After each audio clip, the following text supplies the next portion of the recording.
Okay, ladies and gentlemen, welcome to the meeting. Just going to go through some procedures. First up, we're looking for an adoption of the minutes from our April 24th meeting. Moved by Councillor Crater, second by Councillor Thompson. All those in favor? Okay, and that's approved. Thank you. Now looking for a disclosure of pecuniary interest. Do you have any disclosures of anyone on council? Okay, seeing none. We'll now quickly run through the most exciting part of the meeting, the mayor's remarks. There's only just a couple. First off, obituaries. Lee Hockey, sister of Marilyn LaHockey, sister of John LaHockey of our transportation department, passed away, and we pass along our condolences to them and their family. I'd like to thank Councillor Campbell for representing the city at the Niagara Falls annual art competition, and Councillor Strange for representing the city at the International Right-of-Way Association Chapter 29 Ontario Spring Education Forum. Announcements we had in Niagara Falls, we hosted the OSUM conference, which is the Ontario Small Urban Municipalities, which was held in Niagara Falls. In addition to OSUM, Niagara Falls has now hosted AMO, the Association of Municipalities of Ontario, and FCM, the Federation of Canadian Municipalities. So we've hosted all of the major Canadian municipal events coast to coast. And typically when they have their events in Niagara Falls, it's the highest attendance that they ever experience when it's in the falls. It's a natural destination. I was joined at the National Day of Mourning here at City Hall and joined by Councillor Crater. I was joined by Councillor Morocco and Crater at the first annual Revel Charity Ball for Project Share. I was joined by Councillor Strange and Councillor Craters took part in McHappy Day. Arbor Day, we planted 40 trees. They're all sponsored at in one of our parks. The donations were made from Rotary Club Sunrise and NPEI and Land Care Niagara. This was at the Fernwood Subdivision Park along the rail lands. School groups from West Lane and St. Mary's helped us plant the trees, and that was along the Fernwood Trail. Congratulations to our dedicated members of the park and the city committee. This year alone, they've sold and planted nearly 1,000 trees in our community. And thank you to the community volunteers. April was Volunteer Month in Ontario. Organizations around our community are recognized for their dedicated volunteers. Some of the amazing groups that run our volunteer power include the Coronation Center, the Winter Festival of Lights, and the Canada Day and Santa Claus parades, and many more.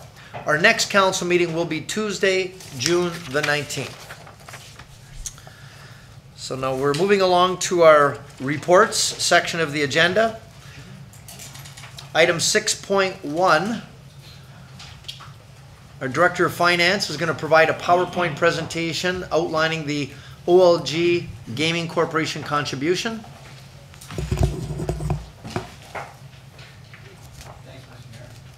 Just before you start, Todd, and I was going to mention this, ladies and gentlemen and members of council, I know we're all aware that Todd is going to be moving on to the region. He's accepted a job as a commissioner at the region. He's been here for 15 years. He's held a number of titles, including his most recent Director of Finance. He's done a terrific job. I know he's worked very closely with our budget chair, Councillor Peter Angelo, and have had many meetings, a lot of discussions, and has been very supportive of helping the city be in a very solid fiscal situation. Our debt has dropped by $14 million in the last term. We had a rate of tax increase lower than inflation.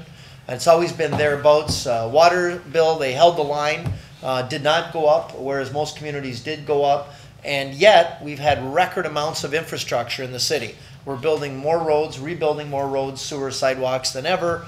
And it's been a tricky job of trying to balance everything, and you've done a terrific job, Todd. I know on behalf of the city, we recognize the great job that you've done here. We're definitely going to miss you. I know we'll still get to work with you at the region, but I just wanted to acknowledge his service to the municipality and to let you know that you'll definitely be missed. And tonight will be his last meeting, so we'd like to say thank you for all that you've done for us.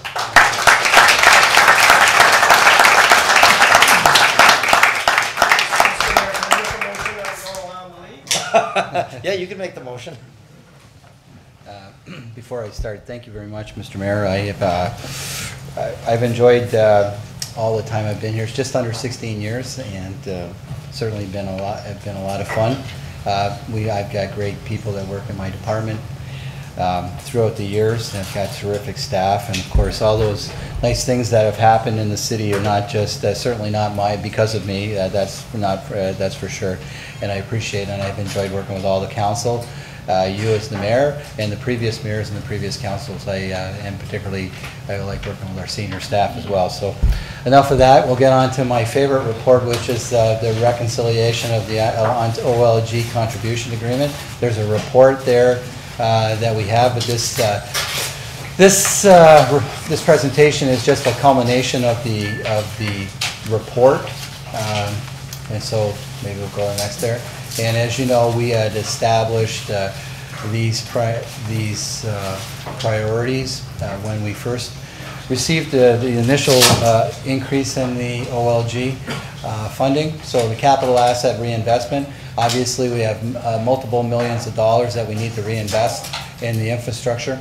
Tax levy reduction, we balance reducing the property taxes as well. The regional policing casino unit. This is a handover from the previous from OLG when they funded the policing casino unit, and it's been funded every year. Economic development initiatives, a number of different initiatives in which we'll get into.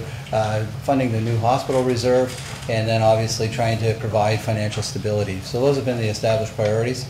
This year, I'm glad to say that we received $26.3 million, which is a little bit higher than 24.7 last year. This is the breakdown of how the money had been spent. We had initially allocated in the December 12th meeting when we passed the capital budget of $12.9 million.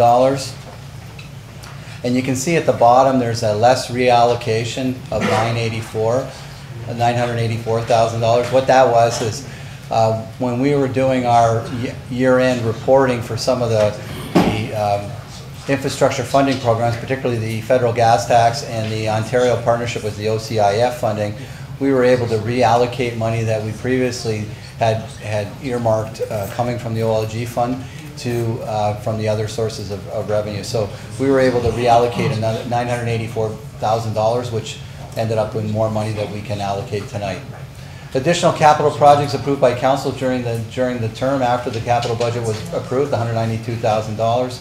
The historical property tax subsidy of just under $6 million, and that's something that council doesn't let the public know enough, because we get a lot of comments that we should be doing more in that regards, but that is been pretty steady since we received the funding. The Niagara Regional Police takes $4.2 million. The hospital reserve this year is $527,000. The Lundy's Lane CIP was an additional amount that was reallocated from the operating budget to fund the CIP programs. Winter Festival Light had requested an additional $400,000 for light enhancement, and Niagara Falls Tourism as well, $300,000, and 2017 and 2018, the Niagara District Airport Capital funding. I should note that next year, when whoever's here does this summary, both the Winter Festival of Lights and the economic development for Niagara Falls Tourism won't be part of this, as well as because of the pending accommodation tax that council approved at the last meeting. So that leaves available for tonight for $2.548 million. And so we looked at our, what we love to call tab 10, which is always an interesting portion of the capital budget. And basically, it's all the leftover priority one projects that we weren't able to finance. And this time around, we were able to do a couple of little extra items because of the reallocation of the gas tax in particularly.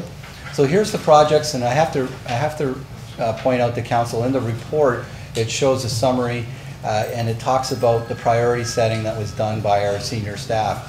All senior staff were asked to prioritize their projects in the capital budget tab 10, and this is then we had to make the decision as which projects we were going to go forward with.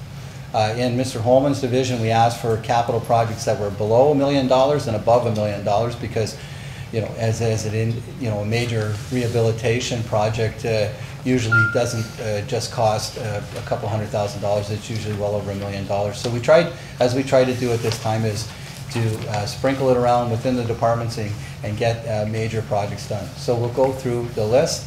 Land acquisition at Kerr Park. There was an opportunity to purchase a portion of the building and or portion of the land that was we presently lease, but that came available. And this is a good acquisition for the city that allows us to maintain sports fields and parkland and various other things. It doesn't allow for development on the property. Stage 1 of the basketball tennis courts improvements. This wasn't in tab 10. This was actually in priority 2, but at the time that the capital budget was prepared, we weren't ready to go forward with this. As you know, this was a major initiative of this council to go out, seek comments of the public, and so it was felt that at this stage we could start on this program, and we would be able to do two locations and put in basketball and tennis courts. Recreation and culture. This is a refresh with the Y. We're doing our partnership has been a long-held partnership with the YMCA, and we're allocating $250,000 to a refresh at the McBain Center to continue the growth that we'd like to see there. The fire. This is a replacement pumper that needs. There's one of the pumpers at one of the volunteer stations that needs to be replaced. We'll buy a new pumper and relocate one of the pumpers that are in the active area down to the volunteer station. This is required as part of our asset management planning. Culp Street roads, this was subject to a public meeting just recently, and what we're doing is we had 3 major construction projects that were on tab 10 that were over $1 million, and Mr. Holman's staff evaluated that this was the one that was most suited to go forward with. And once again, the projects all have to be shovel ready to go forward. So my understanding is that approval tonight of the funding, Mr. Holman's staff will have a tender out within the next week or so to get started on that. Transportation, there's traffic calming. There's 2 reports that are going to be coming subsequently, one for the Mewburn Road and one for, there's another report there. Mount Carmel, and these were the Mewburn Road. It requires extra money. There was 3 traffic calming projects that were identified in the capital budget. There was $8,000 that came that was additional, and then the Mount Carmel was a study that came forward, and for safety reasons, their staff are recommending go forward with it. There's an upgrade to the fire systems information system, just a small amount that allows them to be more mobile. The next one is municipal road sidewalk replacement in the tourist corridor. The total project is worth $615,000. We're funding some of that from the gas tax, but also out of the OLG, $157,000. This is for safety reasons in our tourist corridor. There's a number of sidewalks that need to be replaced. As you know, we have millions of people that come to the city on an ongoing basis, and we need to ensure that our sidewalks are up to safety standards, and this is an infusion that we can get going with. This is a report, the Dorchester Road report. As you know, we had already approved for asphalt overlay a significant amount of money. This was identified as additional money that came forward after the approval of the 2018 capital budget, and so this project has been funded as well from gas tax. Another opportunity is to continue our improvement with our audio equipment and the information systems area. In the transportation systems, we are looking at replacing 3 engines in our buses. This is to continue with the full life cycle of the buses, and this is a necessary annual program.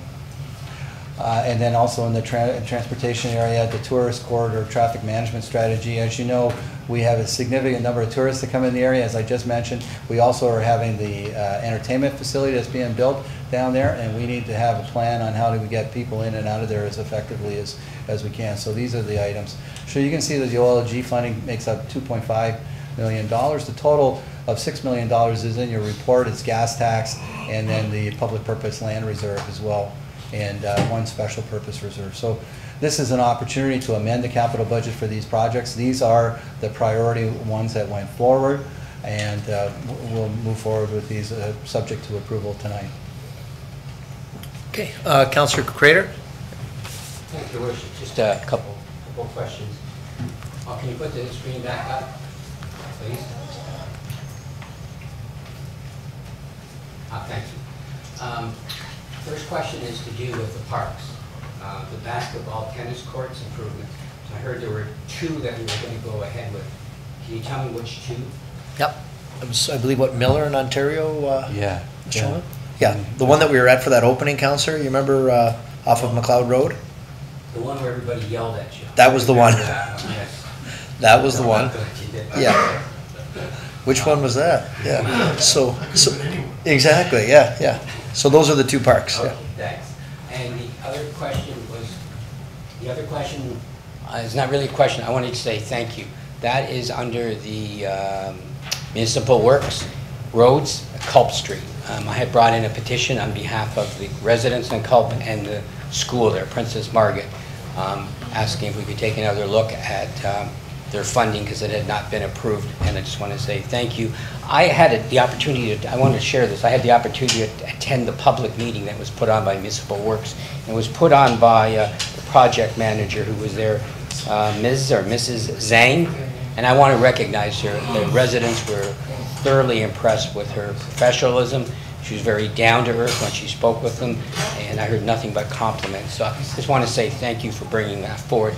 The last thing is Dorchester Road, which is in really difficult straits. What does this mean when we're going to do the work that you're proposing on Dorchester Road? We're not digging it all up, we're not fixing we're just going to do the top of it? That's all we can afford to do? Is that what we're doing? Mr. Holman? Well, Mr. Mayor, there is a report here on the agenda, but the intention here is to mill down the top surface and repave the entire 2-kilometer section from McLeod Road to Lundy's Lane, with the idea that it will provide a good travel surface for about 8 to 10 years. That'll allow us to establish a new storm outlet and construct storm sewers to help separate the sewers in that area. We can't do that work fast enough, and we're working with OPG as part of their tunnel maintenance or canal maintenance project. So this will buy us some time until we can and get in there and do a proper full reconstruction. And since you're already up, and I've had this question many times, so maybe it's a good time for me to ask it. What happens with Drummond Road? How far will we be able to do even something like that for Drummond Road? You know, I brought it up a number of times about the railway tracks. I know you've done some work there, which they appreciate. The road is in really bad shape, a major road. Are we 10 years down? That's what I saw in some report. Drummond Road is in this year's capital program, so we're going to be doing that section from Five Corners down to Cherrywood as part of our infrastructure replacement and road reconstruction project. Okay, that's positive. Those were the 2 that were identified on the CAA's list. Thank you, Your It'll Worship. get us off the CAA list for this year, Councillor. Councillor Pietrangelo. Yeah, thanks, Your Worship. And I know you already mentioned in your mayor's remarks a goodbye to Mr. Harrison, and I think I'd be remiss if I didn't say a couple words as well. For the last 8 years being Chair of Finance, had the opportunity of working with Todd and getting a chance to meet with him either on a weekly or a bi-weekly basis. And I have to say, I mean, it's fun actually to sit with someone who loves numbers as much as I do. But aside from that, he has an incredible base of knowledge. He's very realistic in his approach, and probably the one characteristic that I love so much about him is just his candor. He's never shy to tell you when you're wrong. And I think that's a good quality to have as long as you come across in a professional manner, and he certainly does, Your Worship. So I think in this situation, our loss is going to be the region's gain, but I mean, he's headed there to be the Chief Financial Officer for the region. So well done, Mr. Harrison. We wish you all the best, and I hope that our paths cross once again. Your Worship, I just wanted to talk about the additional capital projects, and I wanted to kind of say a few words that I said before this meeting when we were in camera, and that is just a thank you to staff and also to council for supporting the acquisition of Kerr Park. I had learned through Committee of Adjustments that part of the land that we use for Kerr Park was actually up for sale. And I don't think anyone from the city actually knew that. So luckily, the committee made a good decision to defer the actual application, and that gave us an opportunity to get a seat at the table and acquire the land. And in doing so, I mean, obviously we saved the 2 soccer fields that we're leasing the land from currently, but as well, it's going to allow us to make improvements to the Kerr Park area. We're going to be able to offer more parking to the residents. So the whole park itself is going to be more functional, and I'm sure there's going to be a lot of residents that are going to be happy that they're not going to have a development going right in behind their home. So I just wanted to say thank you to council and to staff as well. Thanks. Thank you to you, Councillor, as well for bringing that forward as a priority, because we saved a good portion of the park, and I know the residents are happy as well, because they like to see that park preserved at Kerr. So that's great news. Okay, and I would just like to add to, again, thank you very much, Councillor Pietrangelo, but I appreciate the nice words. And you weren't wrong that often.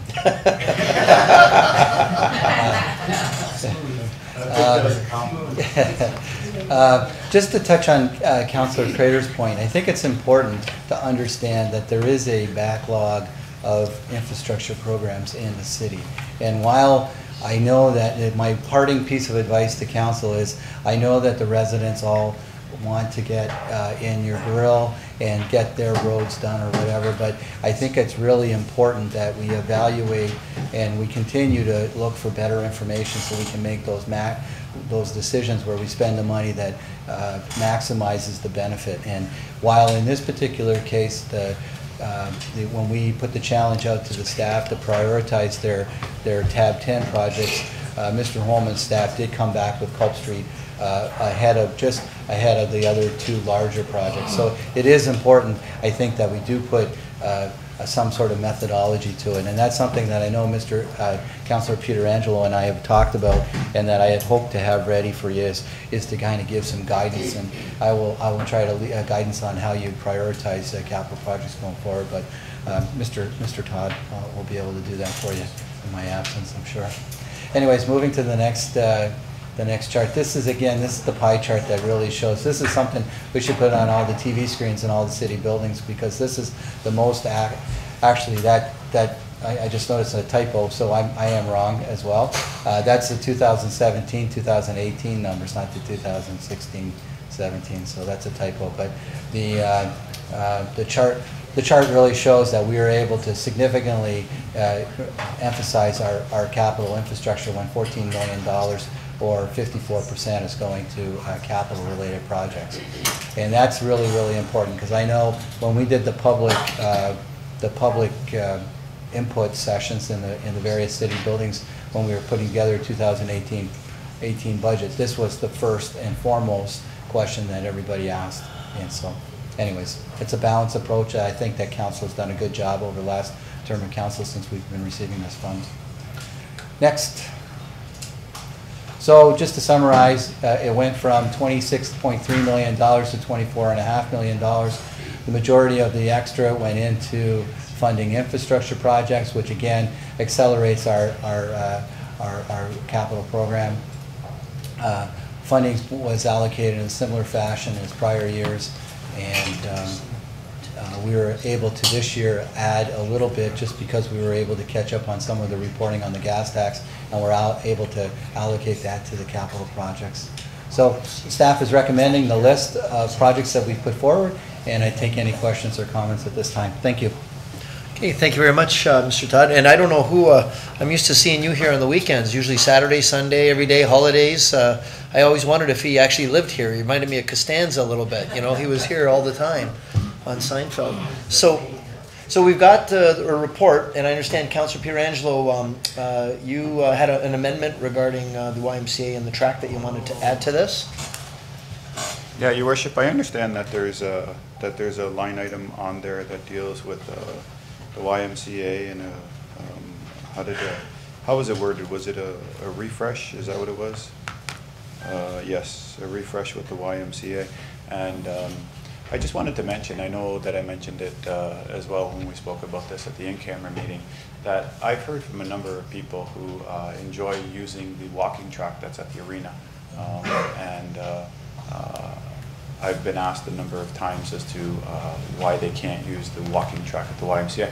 Obviously, you have to be a member at the YMCA, but I'm hoping that the staff, through our motion, can work with the YMCA to see that maybe a few hours are opened up during the colder months, maybe 4 months out of the year at the YMCA, so that the public can enjoy a warm indoor walking track both on this end of town and on the south end of town. So I would actually add that as an amendment to the motion, Your Worship. So did you want to make the motion as well to approve? I sure will. Okay, Yeah. so motion by Councilor Pietrangelo to approve the OLG expenditure with the amendment of the track at the YMCA. Councilor Kerrio seconding it. If there's no further discussion or debate, we'll call the vote. All those in favor? Okay, and that's approved unanimously. Thank you for that. Yes, Councilor Kerrio? Just to add my comments about Mr. Harrison. I often tease Mr. Harrison about, he doesn't have the most exciting thing to talk about.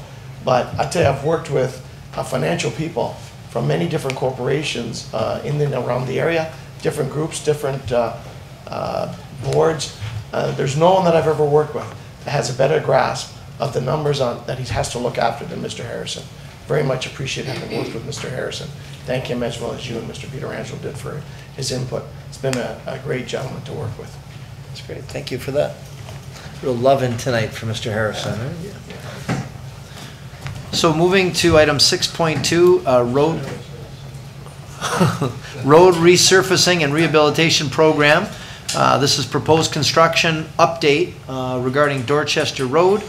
And I think, Mr. Holman, you made reference to it already. Is there anything you wanted to add to that? Mr. Mayor, the top-up is just basically to go for a different solution. We had originally planned about $500,000 to do some more patching, but we recognize that patching is just not going to be where we need to go. That's the recommendation. Okay, so that's moved by Councilor Pietrangelo, seconded by Councilor Thompson. All those in favor? Okay, and that's approved. Thank you. 6.3, TS 2018-10 Mewburn Road speed control. Move the speed control, Your Worship, both on Mewburn and Mount Carmel Boulevard. Okay, so that's 6.3 and 6.4, speed controls both on Mewburn Road and Mount Carmel Boulevard. That's moved by Councilor Pietrangelo and seconded by Councilor Crater. Is there any debate or questions on that? Call the vote. All those in favor? Okay, thank you. 6.5, OLG funding report capital projects. There's 3 recommendations there.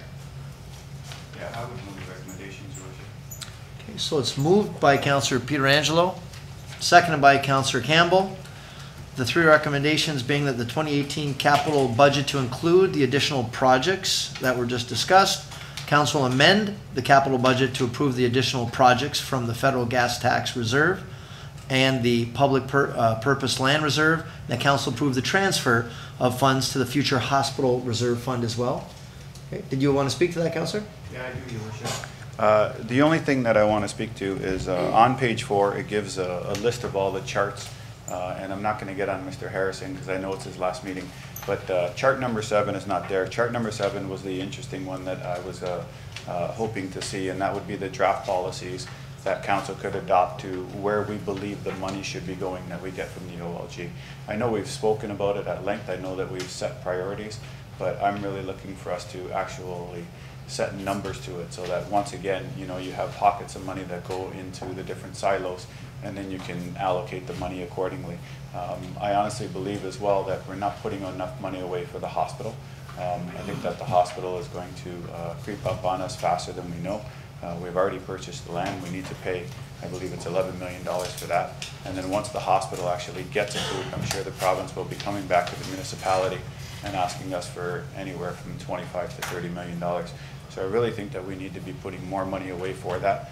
And I really don't want to see it end up as a line item on people's tax bills. I'd rather that we use the money that we get from OLG so that our taxpayers don't have to pay for it later on, Your Worship. So I'm looking forward to the draft policy coming back, and I would imagine that that would be someone other than Mr. Harrison who would bring it back. Okay. Thank you for that. Is there any other discussion or debate? We'll call the vote. All those in favor? Okay, and that's unanimous. Thank you. Next item is F 2018-15 year-end performance development charges. It's a recommendation that council receive and file the attached financial summaries regarding development charges for 2016 fiscal year. Moved by Councilor Pietrangelo, seconded by Councilor Strange. If there's no discussion or debate to this, we'll call the vote. All those in favor? Okay, that's approved. Thank you. Item 6.7, property tax rates. There's recommendation that council approve the 2018 property tax rates. Moved by Councilor Thompson, second by Councilor Campbell. Is there any discussion or debate? Okay, then all those in favor? That's approved. Thank you. 6.8, final tax notice due dates. There's a recommendation here that the final due dates for residential, pipeline, farmland, and managed forest assessments be June 29th and September the 28th. Moved by Councilor Morocco, second by Councilor Crater. All those in favor? That's approved. Thank you. Insurance renewal, 2018-21, that council approved the 2018-19 comprehensive insurance program with Frank Gammon. Moved by Councilor Thompson, seconded by, I'm sorry, I didn't hear, by Councilor Carrio. All those in favor? Okay, thank you. Item 6.10, election sign bylaw. There's a recommendation council receive this report for information and pass the related bylaw respecting the election sign bylaw. Moved by Councilor Strange, seconded by Councilor Crater. You want to speak to that, Councilor? Okay, Councilor. I think it would be beneficial if, through you, if maybe the clerk could just give a Sure. summary for people. And the other question I'd like him to answer, the bylaw that we're passing regarding election signs, is that strictly for the municipal election, or does it apply to the provincial election as well? Great question. Thanks. Mr. Clerk? Yeah, the report and then the bylaw that's also on the agenda tonight is really just a bit of a cleanup. That's why it's just an amending bylaw. The initial bylaw was passed back in 2006. It's been in place for the last few elections. But it does state that election signs for municipal elections could go up as early as nomination day. As you all are aware, that nomination period has shrunk this year, started May 1st and ends July 27th. It used to end approximately the middle of September. So if we were to go by the current wording of the old bylaw, that would mean that election signs could go up in the municipality as early as 2:01 p.m. on July 27th. And I don't think council's intent of the previous bylaw was that election signs could go up for that length of period. It would almost be doubling that former length. I believe that worked out to 87 days.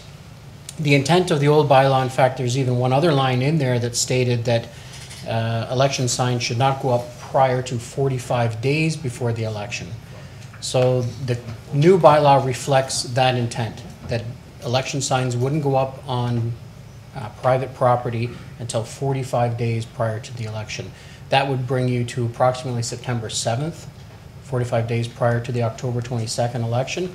Under the old bylaw, it would have fallen on the exact same date. Nomination day would have been typically 45 days before the election. To answer your question about does it apply to provincial and municipal elections, yes, it does. The wording's slightly different. It talks about the passing or the dropping of the writ. That's when election signs could go up. Of course, with all elections, you could still put up signs at your campaign headquarters.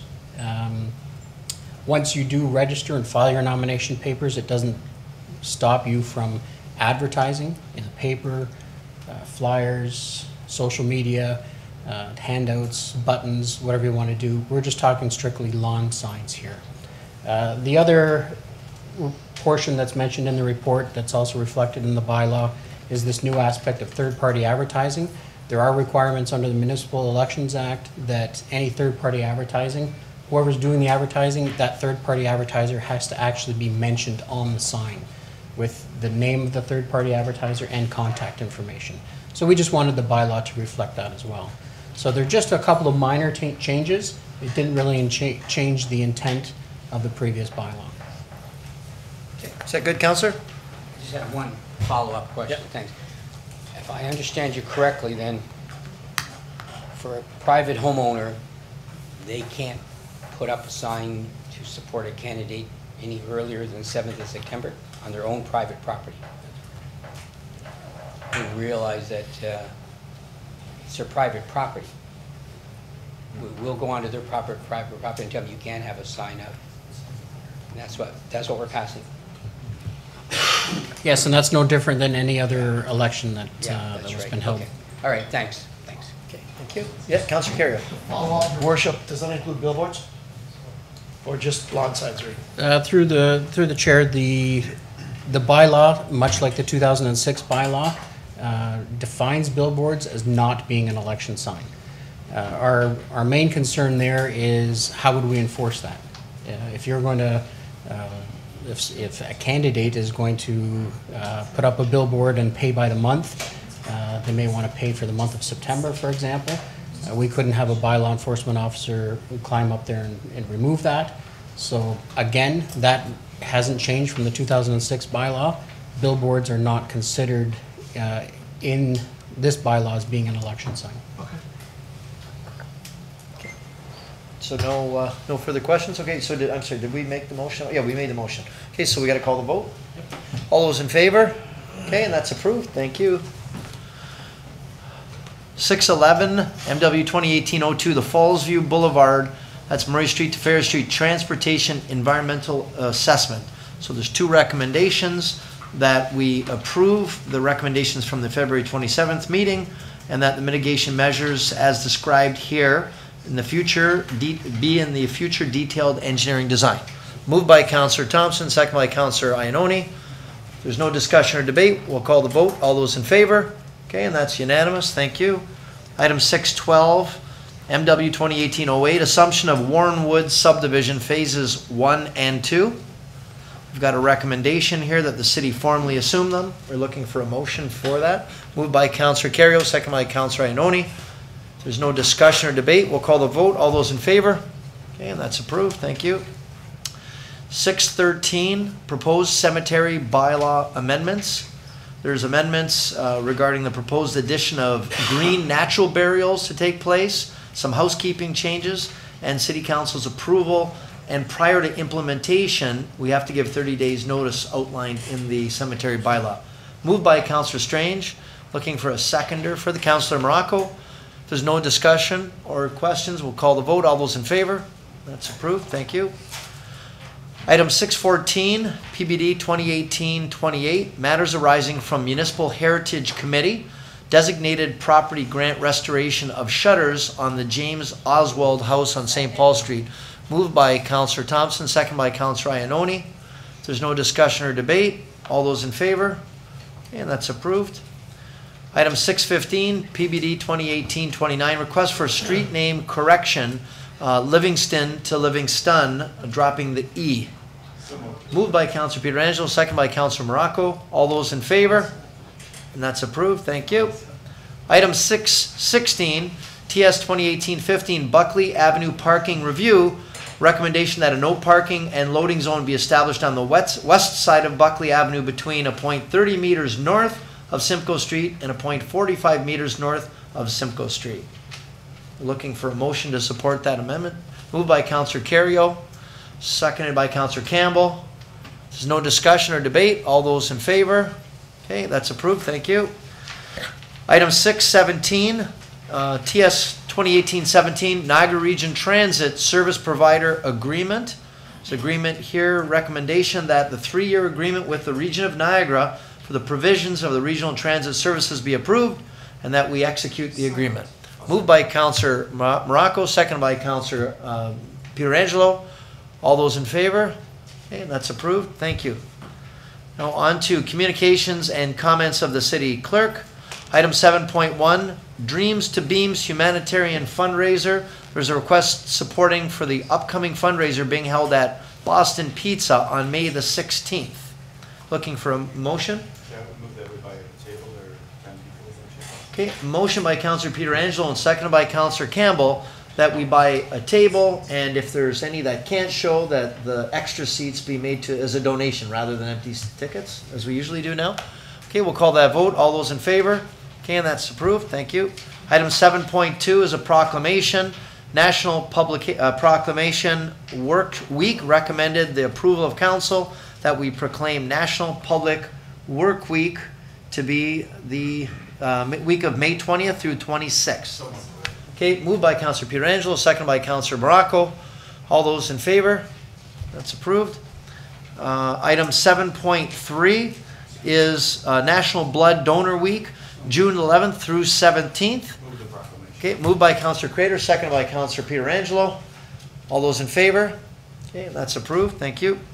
Item 7.4, Pride Niagara requesting flag raising for Pride Week, June 2nd through 9, 2018, and a flag raising moved by Counselor Thompson, seconded by Counselor Ioannoni. All those in favor? Okay, and that's approved. Thank you. 7.5 is another proclamation that the month of June be proclaimed as Recreation and Parks Month in the city. Moved by Counselor Strange, seconded by Counselor Pietrangelo. All those in favor? Okay, that's approved. Thank you.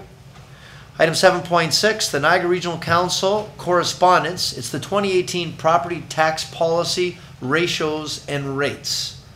So we're looking for, Mr. Harrison, are we looking for an acceptance or approval of these rates that we're looking for? Well, they've approved them at the region. We've used them in our. So we're just receiving them? Yeah, just receive. Okay, moved by Counselor Thompson that we receive for information, seconded by Counselor Morocco. All those in favor? Thank you, that's approved. Item 7.7, correspondence from the City of St. Catharines regarding safe drinking water training support. So I guess they're asking that we reaffirm our commitment to maintaining safe, high-quality drinking water. Do we have a recommendation from staff on this one? Do we have any input, or are we just suggesting that we approve this? Yes? Okay, so staff are in favor, so looking for a motion to, okay, moved by Counselor Strange, looking for a second by Counselor Thompson that we approve the correspondence from the City of St. Catharines. All those in favor? Okay, thank you, that's approved. Item 7.8, correspondence from the City of Thorold, requesting the Government of Ontario to grant municipalities the authority regarding approval of landfill projects. Okay, moved by Counselor Pietrangelo, second by Counselor Carrio. All those in favor? Okay, that's approved. Thank you. Item 7.9, correspondence from the City of Thorold again, offering school properties to municipalities for $1. So that, yeah, so they're suggesting that we should get them for $1. So I'm not going to argue with that one, but okay. Motion by Counselor Thompson, second by Counselor Strange. With the conflict declared by Counselor Pietrangelo because of his employer is with the school board, we'll call that vote. All those in favor? Okay, and that's approved unanimously. Correspondence 7.10 from the town of Niagara-on-the-Lake regarding funding of local libraries, public libraries. Moved by Councillor Crater, second by Councillor Ioannoni. All those in favor? Okay, and that's approved. Thank you. Item 7.11, Niagara Region Liver Center requesting the waiver of licensing fees for their event, World Hepatitis Day, taking place July 27th. Moved by Councillor Pietrangelo, second by Councillor Morocco. All those in favor? That's approved. Thank you. Item 7.12, Stamford Center Volunteer Firefighter Association. It's their first annual Summer Days Barbecue Classic Competition at Fireman's Park, July 13th, 14th, 15th. And they're requesting noise relief from the noise bylaw and waiver of any licensing fees and promoting of the event on the city's website. Moved by Councillor Pietrangelo, second by Councillor Strange. Call the vote. All those in favor? That's approved. Thank you. Item 7.13, A.N. Meyer Secondary School requesting permit to permit food trucks on the school property and waive the licensing fee for May the 24th. Moved by Councillor Thompson, second by Councillor Ioannoni. All those in favor? That's approved. Thank you. Item 7.14, the Lundy's Lane BIA requesting approval of their 2018 budget. Move the recommendation, Your Worship. Moved by Councillor Pietrangelo. Also, if there's a change in the board of directors. Okay, and as well, recognizing and approving the change in board of directors, moved by Councillor Pietrangelo, seconded by Councillor Strange. All those in favor? Okay, thank you. That's approved. Next up is item 7.15. Mayor's Accessibility Advisory Committee requesting that the week of May 27th through June 2nd be National Access Awareness Week in the city of Niagara Falls. Moved by Councillor Strange, seconded by Councillor Pietrangelo. All those in favor? That's approved. Thank you. Yeah, we are. We're moving along here. Okay. Now it's too soon for the planning. We're on to the planning matters, but we're too early, aren't we?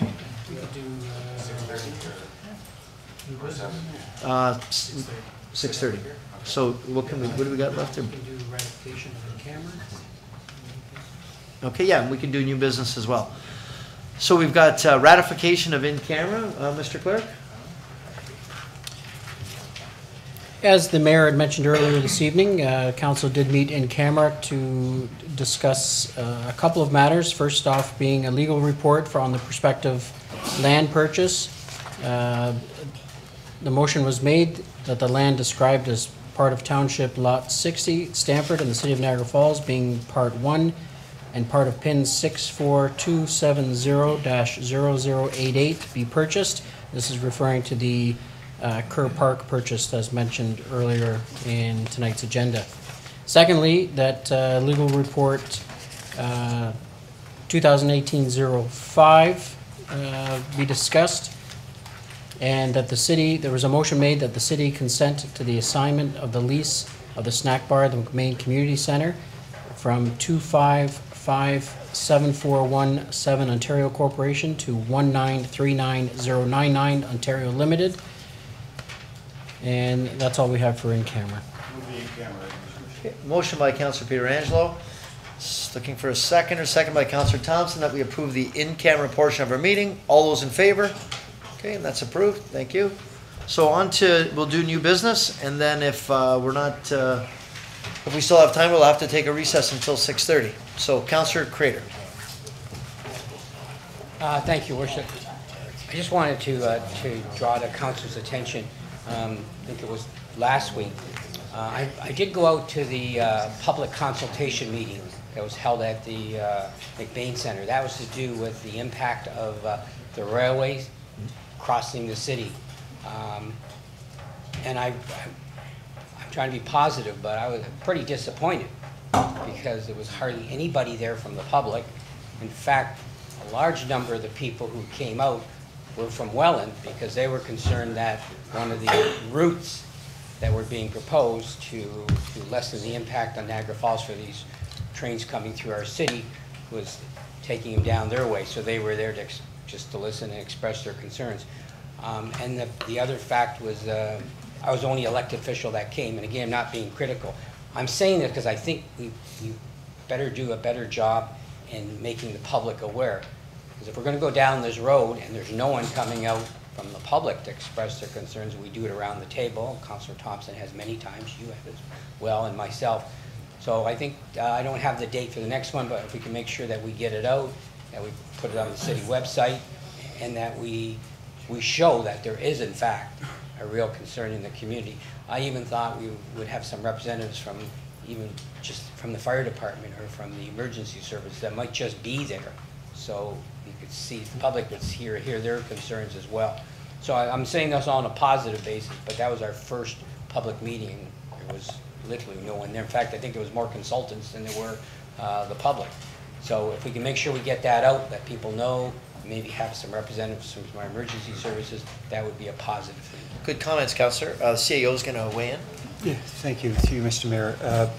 I just want to let everybody know that during that day when the public meeting was going on, there was a number of separate stakeholder meetings. So there were meetings with emergency services. There was meeting with all of the business owners that have spur lines along the rail line. There were meetings with the BIAs and other groups of businesses as well during the day to try to just get one-on-one feedback from those. So probably why you didn't see some of those individuals there that day, because they were meeting all through the day.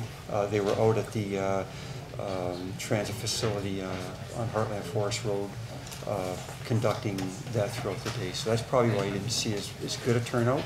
But there was good input during the day, I can assure you of that. And we are going to try. We were a little disappointed too that evening, but we've talked to staff. We're going to do a little bit more of maybe even signage at the crossings and things like that to notify people, so when they're waiting for a train, they can, see some signage there to know there's a public meeting coming up. So we're going to try a few little different techniques. Yep, Mr. Dren, and then I've got Councillor Inoue. Just to add to Mr. Todd's comments, the signs are up at the crossings Yeah, now. I saw them. They're, I guess, election-style signs where they wave in the wind and so forth. But it actually gives the website to go to help get garner more comments from everyone. We did meet as staff, and we were concerned as well. That meeting was an introduction meeting to the process, so there's a lot more work to go on, and so we are going to beef up advertising it more on the website, in the newspaper, on social media. Okay, thank you for that, Mr. Dren. Councilor Ioannoni? Thank you. When is the next meeting? It's the end of May 31st.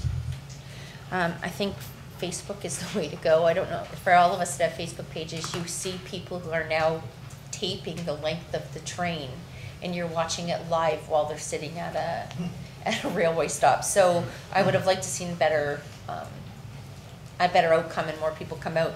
But that's the way we have to. So if we could all of us that have a Facebook page post that on it, perhaps we can get more people out.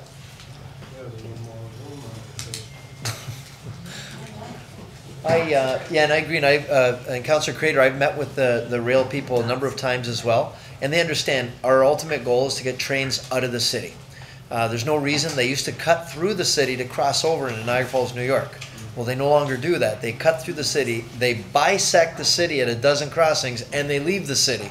We've just got a couple of active spurs, and it's really frustrating. Matter of fact, we had another breakdown this week where the train sat there for 20 minutes, and everybody, not just the length of the train, but the length of the breakdown. And trains are longer today than they've ever been, and when you got one engineer on the train, they got to walk 2 kilometers sometimes to find the breakdown. So we met with CN last week as well. On Friday, we had another meeting, and we're trying to get the message out to people. We know you're frustrated. Come out to the public meetings, and as you say, participate and let them know how we feel about trains cutting the city in half and then breaking down on top of that. Is very frustrating. Very, very frustrating. So thank you for that. Councillor Pietrangelo, okay, no new business right now. Do we have any other new business right now? Councillor Thompson and then Morocco.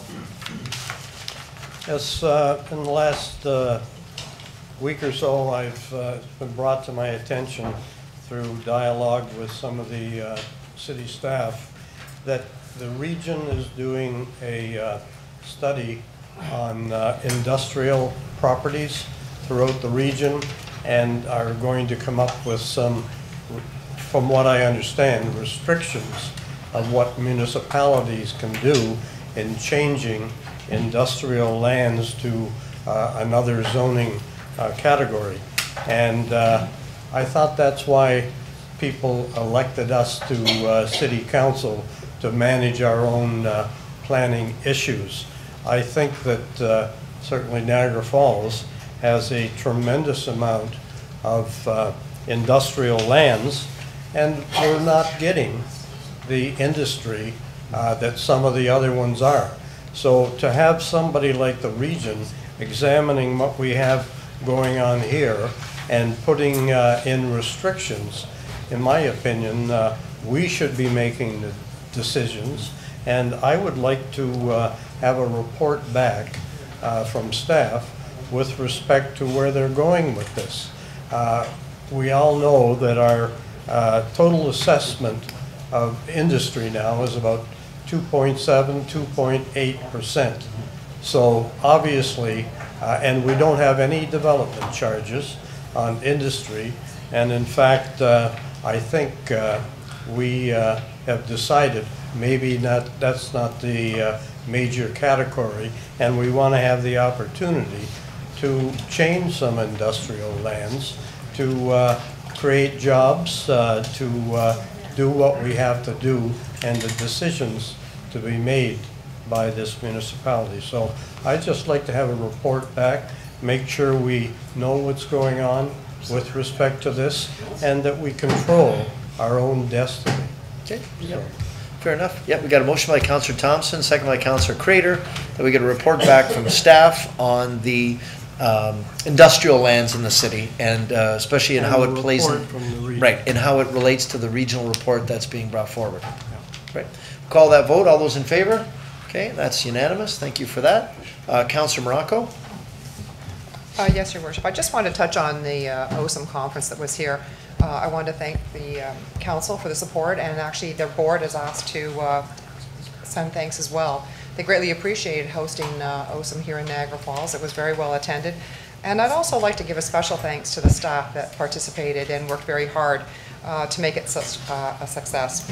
Wendy Canavan and Lori Bittner and Serge and all your team. So greatly appreciate all the work that they put into it to make it a success. And I know that they'll be looking to come back here again. And it's also a part of AMO, which I'm sure that they'll be expressing to AMO what a great job we did and would help to host them here again as well. So thank you very much. And Councilor Morocco, thank you for all your efforts to bring that conference here, and you're involved in the conference the whole time, and you're right, staff did a terrific job. I know Wendy and Serge and Lori and all the staff that worked so hard on making it a big success, and they had a great time. It's great. I laughed. I brought greetings 4 times to that conference. I've never brought so many greetings to one group of people. By the end, I kind of felt like we were family, you know. So thank you for that. Councilor Kerrio. Thank you, Worship. I was asked by some business owners on one of our main commercial streets about signs that protrude out over sidewalks. Yeah. And if a building is sold, I know that there's been some signs that have been grandfathered in that are over city property. If the property is sold, does that sign carry on to the next owner? Because I know there's a lot of businesses who's had their signs blocked for years and years by certain signs. And now the property's being sold, does that sign go with the next owner? Or does the next owner have to abide by our sign bylaw as it exists now? Mr. Beeman? Thank you. I would suggest the best way to deal with Councillor Kerrio's question is for a detailed report to be prepared. There's a number of variables. It's not a simple answer, which I'm sure Councillor Kerrio doesn't like to hear, but unfortunately it's not a simple answer. So if Council would direct us to prepare a report, we'd be happy to do that. I would make that motion, and the only other thing is that if certain people get wind that we're gonna have a report and look into it, they would be trying to get that sign up and running. Can we put a freeze on it, or can we do something? Because this has been going on for years in this particular instance, and now if this building is being sold, these people that have had their signs blocked for years and years and years could still have them blocked in the future. I don't know. Well, perhaps if you could identify that particular sign to our enforcement I will people. not do that here, but I will do that. Yes, not thank in you. camera. Agreed, not on camera, but if you could tell us after, and we'll look into that as a strictly enforcement matter, and in the meantime, if council so directs, we will provide a report as moved by council. And Councilor, okay. And also, are we referring to pylon signs or portable signs, or all signs? These particular signs are attached to the buildings. Oh, and they hang out over the sidewalks. Oh, okay. And a lot of them have been grandfathered in for years and years and years. And a lot of the other business people, their signs are by the existing laws, and they can no longer, their signs can't be seen. Okay. So it would be everywhere, it would be the same, but they're over city property. And they haven't been asked to be taken down because they've been there for so long. Okay. So motion by Councilor Kerrio, seconded by Councilor Strange. If there's no discussion to that, we'll call the vote. All those in favor? Okay, and that's approved unanimously. Thank you for that. Do we have any other new business? Councilor Strange. Yes, Your Worship. I realized that when I was looking at the calendar, we don't have a meeting until I believe the end of June. Yeah. So I just wanted, we had our KO for Kids charity boxing event last year, and Councilor Thompson's on the committee, and it's our second annual one. We're doing it this year on June 15th at the Scotiabank Center. It's coming up fast, so we have actually 30 boxers participating this year, and the 3 charities are Ronald McDonald House Hamilton, Stem Cell Research for Childhood Cancer Research at MAC, as well as a new charity, Pathstone Mental Health, that's been added. So we hopefully everyone can come on out. We had some great fights last year, including Councilor Peter Angelo's wife, big knockout punch. So it was a great event, and we raised $64,000 last year, so we're hoping to top that up, and we'd love for anyone to come on up around this horseshoe, and senior staff and anyone in the crowd. So for great causes, and it's great entertainment too. So are we making a motion for any support of this event, or? So what did we do last time? I think we had a table, did we not? Yes. As we always do, and if we have empty seats, it just goes as a donation rather than having empty seats. How else can you beat that? Ronald McDonald, Pathstone, yes. So moved. Okay, that's moved by Councillor Thompson, seconded by Councillor Strange. Do we have any discussion to the motion? Call the vote. All those in favor? Okay, thank you for that. Any other new business? Okay, councillors, we're going to have to recess right now for the next 20 minutes. We've got advertised public meetings. We have 3 of them, and they start at 6:30. I would recommend you stay in your seats because someone will grab your seats. So we're going to be back in here 20 minutes sharp. We're going to continue on with our 3 planning matters. So thank you very much.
Okay, ladies and gentlemen, we are going to get started.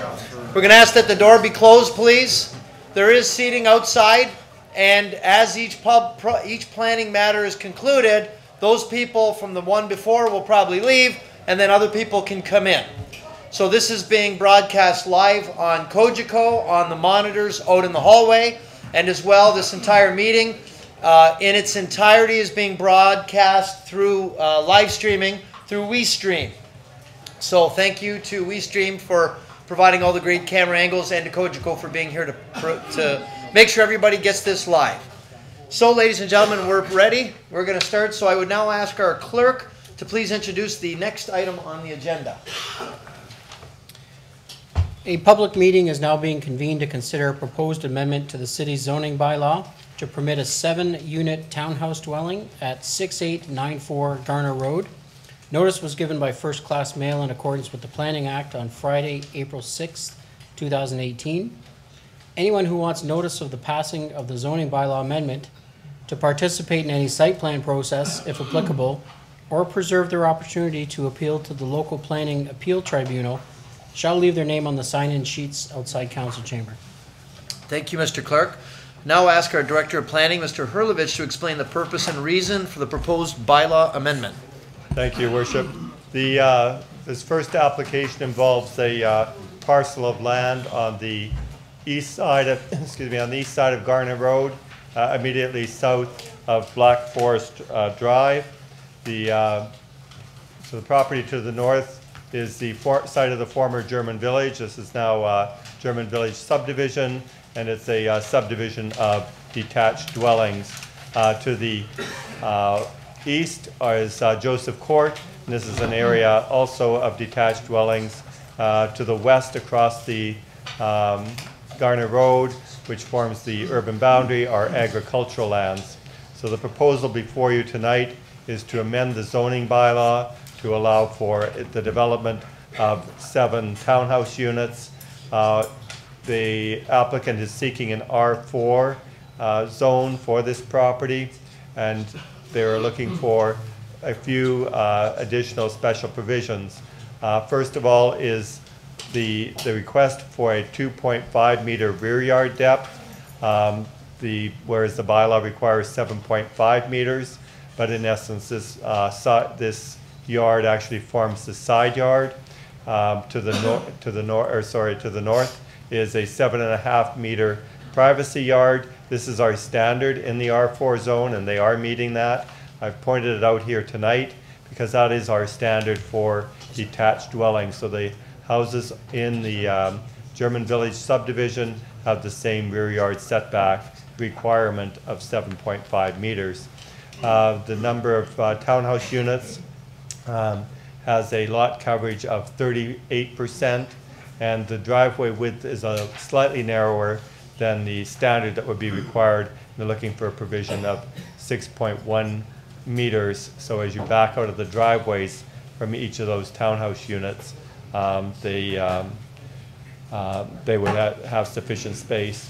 I would also point out that at the east end of the site, there are 2 additional guest parking spaces to serve this particular development. So the applicant, as I said, has 0.2 hectares of land. He's looking to develop a 7-unit townhouse. The property is currently zoned development holding. This is a holding zone that we use until such time as properties are ready to develop. They are looking for this low density group multiple zone, which is our R4, permits both townhouses and apartments, and in this case it would be limited to the townhouse development I just showed you. We did have a neighborhood open house in March of this year. We did have 11 residents out. There were concerns about the loss of privacy.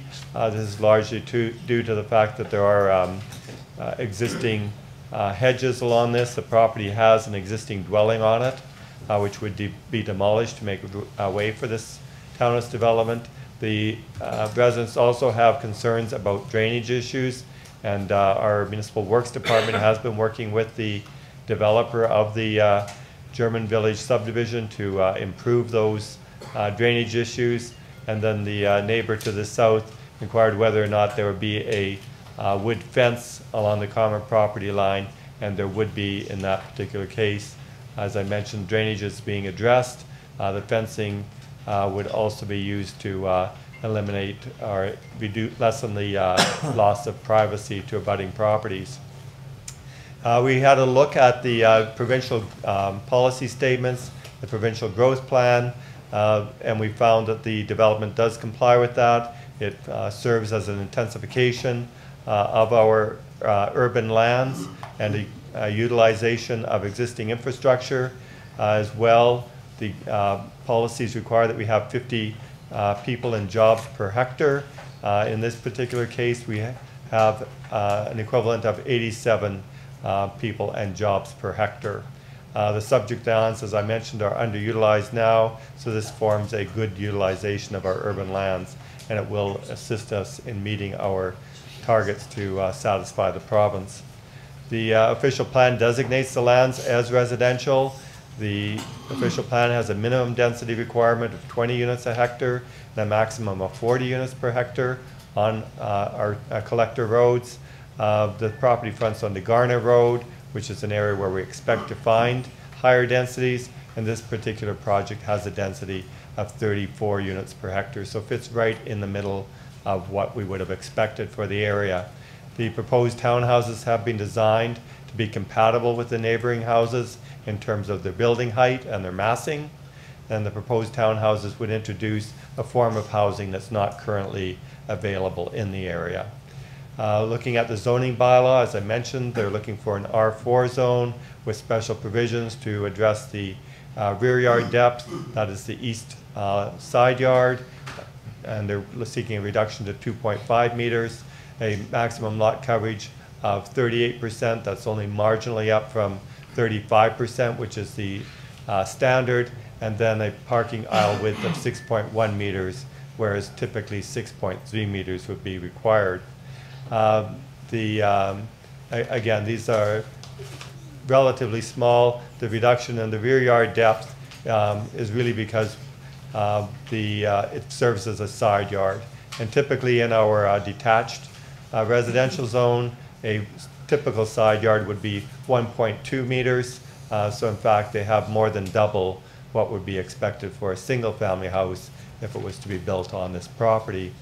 I mentioned that the 2.5 meters setback as well does afford a bit of space for the last townhouse unit to be able to back out of its parking space and not affect the visitor parking spaces that are located on that property.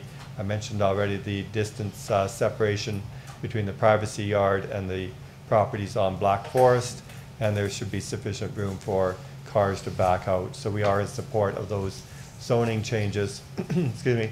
So our conclusions were that the proposal does comply with the provincial policies and the growth plan. It conforms with the official plan requirements, and the proposed R4 zone would facilitate the form of development that has been presented.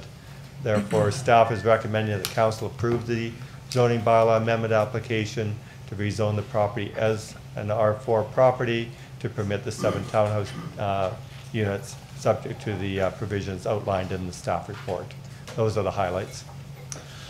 Thank you, Mr. Herlovich. Are there any questions of council for Mr. Herlovich? Okay, seeing none, members of the public are advised that failure to make an oral or written submission at this public meeting will result in the local planning area tribunal dismissing any referral that it receives. Failure to sign the sign-in sheets will result in staff rejecting an appeal as per section 3419 of the Planning Act. Council will now hear from anyone other than the applicant who wishes to speak to the proposed bylaw amendment. Is there anyone here other than the applicant who wishes to address council? Okay, see. Yeah, okay, if you'd like, you can step up to the microphone. If you can please state your name and your address. Andrew Rentz, 8887 Black Forest Crescent, located across the street and down the road. I have a number of concerns, starting with the size of the dwellings of the townhouse complex, which I didn't see stated in there. But when our neighborhood was constructed, there was a lot of controversy when it was becoming German Village and being developed. And part of that controversy then essentially established minimum size, minimum square footage for the dwellings that are on our street. During that time, it wasn't made clear to everybody when it was. So my house was actually being constructed at 1,700 square feet, a size that I could afford to build in. And during the process of building, after it had already been constructed, we were told to stop construction, and the square footage needed to be raised to a minimum of 2,000 for a two-story dwelling. My concern here is that incurred extra costs for me going forward for that building, and this essentially is now constructing 7 buildings that are far below what we had to go through for minimum square footage in our neighborhood. Another concern that I have is with the lower costs that these townhomes are going to be providing to our immediate neighborhood right beside us, I'm concerned that our property values will be going and decreasing in value. And with that, I would be curious to know as to what kind of tax break I'm going to be getting then on my property taxes with my decrease in value of my home, where I pay quite a large sum of money in taxes every year to have lower priced townhomes right next to my neighborhood. Okay, thank you. Any other questions? That's all I have. That's it for now? Thank you. Okay, just before you run away, Mr. Herlovich, are these questions that the developer will deal with when they come up, or anything you would address? Excuse me, Your Worship, through you to the Speaker. The city's zoning bylaws don't have minimum standards for floor area. In fact, the province prohibited us from prescribing those in zoning some years ago, and we took all of those standards out. That requirement was set by the developer. It's a restrictive covenant on all of those lots. So in buying those lots on Black Forest, they agreed to build a minimum house size. Those were set by the developer, not by the city. So it would be basically outside of our jurisdiction to set a minimum standard for the house. As for the value of those houses, perhaps the applicant's representative could speak to those and give some reassurance to the people who live in that subdivision to the north. Okay, so we're going to have the developer here when anyone other than the applicant speaks, and then we can find out a little bit about the value of what they're going to be building as well. Thank you. Okay, thanks very much, Andrew. We had someone else had their hand up that wanted to speak as well. Did I see someone on this side of the room? Yeah. Oh, over here, okay. Is there anyone else, by the way? Do we have anyone else on this matter? Or on this side, okay, sorry. Everyone's behind the camera, okay. Yeah, if you can state your name and your address, please. Michael Grau, 8926 Black Forest Crescent, directly north, the 4th parcel in. We purposely purchased before anything was developed there, and we picked the lot because of the green space directly in behind.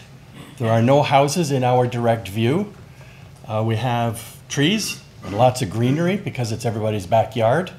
So the very first thing when anybody comes into our house is you're going to walk through the house and out all of the windows, which we had extra windows put in to accommodate south facing with the sunshine.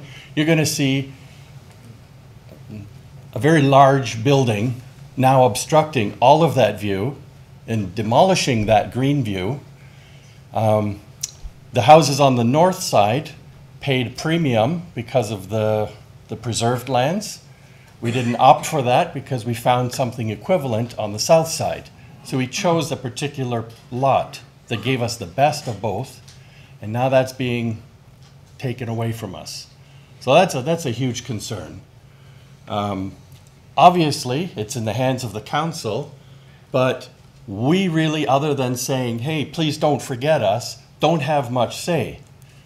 The developer is going to make out a significant amount of revenue from this, and any depreciated value to his home, which is right beside, would obviously be quite a bit offset by the income here. There's nobody providing an income towards us to cover any damages towards us. So we're at a disadvantage, and all we can do is plead on our behalf to you that you consider our voices, that this was not, or this is really an imposition on us and our green space, our view of what we had bought into. I don't know how anybody else would feel if you had in your backyard somebody develop a townhouse. Because I can't really think that somebody here would say, yeah, pick me and put a townhouse in my backyard. And the other reason we chose that lot is there was an existing family living in that home, and nowhere at any point did we have an idea that somebody would take that house out and put up a townhouse. You don't walk into a neighborhood and saying, somebody's going to chop that. Had that been vacant land, perhaps, or the discussion may have arisen, but not when a family was actually living there. So totally out of the blue when we got the notice that saying that we're going to now put up a townhouse. It's, I don't know, all I can say is it's really unfair. One person's going to line a pocket, the rest are going to cover the costs by depreciated value. Okay, thank you very much. Do we have any questions or, yes, before you run away, Michael, yes, Councilor Carrier? Well, Your Worship, I'd like our planning director just to give a quick synopsis. This gentleman was suggesting that it's strictly in the hands of the council. Could you just give a quick synopsis of why we're put in this position? It's in your report, but if you could go through it quickly so everyone understands that it's not just quite that simple, that the provincial government makes the criteria that is talking about the infilling that we have to follow. Could you just give a little synopsis on that? Yes, and to that point, as I mentioned earlier in my slides, the Garnet Road forms an urban boundary. So in fact, the city has both urban and rural lands, and we're restricted to accommodating residential development in an urban form inside of those urban boundaries. And then the province has required through policies and their growth plan that we intensify within those urban boundaries. So to make better utilization of urban lands, we have a requirement at the present moment that we provide 40% of our new housing within built-up boundaries, which this would be.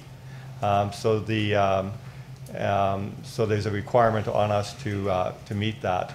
As I outlined in my initial slide as well, the property was zoned development holding. So in actual fact, it was a place category, it was a holding category waiting for future development. So it was not zoned for a single family house, it was zoned as a holding category. So we did expect this quarter of a hectare to develop with something else over the long term, and the long term has arrived. Thank you for that, Councilor Carrier. Do we have any other questions or comments of council for Michael? Okay, thank you very much. Yes? Can I suggest Yes, another you can. thing? Yeah. There is a proposed lot right on the corner of McLeod Road and Garner. There's a big sign up there with a big poster, and there's lots of room for development. Why squish it into our backyard? Can't it go, if the developer wants to pursue the development and to meet the provincial criteria for development of lands and such, one block down, there's a big area, wide open, doesn't have to go into where there's a single house. Mr. Herlovich, typically, you know, for, you know, the Places to Grow Act and whatnot that the province has dictated to us, you know, can you give a little insight for that kind of a question? I appreciate your situation, and he can help give you a little, paint the picture for you. Yes? Those lands are going to be developed as well for urban uses. Townhouses, small single-family lots, that's the direction that we're forced to take the planning in.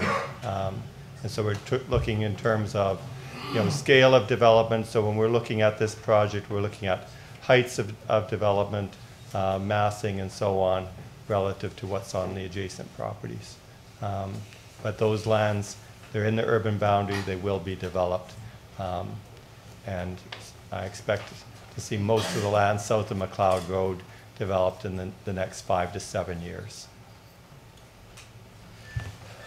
Well, yeah, did you want to say something? So does that mean anybody that has a single family residence can knock it down and put up a multi-tenant building?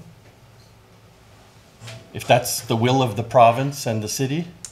Well, it's going to depend on the landowner. Immediately south of this property where we're looking at townhouses, there's a large single-family house on that property, and the property is, I'm going to say, double the size of this one.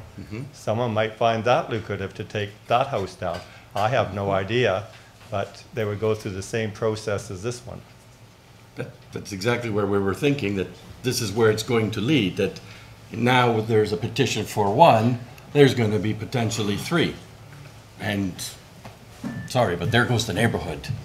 And they may be nice townhouses, I'm not taking anything away from it, but it does take away from that exclusive kind of little niche that we have there at Black Forest, which is why we got there.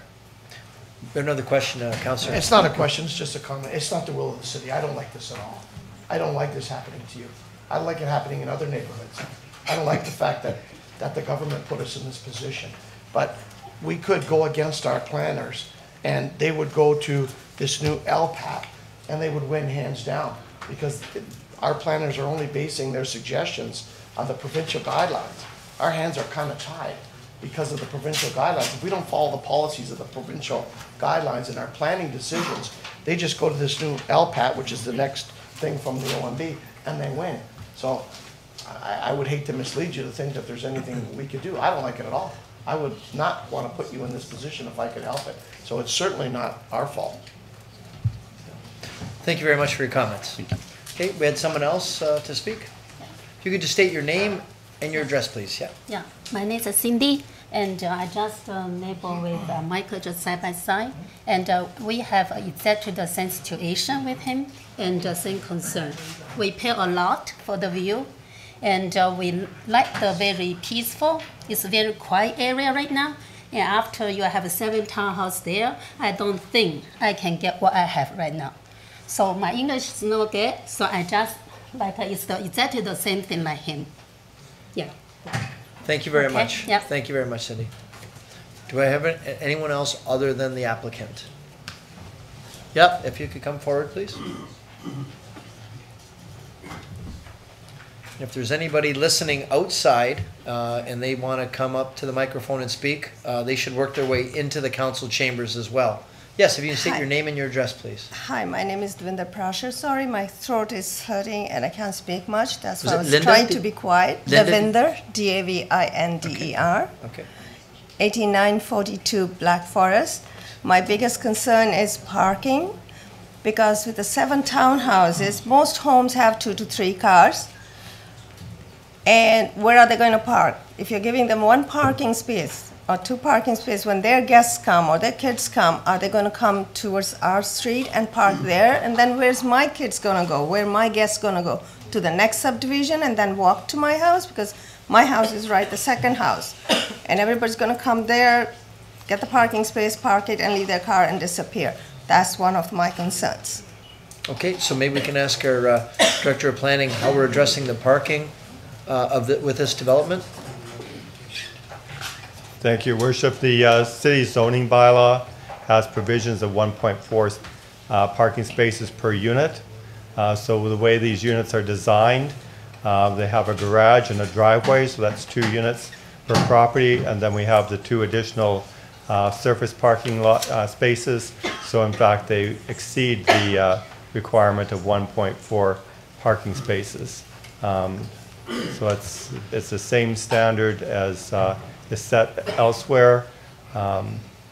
So they do meet the zoning standard. So they meet the standard that's in the zoning So bylaw. is there any way we can stop these people parking in front of our houses? Mr. Dren, do you have any insight into that for transportation? With respect to the parking, Mr. Mayor, it's something that we would review at the time. We wouldn't do it in advance because there is no parking problem out there right now. And it's something that, as a resident, you can come forward and say, we're having parking issues, and we would deal with it accordingly. So there's policy set in place and procedures. Okay. Thank you. All right, thank you very much. Do we have anyone else? Yeah, if you can come forward and state your name and your address, please. Your Honor, my name is Sean Turner. My address is 8911 Black Forest Crescent. I'm here to speak in opposition of the report and the recommendation by staff that this project, this development be approved.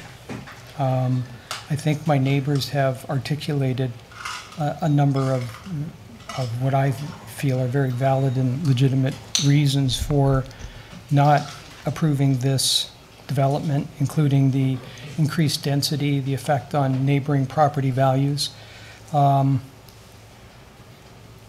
Clearly, the applicant will make substantial profits from this development, but the surrounding neighbors will suffer a financial negative consequence as a result of the development.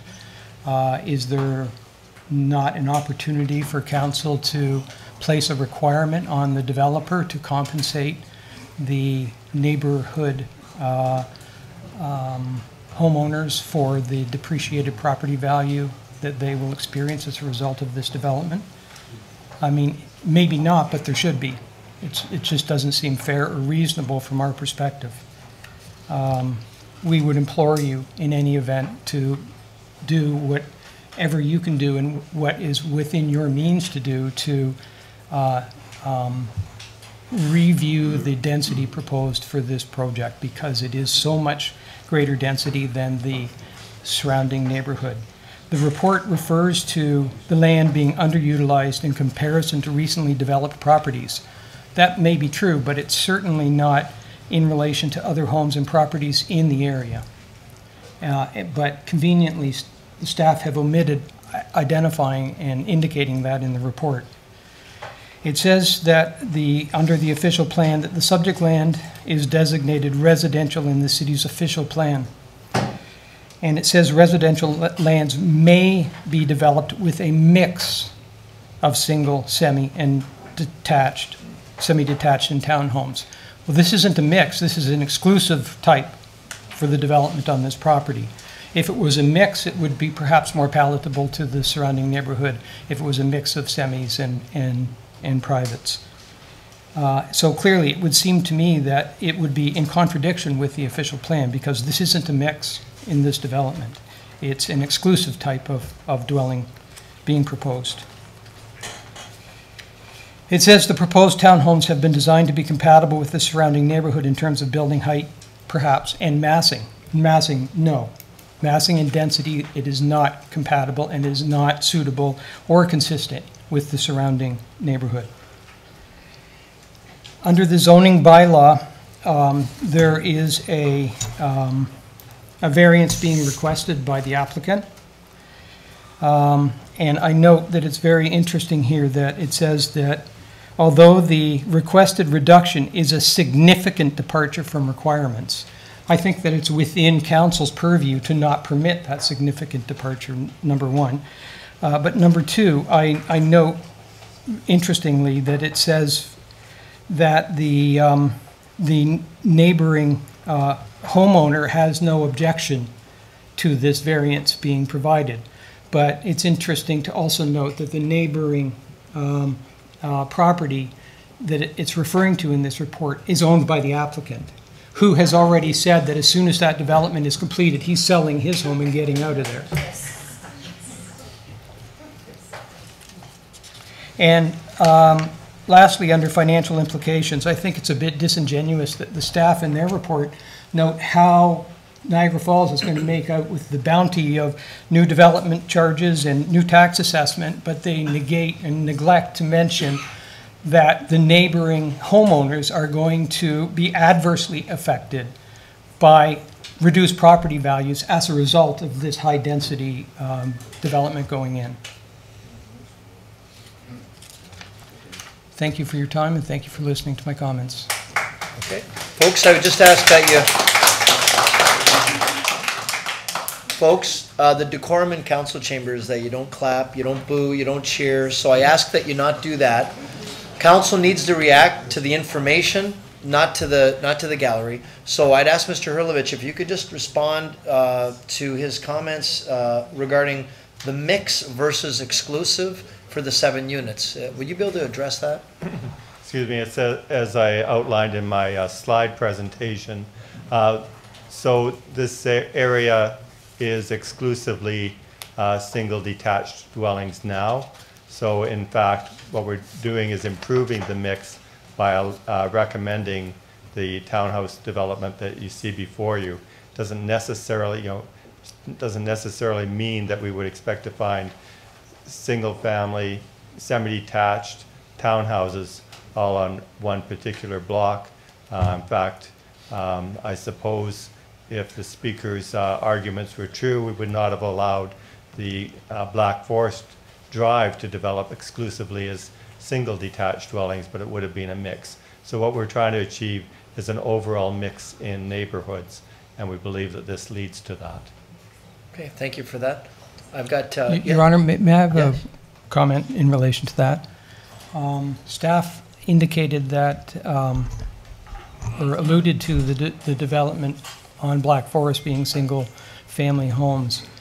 And I stand to be corrected because I wasn't living in Niagara Falls at the time, but it's my understanding from neighbors that there was a proposal for townhomes to go on in the development for Black Forest, and the neighboring properties, including the applicant, objected to the townhomes being part of that development, and that was withdrawn at the time. Mr. Herlovich? I have no recollection of ever seeing a plan like that, but if that's what he says, that could easily be. I wasn't privy to it. Okay, thank you for that. Councilor Morocco? Actually, my question is directed to staff, not to the speaker. Okay, okay. All right. Thank you very much. Appreciate your comments. Thank you, Worship. To Mr. Herlovich, I just wanted to ask a question. And I'm not trying to be disrespectful, but I sometimes think that we have to be very careful what we try to deal off with, because I just wanted to make a point that this property could also have a tall apartment building built on it as well. So it's zoned. It could be zoned for a 4-story, 6-story, 8-story apartment building.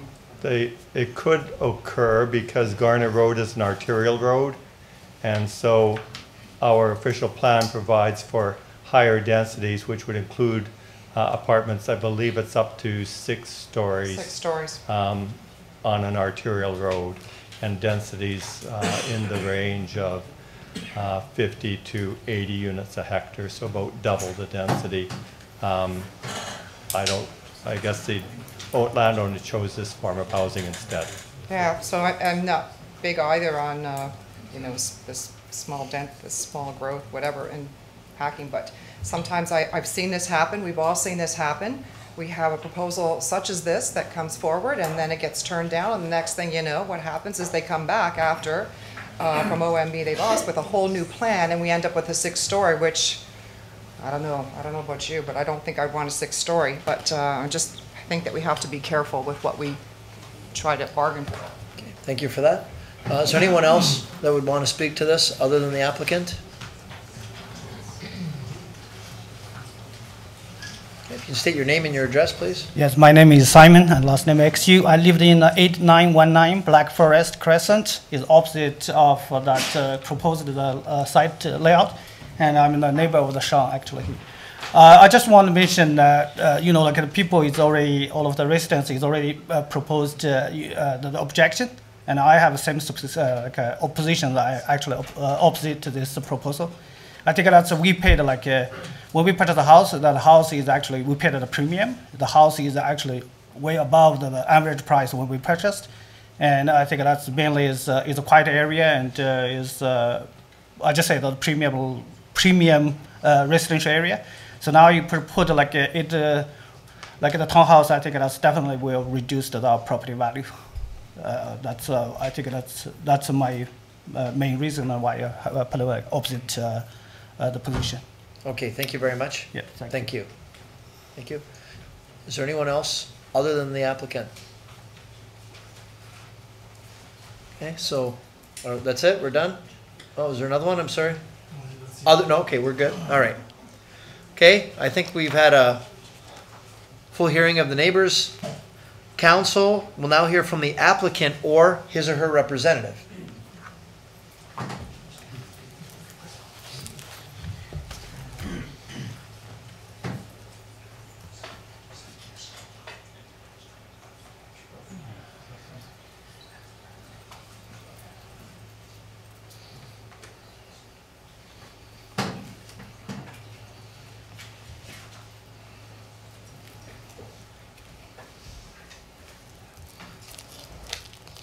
Try to use the mouse at the podium there.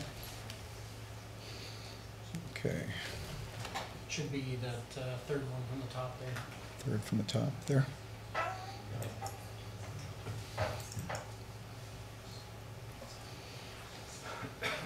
And I'll expand that. Okay. Good evening, Your Worship, members of council. I appear on behalf of the applicant. You've asked me to address the neighbors' concerns. Quite frankly, the concerns that were raised, the only one that is a land use planning concern is parking. And I think you've heard a full and complete answer to that question. It does exceed the zoning bylaw requirements for parking. The other issues that were raised respectfully are not land use planning grounds. One being value of property. I can tell you I've been doing this for 21 years and probably have done about 70 or 80 OMB hearings. I see Ms. Pepino's in the crowd and she's probably done 700 or 800 OMB hearings. The OMB has never come to a determination that values of property are affected by infill development. It's been argued, never been proven, never been accepted by the OMB. Secondly, there was the issue of a right to a view. Same thing, that argument's been made many times. Made many times here in Niagara Falls in dealing with the high-rise hotel development. Has never been accepted by the OMB. Quite frankly, there is no right to a view. More importantly, there is no right to a view when you don't own the property next door. The one speaker mentioned that they chose this side of the street because the other side had a premium. The reason why the other side had a premium is because it backs onto a provincial woodlot and wetland. So people on the other side of the street are always going to have a view. Now, just in terms of the slides, this is a concept plan of what's going to be on the property. 7 units.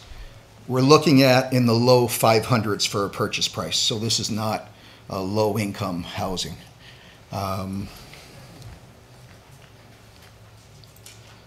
Next slide shows the elevations.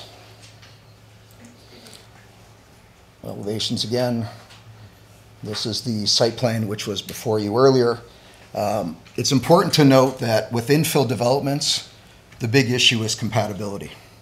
And a good test of compatibility is what zoning requirements does the application not meet, the proposal not meet. Most significantly, this application provides a full rear yard setback as per your zoning bylaw. So I'm going to take you to an aerial view so you can appreciate that. So you'll see the green space is the proposed setback, which is in accordance with your zoning bylaw at 7.5 meters. The properties on Black Forest also have a setback of 7.5 meters. So you have a mirror image of each other. So that goes a long way when it comes to compatibility. There was an issue of a significant reduction in one of the requirements. That relates to this setback dimension right here. I don't know if you can see it. What's proposed is 2.5 meters. It was indicated that the applicant owns the property which completely backs on to that setback. It was also mentioned in the planning report that the city has in the past approved a very similar development on Dorchester Road with the same setback. And in that case, the rear yard owner was not the applicant.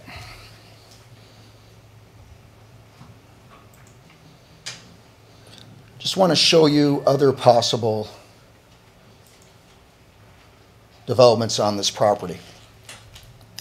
Another possibility is a 4-unit development fronting onto Garner Road. You'll see that the side yard setback, because it's now a side yard setback, backing onto the homes on Black Forest, is now only 4 feet. It's not 25 feet, it's 4 feet. And this is another proposal that could be developed on the property. The next one is 2 single-family dwellings. Okay, same thing. You now have the neighbors backing on to a sidewall of a single-family dwelling with only 4 feet separation. More importantly, and this point hasn't come out, but Alex, I'm sure will confirm it, when you have single-family backing onto single-family, the developer does not need to put a privacy fence, privacy wood fence. So in this case, there'd be no requirement for a privacy wood fence.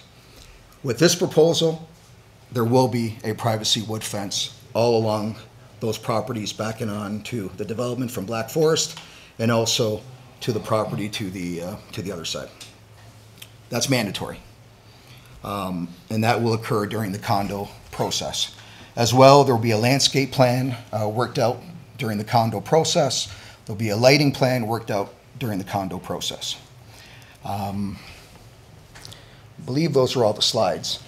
There was mention of other possible uses on this property. Yes, there could be a high-rise on this property up to 6 stories. And in that case, your bylaw says that the setback would be half the height. So there could be a 6-story building 30 feet from the back of these houses on Black Forest. They would likely need underground parking, but there's lots of developments with underground parking occurring in the region. So at the end of the day, I believe as Councilor Carrier stated, your job is to apply the land use policies. You may not like the proposal in front of you. You may not want it in your backyard, but the reality of the matter is that is your job, to apply the land use planning policies. In this case, this proposal meets all of the policies, provincial, regional, local, and therefore represents good land use planning. So my comments, subject to any questions you may have. Thank you very much, Mr. Baca. Can you give us any indication of the approximate size of the 7 units being proposed? I believe the total size is about 1,700 square feet. Sorry? 1,600. Okay. 1,600 square feet. Okay, thank you for that. While you mentioned square footage, I also wanted to make a point about, there was a discussion of perhaps there was a townhouse development proposed on German Village and the neighbors on Joseph Court opposed it, and that's why it didn't proceed. I can tell you I was the lawyer for the developer of German Village. The only proposal that came to this council was for single-family dwellings, which is what you see on the property right now. There was no other proposal made by any other developer on that property other than single-family dwellings. Okay, thank you for that. Do we have questions of council for Mr. Baca? None? Okay. All right, thank you very much. Thank you. The public meeting with respect to the proposed zoning bylaw amendment is now concluded. What's the will of council? Yes, Councillor Campbell? I'll move the recommendation, Your Worship. Okay, moved by Councillor Campbell, seconded by Councillor Carrier. Is there any discussion to the motion? Okay, seeing none, we'll call the vote. All those in favor? Okay, and that's approved. Okay, so thank you to everyone that was here for this development meeting. We're now going to move on to the next planning matters. We'll give you a chance just to vacate the chambers for a moment.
continue on.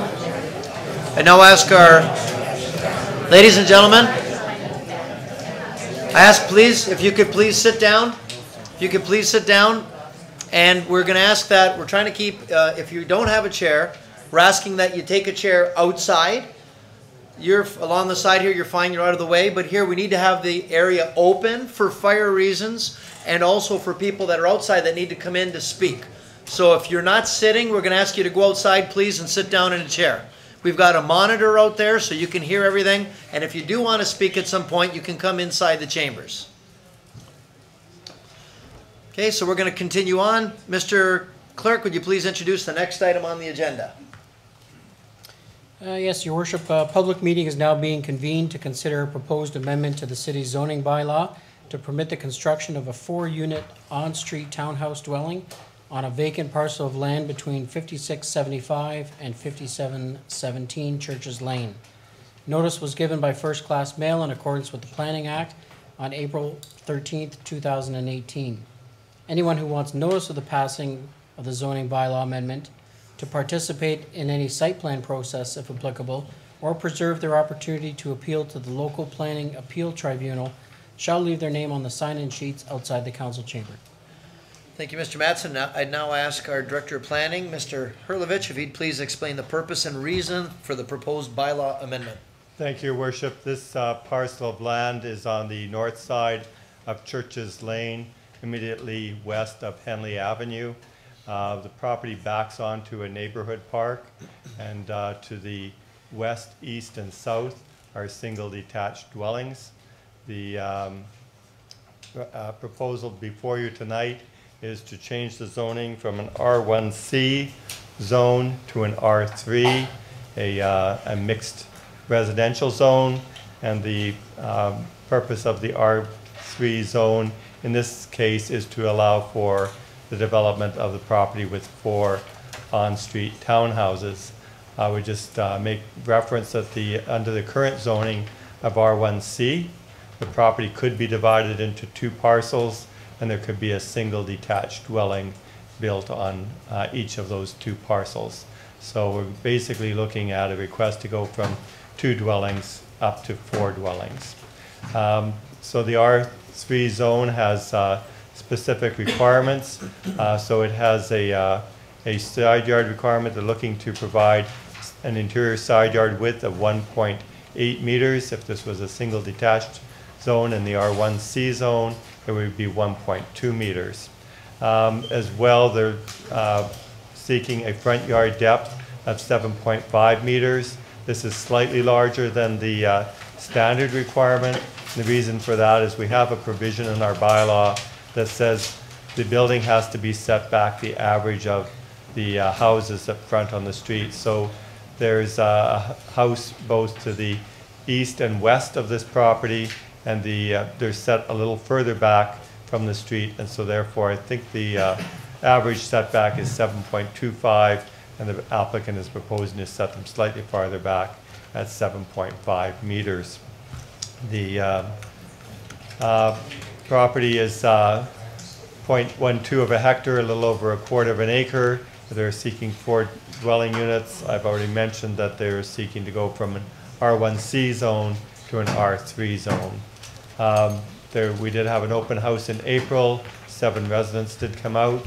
They were concerned about the size of the proposed dwelling, the market value, some of the same comments you heard a moment ago, and whether the applicant would be constructing the drawings.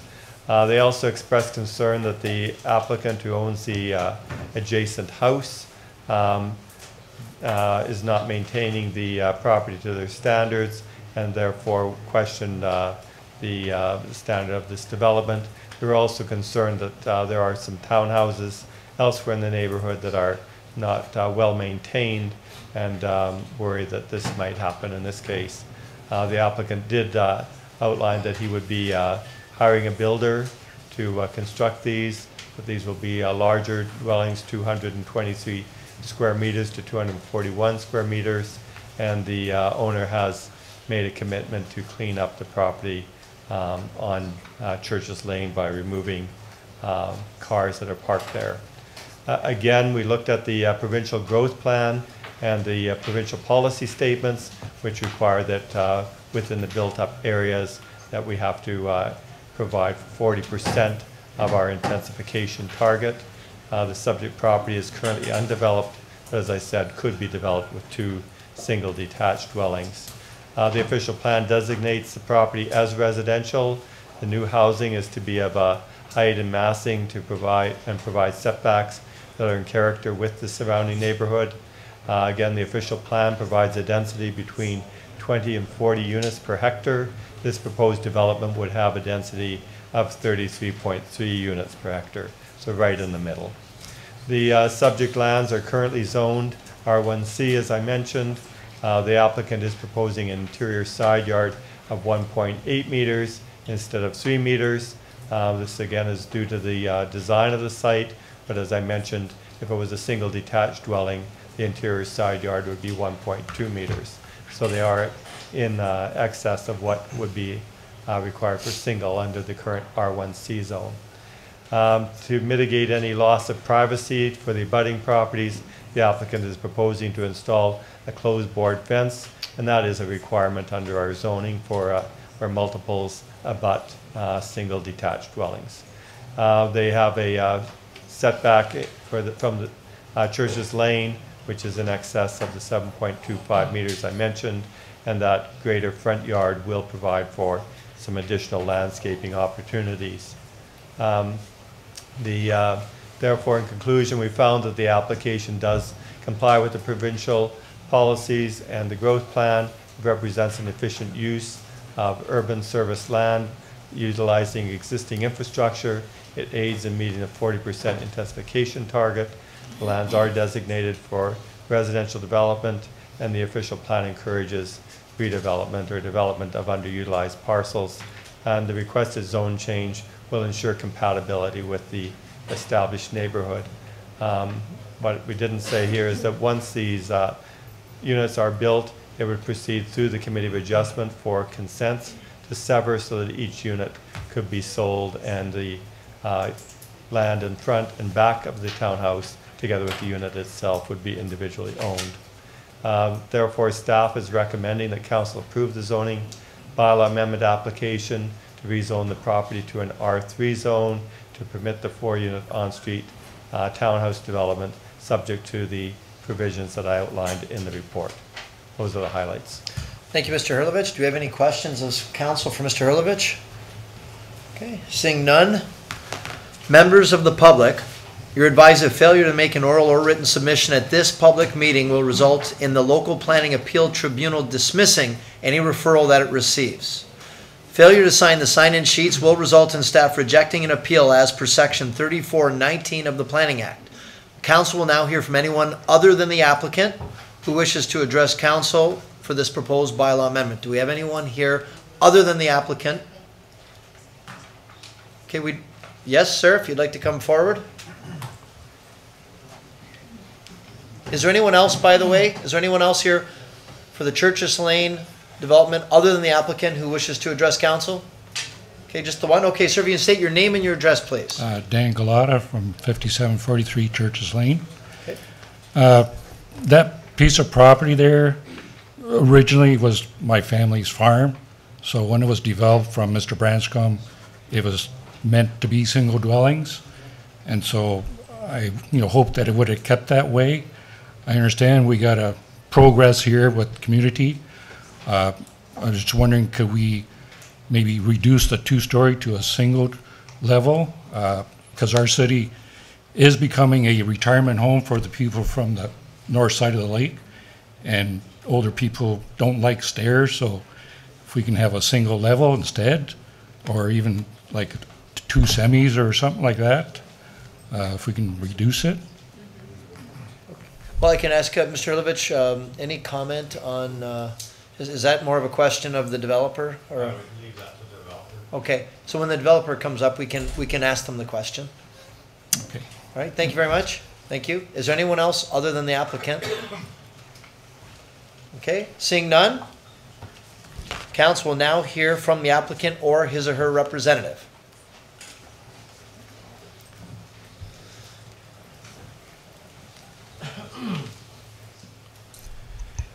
Mr. Mayor, members of council, city staff, Emilio Armando, architect, representing Pat DeLuca this evening. Certainly welcome your questions. In terms of our preamble, we would certainly support staff's recommendation.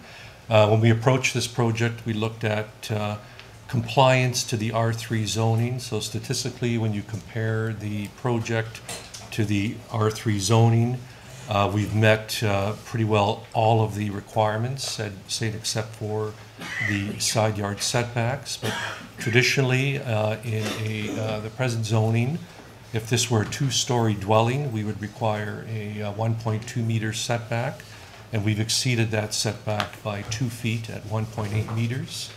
Also, the front yard as a comparable between the adjacent homes, those homes are set back approximately 6.25 meters, and as Mr. Hurley pointed out, we're set back somewhat further. To make this development viable, there was any consideration in duplexing this development, that the developer felt that 4 units were applicable, met provincial plan policy, created a diversity of residential typology in the neighborhood, and certainly would add considerable value. Each of these units is in excess of 2,300 square feet in a 2-story configuration, open plan. So the intent is to appeal to a prospective demographic that would be able to afford this type of development. In essence, we believe it's actually adding value and diversity to the neighborhood. I would agree with Mr. Vaca. I don't think there's anything currently in the Planning Act today that would say a townhome development would depreciate value. It's sort of a misnomer in a sense, is that today real estate values have increased. That's a truism. So in essence, real estate value has increased in today's reality versus realizing any depreciation. There was a building elevation presented. I'm not sure if it's part of these slides, but I can certainly, I brought an exterior elevation of the development and what's envisioned.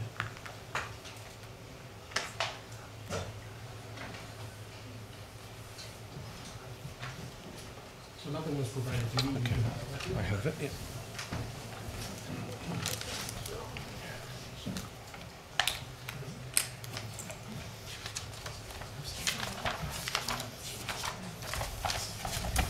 Is this several copies, or you just wanted to pass I just it brought on? the single. Okay, I I just passed it. presumed that it was on the slides.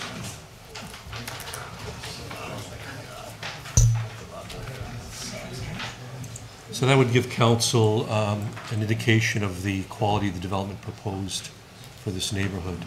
There was mention of an existing 4-unit townhouse development down the street. I think that appeals to a different demographic and market in terms of its qualitative aspects, as comparable to what our client is proposing this evening.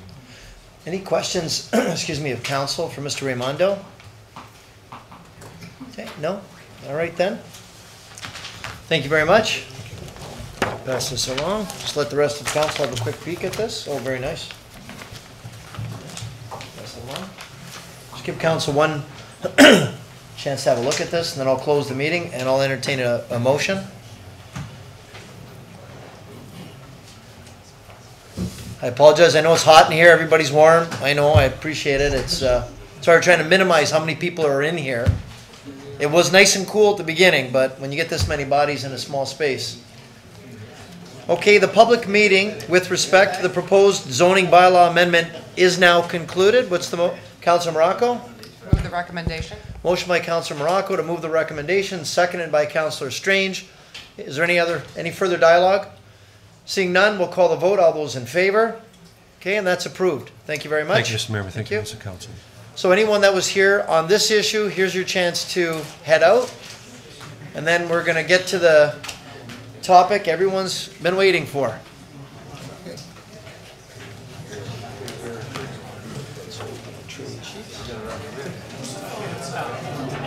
What's that?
Continue on.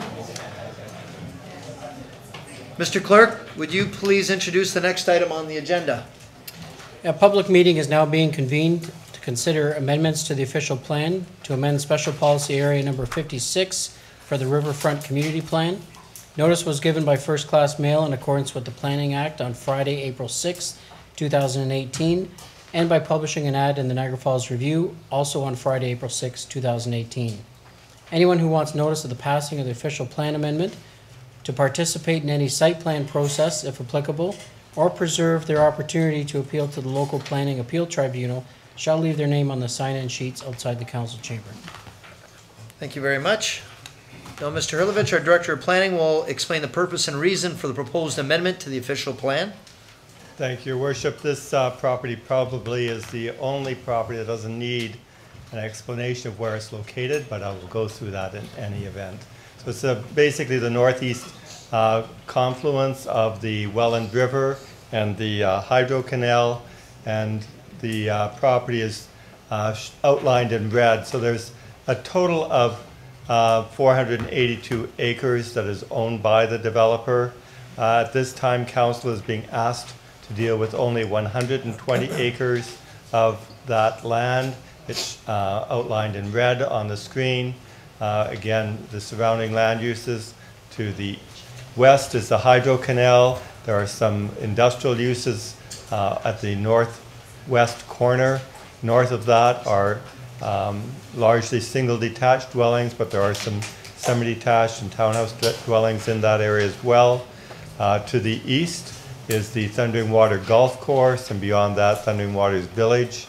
To the immediate east is the Stanley Industrial Park, and to the south of the property is the, it's labeled here Chippewa Creek, but also the Welland River. The proposal before you tonight is to review a application to amend the official plan, to introduce a community plan for the development of the 120 acres. The applicant proposes to develop a total of, provide accommodation for 2,675 people, 879 dwelling units, 238 seniors housing units, and a 500 unit hotel, and providing employment opportunities for between 1,800 and 2,800 people. The GR Can submitted their application last September. Prior to that, the city had been working on a secondary plan. However, the applicant has chose to reduce the extent of that property and to provide a comprehensive set of policies that will guide the development on a community plan basis. So I've outlined for you here the part of the rationale that we've moved in this direction. So a large portion of those lands of the 482 acres are provincially significant wetlands. So these areas hatched in green are provincially significant wetlands. These two ribbons of land, this large block, this area along the Conrail drain, a large block south of the railway tracks, extending down to the Welland River and along the Welland River. So a large portion of these lands are undevelopable. They're a no-touch zone. There are some wetlands that were identified in the fall of 2016, here and here and here. So there are some small wetlands within the area that's currently being considered for this proposal for these official plan policies currently before council. So there's a total of 234 acres of wetlands within that area, so almost half of the lands. The proposal, as I said, is 120 acres, and those lands that are set out, those are the colorful lands here in the middle, were set out by the following the principles of avoidance of the wetlands, providing mitigation, and then providing enhancement. So those are the areas in which, by which we were able to identify the lands that could proceed within this phase of development. As a bit of background, looking at the air photos, so 1934, a large area of the property south of the railway tracks, the former CP rail line, shows the disturbance of those lands. That was 13 years after the Ontario Power Generation, or HEPCO at the time, put in the power canal that takes the water from the Niagara River to the reservoir at the north end. The 1954 air photo shows still a large area of the property still under farm activities. There is some regeneration of natural heritage features on those disturbed lands. 1968, we can see that there is still some land that is open, but the natural area is beginning to encroach further. And then the last slide, this 2015 air photo, shows a large percentage of the property which is covered with vegetation. Also, as part of the background, so in 2006, these lands, well in fact until 2008, these lands were identified for industrial purposes. You can see on the left-hand side of the screen, there is no provincially significant wetlands. There are no natural features identified at all. In 2008, Council considered an application by Pinewood Homes to, or sorry, by Mountain View Homes to change the lands from industrial to residential, and they did identify portions of those lands as being significant and designated those environmental protection. So Council in 2008 took the first step towards recognizing provincially significant natural features. In 2010, we brought forward an amendment, and you can see the increase in size of those wetlands. That amendment was approved by the OMB in 2014. So again, we had substantially increased the size of those wetlands. In 2016, the Ministry of Natural Resources and Forestry went out again, and those wetland boundaries were further expanded. The area that we're talking about is under this phase, these policies, is right in here. And I did identify these additional wetland features that were identified by the ministry in 2016. So as part of the application that was submitted to Council for consideration, they were supported by a number of studies. These were required by the planning staff, by various agencies, by regional government and the Conservation Authority to move forward. So the developer provided for us a draft set of official plan policies. They provided a planning justification report. They provided a summary report of that earlier this year. They provided an environmental impact study. There was an addendum done as recently as March of this year. They provided an infrastructure, stormwater and wastewater studies. They submitted a stormwater management memorandum. The transportation master plan was also submitted, and there was an update to that through an assessment in April of this year working with the region. There was a phase 2 environmental site assessment submitted in April of 2017, air quality for noise, vibration, feasibility, and then a peer review of that noise, vibration for land use compatibility was done in March of this year at the request of the region.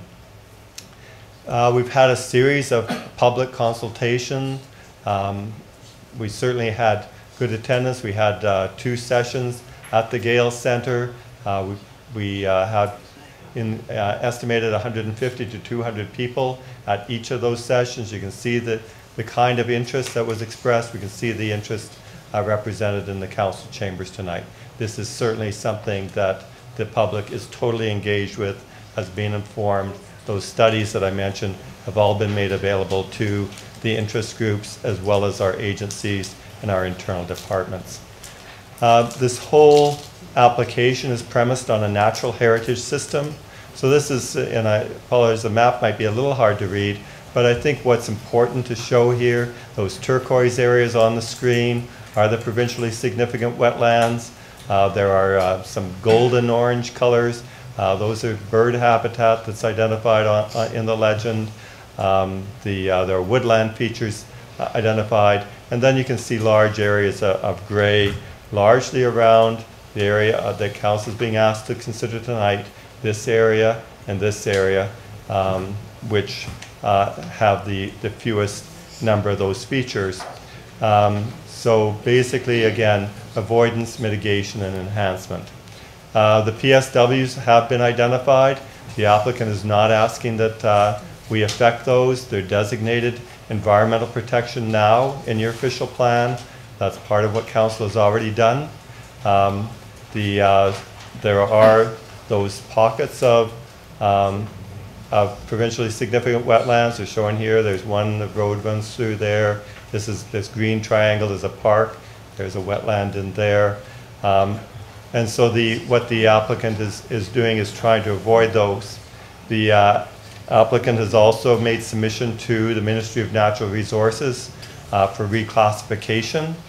Until that happens, staff's recommendation is that those lands be designated environmental protection.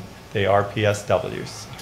We do have policies. We're recommending policies that in the event that they are successful with the ministry in having those boundaries either reduced or removed through reclassification, then the adjacent land use would prevail. So in the case of this, you can see the bottom end of a wetland right here.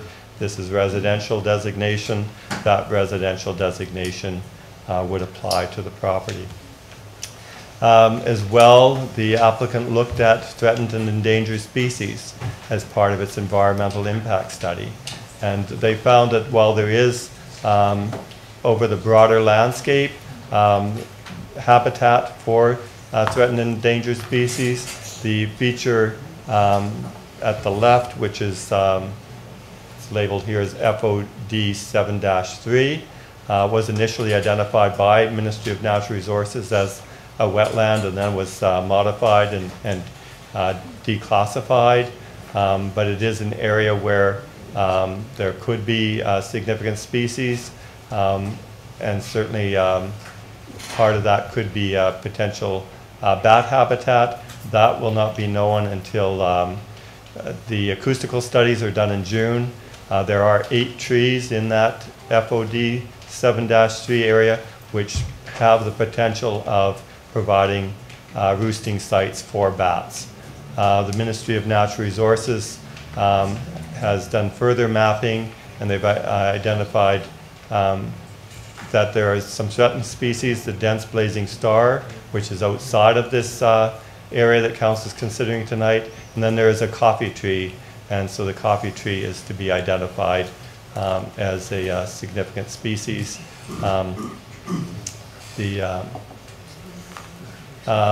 Again, so part of that FOD 7 area, part of the significant wildlife habitat, the Conservation Authority is satisfied that there will be no negative impact respecting bats. At this point, as I say, the acoustical studies are to be done in June, but there are it's a permitted system.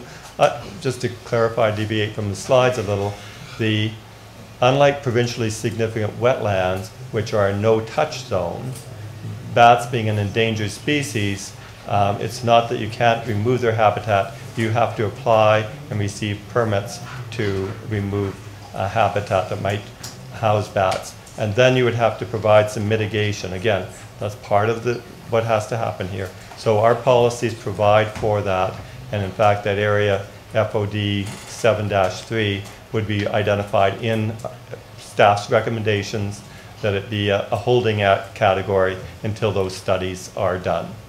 So again, we recognize that there is further work that needs to be done. Similarly, amphibians need to be studied. There was some additional field work conducted in April of this year because that's the time of year when salamanders and frogs are mating, and so that's definitely the breeding period.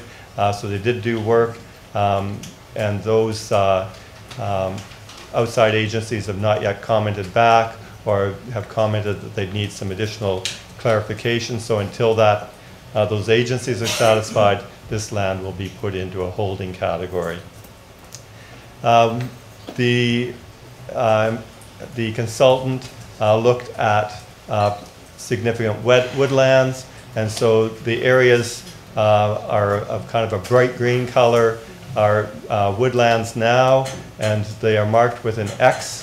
They have a high concentration of ash and elm, both hardwoods. There is a significant loss rate due to the Dutch elm disease and the emerald ash borer. It's expected that within 2 to 5 years, most of that tree canopy will be lost due to disease and insects. As a result of that, typically what happens is the current infestation of buckthorn, which is an invasive species, will begin to take over, and again, that is not a significant plant species by provincial standards. So the Conservation Authority and the region both accepts the findings of this work done by the environmental consultants, and so we're satisfied that those woodlands could be removed and subject to development policies outside of this. As well, there are opportunities then with the removal of those that we provide enhancement of other wooded areas. So enhancement includes removal of invasive species, removal of buckthorn so it ceases to dominate the wooded areas, and then replanting with new hardwoods of a native species. That would require a resource management agreement to basically address the habitat relocation. So if we were removing trees, we can require that trees be planted elsewhere. Those trees are threatened and expected to be lost, as I said. There could be a letter of credit obtained to guarantee that those works do actually occur. As well, we looked at land use compatibility. The businesses in the Stanley Industrial Park, which is on the left side of the air photograph, or right side of the air photograph, have expressed concern about land use compatibility, and staff have looked at this, and our concern is with respect to the concrete batching plant, which is located on this property. So we've basically taken a distance measurement of 300 meters, almost 1,000 feet, which is following the D6 guidelines of the Ministry of Natural Resources, and there is a portion of the developer's land that would fall within that area of influence. So we have identified that. We've recommended that this would be an area identified with an ARC, where there would be further studies that would be detailed and that would be submitted at the draft plan of subdivision application. So again, policy recommendations that aren't in the developer's original submission, but we feel would protect council's interests. As well, transportation and servicing studies were submitted. The proposed improvements to be made by the region to McLeod Road, this is part of their transportation master plan, have identified that there would be sufficient capacity with those improvements to accommodate the proposed development. The conversation about a bridge crossing over the Welland River is not required given the current extent of development that council is considering this evening. The monitoring of traffic generation and conditions will be needed as development proceeds, and this will assess the performance of the Stanley Avenue and Chippewa Parkway intersection, and an EA and environmental assessment will be needed for improvements that would be made to Stanley and Chippewa Parkway and Dorchester and Oldfield intersections in the future. As well, servicing, the pumping station, a force main is needed for this development. The high lift pumping station has capacity constraints during wet weather flows, and so the proposed development will have to accommodate those constraints and be addressed through studies at the subdivision stage. Environmental assessment will be required for the construction of the pumping station to accommodate this development. So The sewage would be pumped from the south end of this development north to Dorchester Road. From Dorchester, it would reach the high lift station by Walmart, and from there it would be pumped north to the north end treatment plant. The question of secondary plan versus community plan. These lands are identified in our official plan as Special Area 56. It called for a secondary plan to proceed development of the area. The area of development is significantly constrained. I outlined that with the environmental conditions and natural heritage features of the site, and therefore that we're dealing with a much smaller area of development than was anticipated at the time of Official Plan Amendment 81. So in preparation of a community plan was undertaken and is comprehensive. It followed all the same steps that would be taken to address a secondary plan under Special Policy Area 56. So it looked at residential in compliance with greenfield policies, the separation and buffering of sensitive land uses. I mentioned that, the distance separations from industry to residents. I've addressed the requirement for municipal services, including road, water, sanitary, and storm sewers. The submission included numerous studies, all of which we would have required as part of a secondary plan. They've met for this community plan. The official plan amendment represents a comprehensive approach to satisfy the requirements for a complete community under the provincial policies and under the growth plan for the Golden Horseshoe. As well, once this plan moves forward, the implementation would include submission of subdivision plans and zoning amendment applications, which will necessitate the submission of further detailed studies and refinement prior to development. And those applications would be considered in an open and public process under the Planning Act.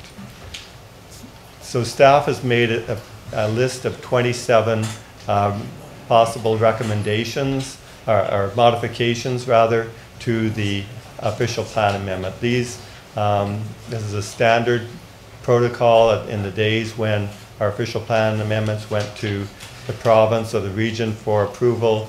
The region often modified the policy. So staff is making recommendations to council tonight that certain features be considered. And so I won't read all 27. We might be here till 10 o'clock with just me speaking, but certainly provincially significant wetlands on the subject property are to be designated as environmental protection. I've identified that Schedule A would be amended to reflect the current MNRF mapping, and that there would be policies that would address the specific reclassification of PSWs should that occur. We are recommending that Schedule G of the official plan identify that area FOD 7-3, and I spoke to that several times with respect to the significant wildlife habitat, as well as the coffee tree and the other features. As well, we're recommending that the work permits would be required under the NPCA regulations. Those would be added. The proposed amendment would be modified, including maps illustrating the areas for woodlot removal and areas for rehabilitation and enhancement. Those are all part of things to ensure that we are protecting the natural environment as we facilitate development. Again, transportation impact studies would be carried out. I mentioned already at number 19, Schedule G would be modified with the distance separation arc. And then kind of number 26, the proposed amendment would include technical modifications. Proposed amendment be part 5 of Section 2. That's the same area where we have all of our secondary plan policies. So we would have the community plan policies entered into that portion of our official plan. We would have Special Policy Area 56 modified to contemporize the policies and to allow for the passing of this community plan. Schedule A would be modified in the official plan to reflect that updated PSW mapping to designate the mixed uses requested in the tourist commercial area, and the creation of Schedule G in the official plan, and the creation of appendices to illustrate the areas of woodlot removal so that we know exactly where that is. And then last, that the amending zoning bylaw be changed from currently general industrial and environmental protection and development holding, and those would be would go from general industrial to environmental protection zone and development holding zone in order to ensure that the developer comes back with implementation plans. So the conclusions are that we feel that the proposal to amend Special Policy Area 56 in advance of a secondary plan can be supported. The proposed amendment is comprehensive in nature. There were an extensive number of studies that were submitted supporting the proposal, and those have satisfied the Conservation Authority, the region, and our internal departments. The subject lands, void lands constrained by PSWs, and a series of modifications are recommended by staff. Therefore, it is staff's recommendation that Council approve the application to amend the official plan before you tonight and change the current zoning of the subject lands to development holding and environment protection, and that this all be subject to the recommendations outlined in the report. And those are the highlights. Thank you, Mr. Hurlovich. Do we have any questions of council for Mr. Hurlovich? Okay, seeing none. Just before we start, ladies and gentlemen, we do have a list. A number of people have signed in that have requested to speak. And we're going to start with that before we get the applicant to present. So a couple of comments. Number one, if you have a cell phone, I'd ask that you'd please turn it off, or at the very least, turn it to vibrate. Secondly, remind everyone of decorum.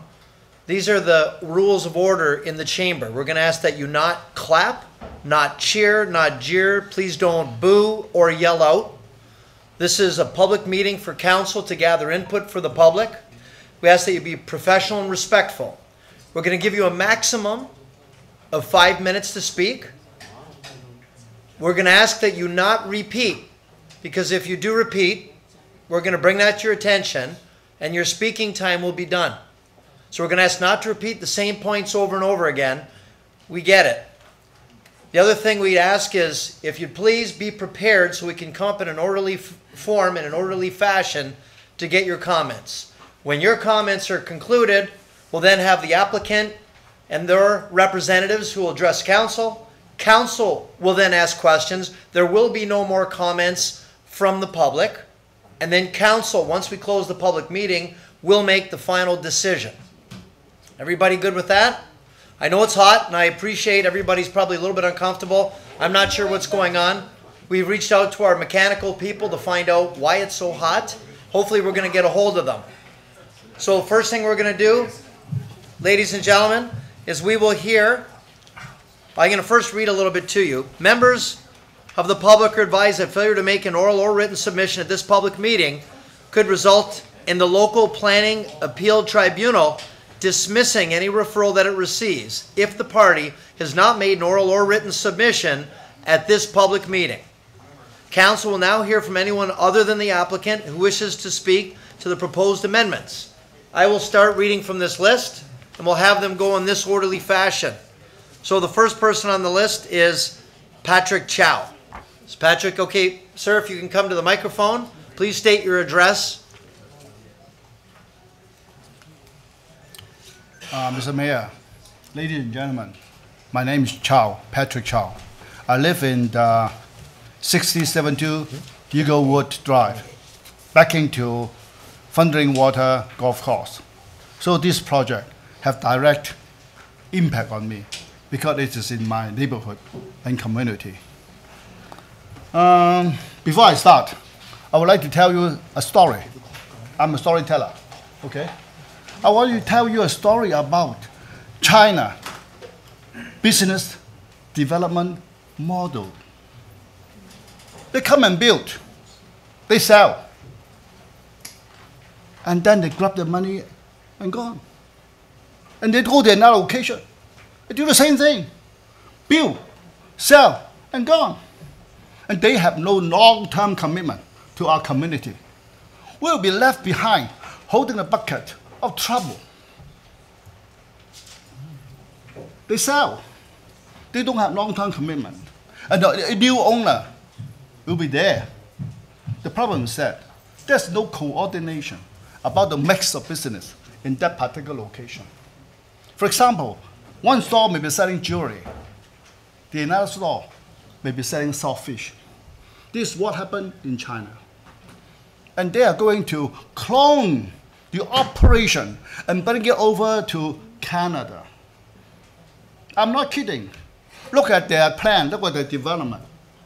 They're building a concrete forest to replace our own natural one. Have you seen that? It doesn't mix, doesn't blend with our environment. I can give you an example. Look at Great Wolf Lodge. They build what? A big log house. Acceptable to us. Blend with the environment. Integrate with our value. And these people, they don't know about Canada. The chairman cannot speak English. They just want to transplant something is workable in China and bring it over here. I call this a cultural invasion. It doesn't go along with our value. And when you see the development, it's eyesore. When they are gone, the people don't maintain it. It is custom for Chinese people, not to maintain their property. And who will be the buyer? The buyer from China. And that's one big problem. Some people may use this property as an immigration vehicle. They come and buy and develop, and they get the immigration status, and they sell it, flip it. And then when you come and all along, and they have no intention to develop the business for the benefit of Niagara Falls people. Have you considered this? This is a major concern. Also, Niagara Falls is a resort city, but they want to bring in commercial, residential, and entertainment business into one plot of land. Have you ever seen a success story like this to bring in residential, commercial, entertainment in one place? Never happened anywhere else, not even in Las Vegas, right? Now they are so brave to bring in this new concept into our land, to fall into our throat to get it. I hope all of you will consider consequence. They get the money and run. We get all the trouble we will never see. And the project will be eyesore to us all. That's all I want you to listen to my Thank story. you very much, sir. Thank you. Next, I've got Joyce Sarkey. Joyce Sarkey.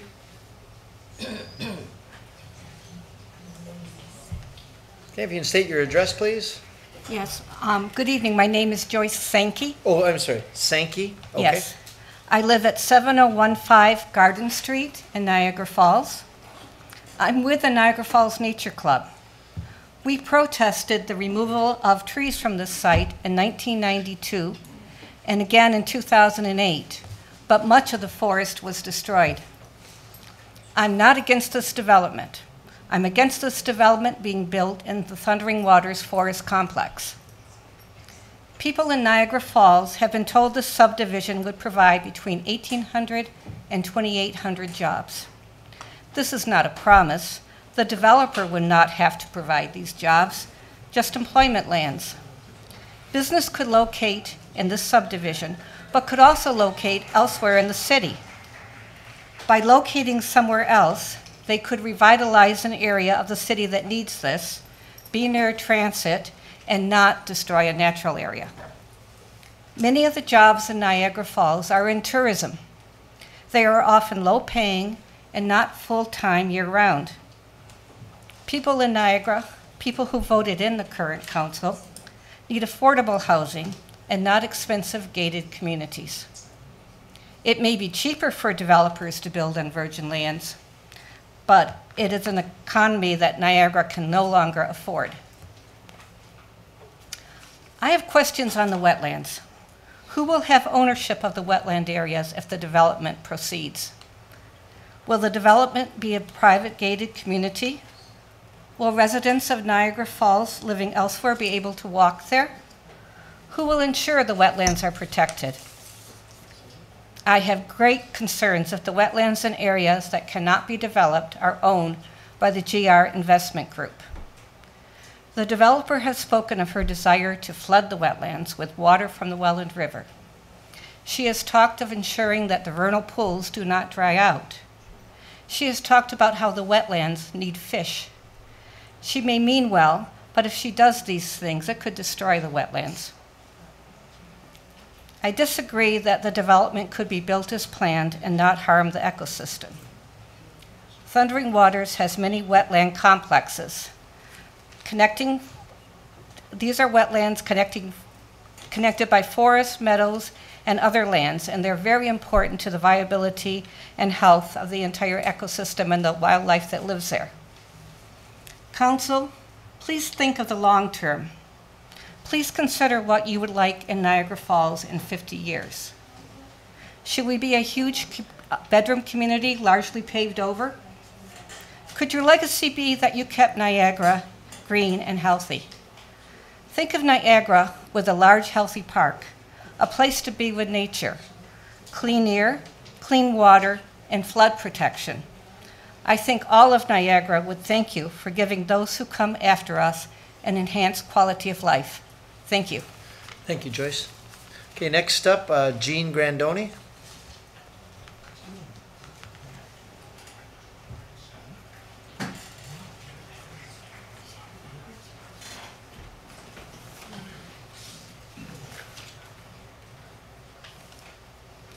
Mr. Chairman, members of council, my name is Jean Grandoni and I live at Rural Route Number 1, Garner Road, Niagara Falls. The dominant ecosystem here is being ignored. The dominant system here is the Welland River. Prior to any development approvals, either north or south of this major ecosystem, a Welland River watershed plan should be undertaken, completed, and adopted into the official plans of both the city and the region. This would be following your own regional policy plan and the provincial policy statement.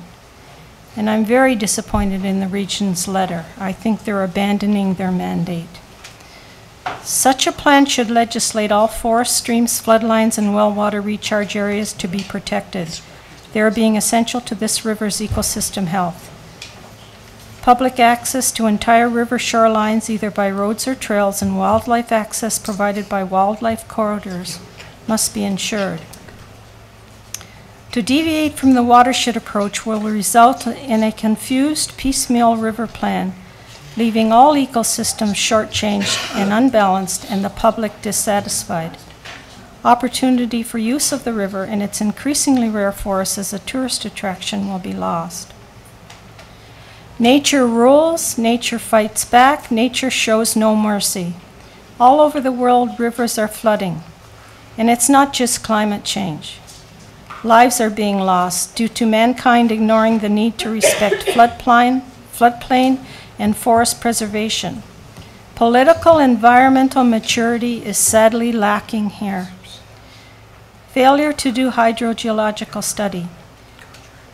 It is inexcusable that the foremost hydrogeological study has not been done as part of the environmental impact study.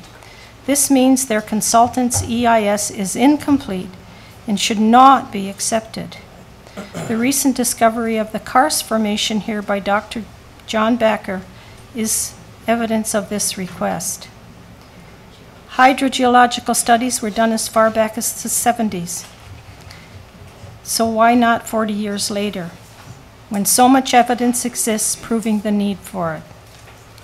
Such citywide evidence includes sewer infiltration, sinking sewers, basement flooding, sinking roads, sinking workers, lives near lost. These problems have become the taxpayer's burden while the developer profits. Remember, the Chippewa area proximate to the Welland River still has uncorrected sewer issues after 40 years. Such a major omission means that impacts remain unknown and therefore unprotected. Groundwater features are required to be protected by the provincial policy statement. Once honestly completed, study recommendations must be enforced to avoid above-listed problems, even if it means stopping entire development. Because of the omission of the Welland River Watershed Plan and hydrogeological study, this public meeting must be voted to be premature and deferred. And be careful, Council, if you believe that, don't close the meeting. Don't close the public meeting.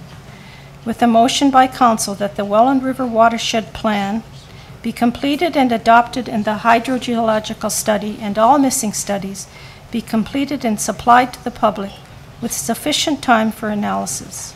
And I request a recorded vote on this matter. I have just one little paragraph of my concerns on the report. You've got a minute to go, Jean. That might be enough. I have concerns regarding one, insufficient sewage capacity, lack of enforcement by NPCA of stormwater quantity control, and that's unbelievable with what's going on around the world today. Concern regarding the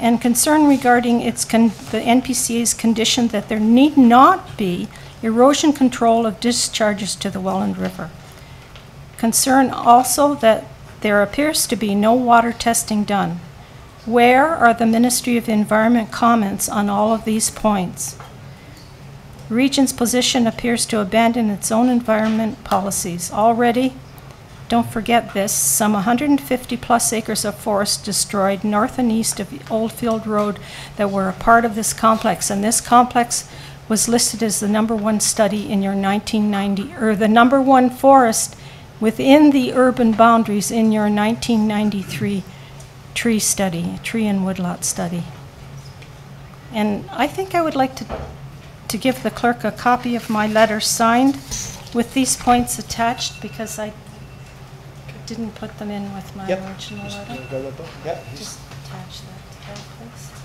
Thank you, Mr. Thank you, Chairman. Jean. Just before you go, Jean, I think Councillor Ioannoni had a question for you. Actually, I have a question for our staff. Okay, we're good. Thank you very much. Through you to Mr. Hurlovich. Ms. Grandoni spoke about the provincial policy statement and that we have a letter from the region here that she was not happy with. But do we have a letter here from the province in regard to the hydroecological study that she feels we should be doing? I'm reading the M&R letter, and they still have concerns. They actually have the same concerns they had in the email that we received today from 2008, reminding us on what we passed then in the minutes. But should we not, I guess my question is, does the province trump the region in requiring these studies to be done?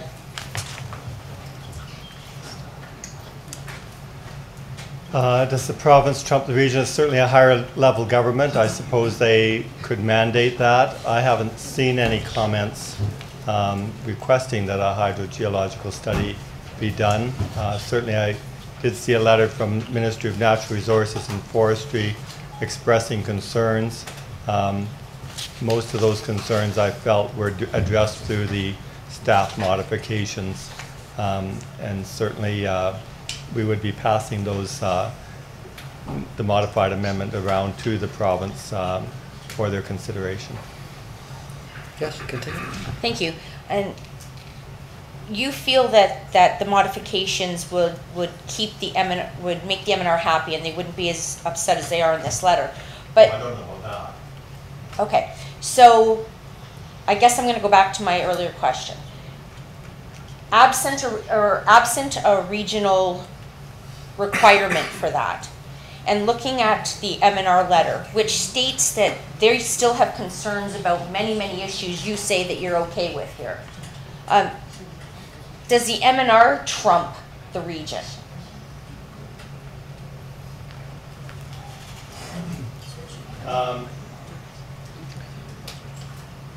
I'm not sure, you know, certainly the province does. I would say that the Ministry of Municipal Affairs would be the agency that would be responsible for that. But it may be our solicitor has a different opinion on that, but I would have thought the Ministry of Municipal Affairs.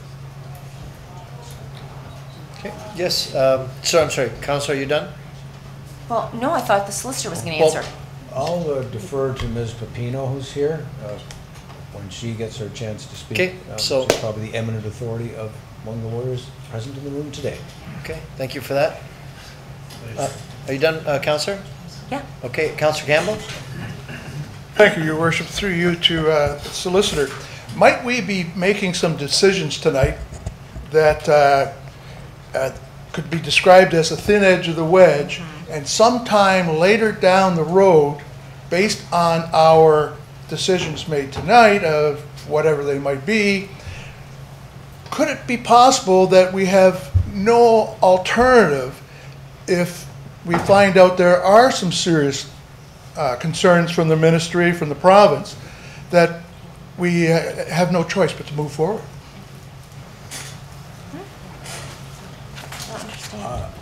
I'm not quite sure of the question. I'm trying to say is we could be making decisions tonight that might affect our control or lack of control over future decisions once we get all the studies in. I don't think there's any legal precedence here. This is a planning matter. So I don't see how, whether you accept a study in a particular case or postpone a study, binds your decisions in the future. Okay, Counselor? I just want to make, I think that's a very important point, so I just want to make sure I understood you correctly. You think that perhaps a positive decision or an acceptance of this tonight might prohibit us later when things are taking place that we've already approved under a community plan. And I think it's important to note that I've been here 20 years. You've been here longer. Some of them have been here since I was born. Really, he has. But the reality is, we have never passed a community plan absent a secondary plan. This is the first time we have ever seen anything rushed through like this. Just saying. Okay, next we've got John Bacher. And after John will be Daniel Nardone. Will be next. I'm Dr. John Bacher. I live at 134 Church Street in St. Catharines. I'd like to thank the ladies that let me sit here when I was in the stairs. Would begin with, I was upset with the introduction by Mr. Horovitz of the history of the natural heritage protection on this land. In his introduction, he made it look like it was the goodness of the developer. John, could you state your address, please? Pardon? You did say the address, did you get that? Yes. Okay, I'm sorry. Like it was the goodness of the developer that the wetlands were protected. When I spoke here in 2008, there were no protected wetlands here. I filed an appeal to the Ontario Municipal Board, and I met with Mr. Ed Lustig, who's then representing Mountain View Homes, and we came up with an agreement that he has in his files. And in that agreement, I agreed to withdraw my appeal if the Ministry of Natural Resources had access to the site to do a wetland evaluation. And as a result, they were able to go out. The landowner had previously barred the ministry from the site. They could not do a wetland evaluation.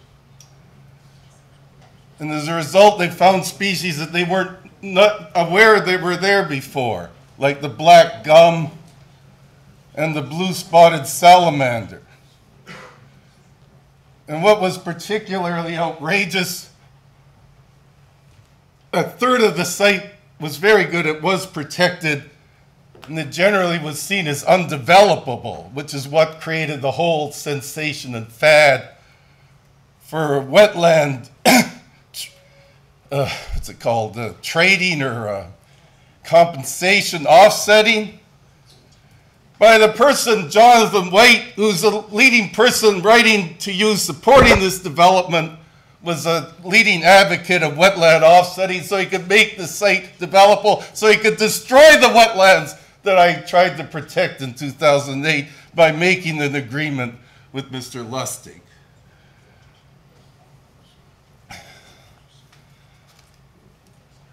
That is why there are protected wetlands here.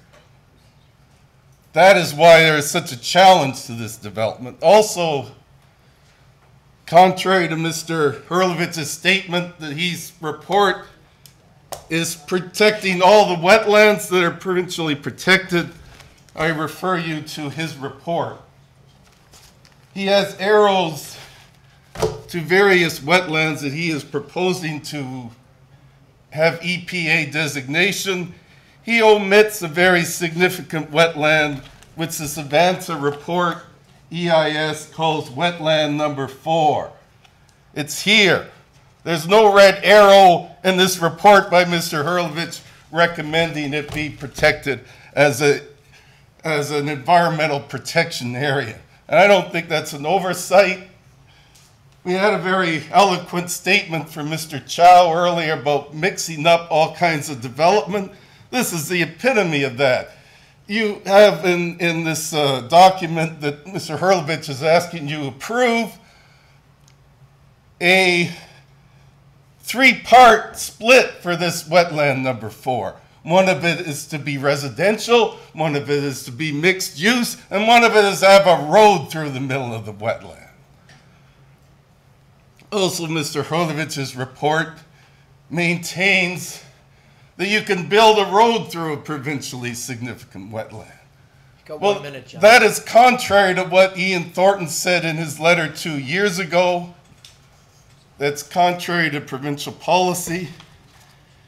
Also, I would urge that you look at the ministry's report. They refer to 2 letters that have never been received by the council.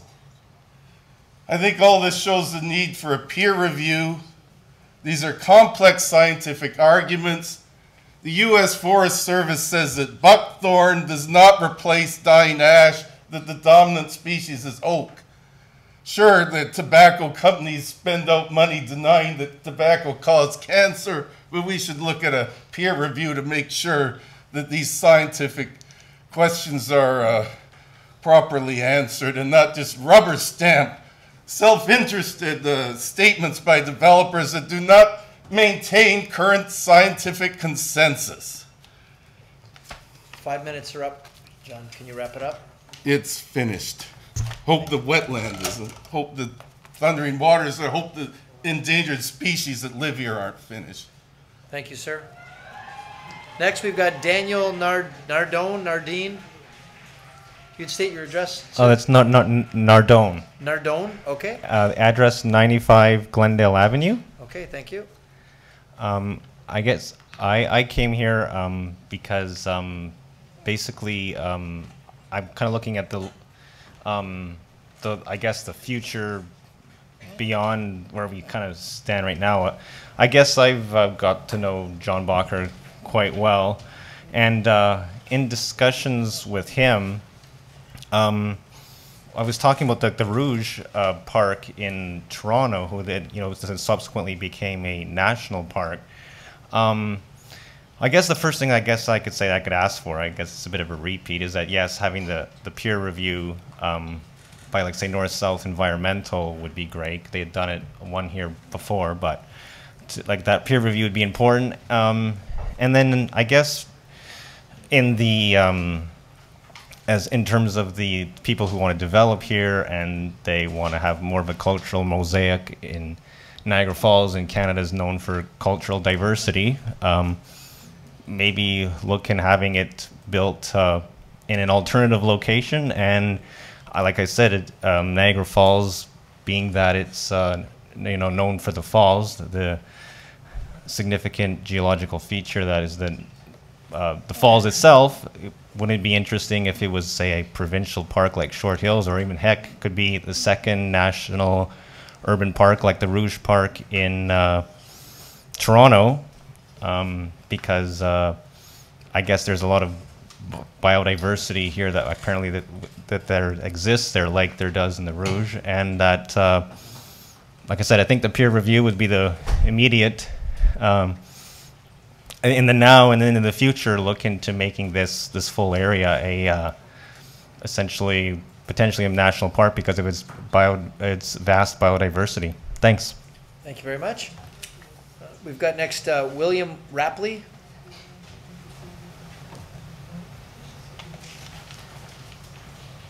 Not sure if I got that right. Yes. Can you state your address, sir? It's Dr. William Rapley and 14 Crimson Drive in St. David's. I've been there 5 years, but I did grow up in Stony Creek, and I know the area quite well. I've been a naturalist my whole life, but I studied zoology and vet medicine at the University of Guelph, and I worked at the Toronto Zoo for 36 years. I was the executive director, conservation, education, and wildlife, that part of the operation for 26 years. We are very concerned. We do a lot of field work, and the endangered species and threatened habitats, all the things I've seen, about 80% plus of our wetlands have been wiped out in Ontario. And this is a gem here. I'm familiar with the site. It has old growth forest, which are amazing, and my colleague Dr. John Ambrose and many scientific people out there are very concerned about what's happening here. But he, with Carolinian Canada, used to work with us, restoration ecology at Toronto Zoo and so on, that some of the gum trees in the region here are over 600 years old. So wetlands need buffering. I've been out at the site. I just want to say that I support a report from Dr. John Bacher, who has filed a really detailed report. It should be totally reviewed and everything should be answered that's in there. I don't understand. I worked 40 years plus on every committee you can think of with the Ministry of Natural Resources, including the Species at Risk Program Advisory Committee for the Endangered Species Act in Ontario for 4 years. I don't understand why you would even consider moving forward without doing the proper studies that need to be done. What about the breeding birds? What about more amphibian studies? What about these bat studies? What about the hydrology?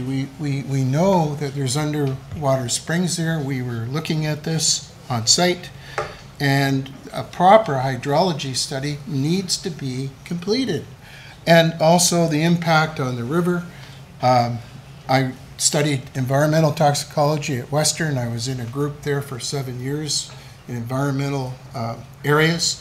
The impact on your river system and your Chippewa Creek and so on could be immense, and you need to really sort that out. So I worked with the Rouge Park for over 40 years in different aspects of programs there. And I would say, yes, you have an opportunity here to save this gem in this area and do something.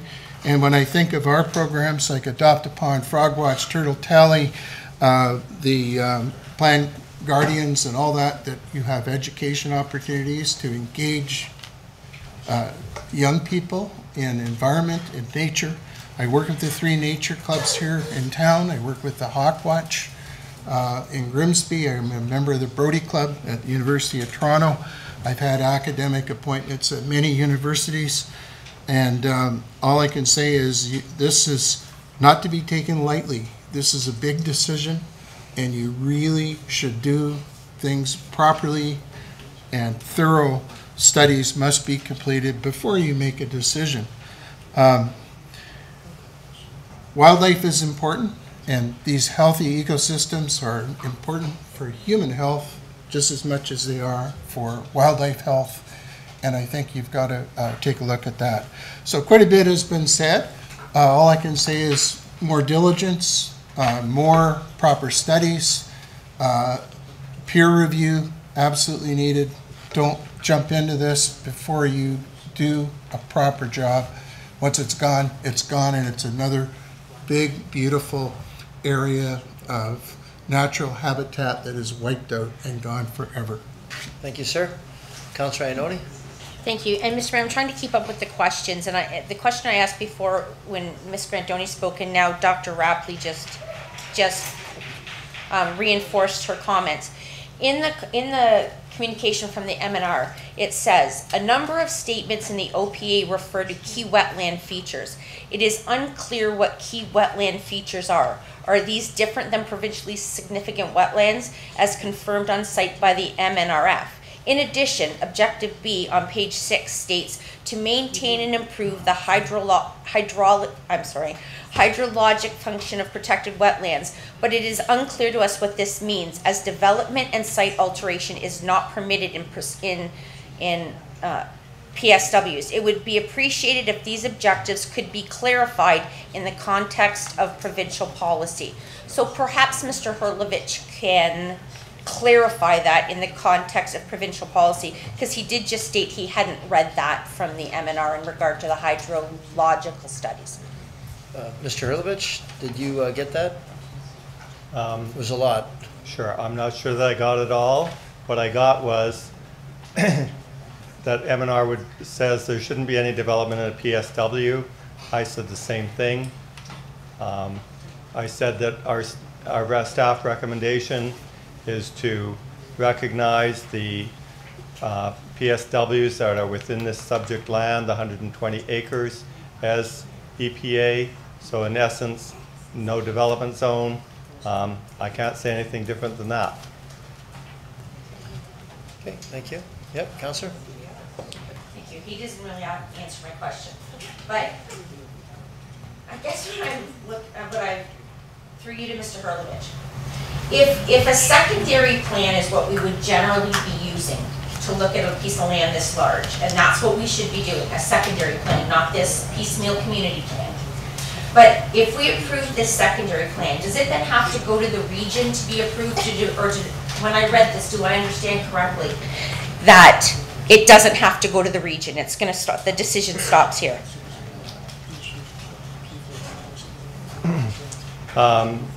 Secondary plan has to go to the region. I'm going to go to John Barnsley with our community plan. No, not at the present time. So the region would not require the community plan to go to the region for approval. Which I find awful. Well, that's the region's decision. It wasn't mine. No, that's how we manipulate it into a community plan so that it doesn't have to go to the region. I had no idea what the region would say before we submitted the application for them as it was provided to us. Well, maybe we should have checked that. But I guess my comment in regards to this community plan opposed to the secondary plan is if we need a secondary plan for the whole property, then we could really do the whole property minus 1 acre as a community plan and not need a secondary plan approval at all. The secondary plan approval to the region is our insurance that every single solitary thing is done right. And I think this is piecemeal. I think this application is ripe for appeal on planning issues from start to finish. And I'll be happy to listen to more speakers. Okay, thank you. We've got next up Owen Bjorgen and then Diane Monroe.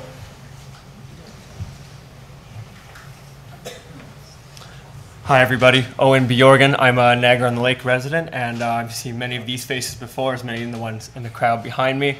I'd like to use my 5 minutes wisely today, and I submitted a YouTube video link to Bill Matson. We're going to play it at the very end though, not just this instant, so can we press pause please? Press pause please. Thank you. Okay, that's great, thank you. So we'll play that for the last 2 minutes, that's approximately how long it is. Again, I'm here again, and I don't want to sound like a broken record. I've told all of Niagara Falls City Council about my concerns from a biology standpoint from my schooling days with my Bachelor of Science in Biodiversity, and also my experiences in Niagara's natural areas. I've told you about my fear, my ecological fear of genetic inbreeding when we build around this ecosystem. As we've seen from the mapping, once we put in this potential development, those PSWs are essentially boxed in. I fear of the invasive species that are going to now have just that extra bit of avenue and a line to enter the provincially significant wetlands. And as we've heard at a public meeting once before, they're provincially significant wetlands until they aren't anymore. So I'm fearing this ripple effect that is going to wash over this property, and next thing you know, at 10, 20, 50 years from now, the development can continue and sprawl. And I have a very interesting story. So instead of going on with my usual scientific, biological explanations, I want to mention a quick story.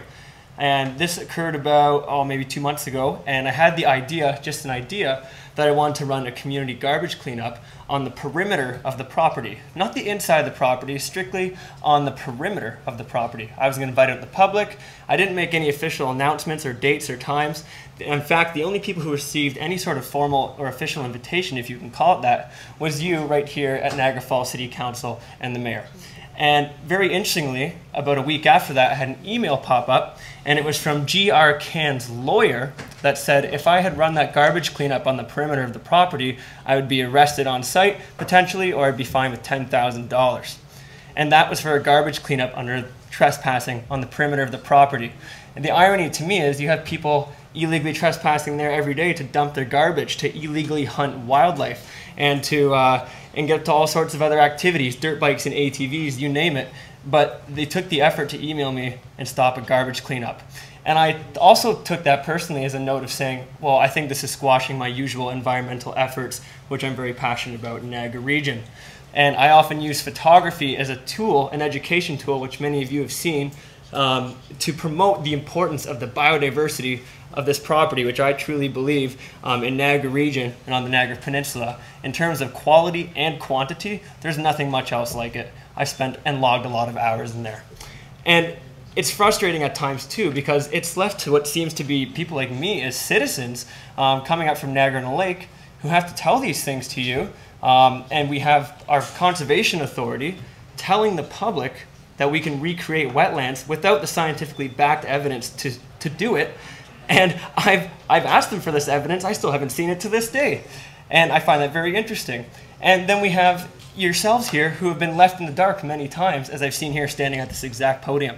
So, because I'm a law-abiding citizen and you won't see me setting foot on that property, I have a video I've made for you today where we're going to look at it from above. So if you'd like to press play.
Thank you for your time in that video. Thank you, Owen. Thank you very much. Yeah, Councillor Ioannoni. Thank you. And when you spoke here numerous times, you talked about the inbreeding, the genetic inbreeding. And you talked about how with the development that close, it was going to spread into the PSWs. Just because they've made this development smaller, does that take the risk away Because that's what we're being told now. We're going to shrink this down. We're not going to affect the PSWs. But with your experience and your education and your knowledge of that piece of land, is that true? Councillor Ionani, my fear, once again, from an ecological and scientific standpoint, is even with the current mapping that we've seen today, which would potentially go through, that property, even that development, even at that size, still more or less boxes in the remaining provincially significant wetland blotches. So to the north, we have the Oldfield Road subdivision, which was a clear cut, kind of a cut first, ask questions later sort of deal. And then to the west, we have the QEW. To the east, we have the industrial area. To the south, right now, we're very fortunate that this ecosystem has this outlet to let genetic flow out by leaving that natural space that is currently the proposed development area. And if we develop there, my fear is that terrestrial species, especially some amphibians, reptiles, mammals, etc., they're going to be in that area when they genetically inbreed. Even with the property potentially being developed as we've seen it today, it still boxes in the property. And genetic inbreeding in the world of biology is bad news. And then suddenly the species that make that property, or those wetlands, provincially significant, might not be there anymore, again, 10 to 20 years from now, whatever it may be. And then suddenly it's not a provincially significant wetland because they're not there. So Ms. Grandoni talked about the Welland River being the guiding ecological, it's not my language, so the ecological motivator. What are the adverse effects with that? Well, I see, it's also very funny. I'd like to put the onus back on the Niagara Peninsula Conservation Authority. They're always preaching that they want better water quality in Niagara region. And here's a perfect example of how to maintain your water quality for places like the Welland River or Chippewa Creek. We need those filters or those ecosystem buffers along its edges and along its shorelines to ensure that the water is filtered properly and the runoff and pollutants are maintained and that soil doesn't wash into the rivers, further tainting it and polluting it. So this property, particularly where the development might go in, that area is what borders the Welland River for the most part. So I see there's an extreme potential to keep it there and also to have and for the city to gather those benefits from that property remaining there as it is. So again, as it is, I'm not saying I'm anti-development. As I said in the video, this is just a matter of poor location, and we need to listen to science and make sound decisions. Okay, thank you. Thank you. Yes, Councillor Yes, Campbell. thank you, Your Worship. I'd like to direct a question to Owen. In Mr. Hurlovich's presentation, at one point he suggested that there'd be some tree cutting take place because of the ash, and it stated specifically if they were left untouched in 3 to 5 years, it would be gone anyways. In my mind, that's what made these areas as being environmentally protected, is that rotting of those trees, that back into the ground, the recycling of the growth process. So I think that even putting other trees in there would mess up that balance. Am I correct? I wanted to know if you sat in one of my ecology classes with me in Guelph, because that was a good explanation on your part. Here's the thing, these are ash trees, and as we know, the ash trees are dying because of the emerald ash borer infestation. But as Mr. Campbell said here, just because they are standing dead trees biologically, it doesn't mean they don't provide habitat for birds to build their nests in, for birds of prey, which are at the top of the food chain, to roost in and hang out in and look for food in. Also, when they fall, they rot and they return nutrients to the soil. They provide habitat for reptiles and amphibians. By the way, this property has probably some of the highest reptile and amphibian diversity I've ever seen or logged in Niagara region, and therefore in Canada, being so far south here. So yes, these trees may inevitably die, biologically speaking. Mr. Hurlovich is correct on that note. I wouldn't be surprised either. However, their job to contribute to that ecosystem isn't done when they hit the floor of the soil by any means. Can I ask one question? There was a reference to black gum trees. Are there actually any black gum trees? Has anyone seen them? Yes, and I think the best person to refer that to would possibly be one of our later speakers, Derek Jones maybe, but especially Dr. Bacher. I've yet to personally find it out in that vast 484 acres, but there are black gum trees on the property. Because when council toured, I asked the ecologists if they could show us one, because I had never seen one before, and they said they'd never seen one, just that there could be one there, not that they'd seen one, so I just was asking if you'd seen one. Personally, I haven't, Mayor Diodati, but I would refer that question to someone like Dr. Bacher, perhaps. Thanks very much, Owen. Appreciate it. Welcome. Okay, we've got Diane Monroe and then Ross Smith afterward. I'm going to be very, very quick. My concern is one of a sociological one. What makes Canada great is that we are an inclusive society. A city, within a city being built, this concept ghettoizes an entire segment of our society. While it is talked about being an inclusive community, there is no evidence that this is the intent or will be the result. In fact, by having their own schools, hospital, and casinos, it indicates building a segregated community that is what they're going to do. And that is the complete and total antithesis of what Canada stands for. Thank you. Thank you very much. Ross Smith.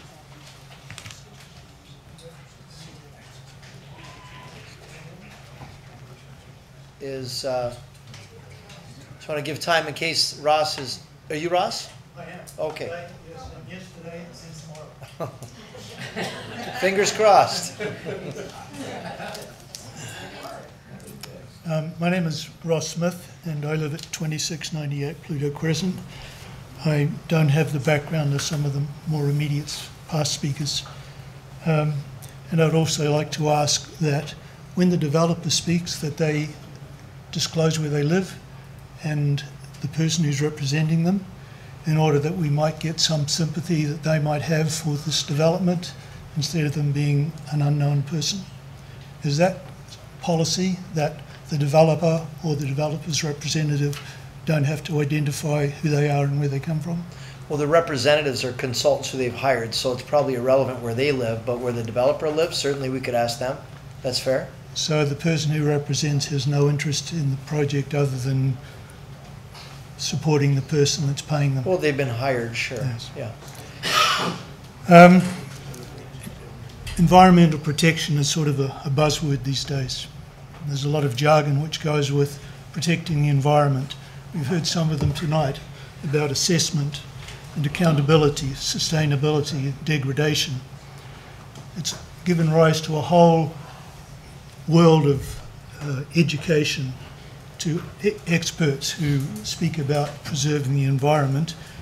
I wonder whether those people are a bit like a doctor and that they're trying to preserve life rather than to move it somewhere else.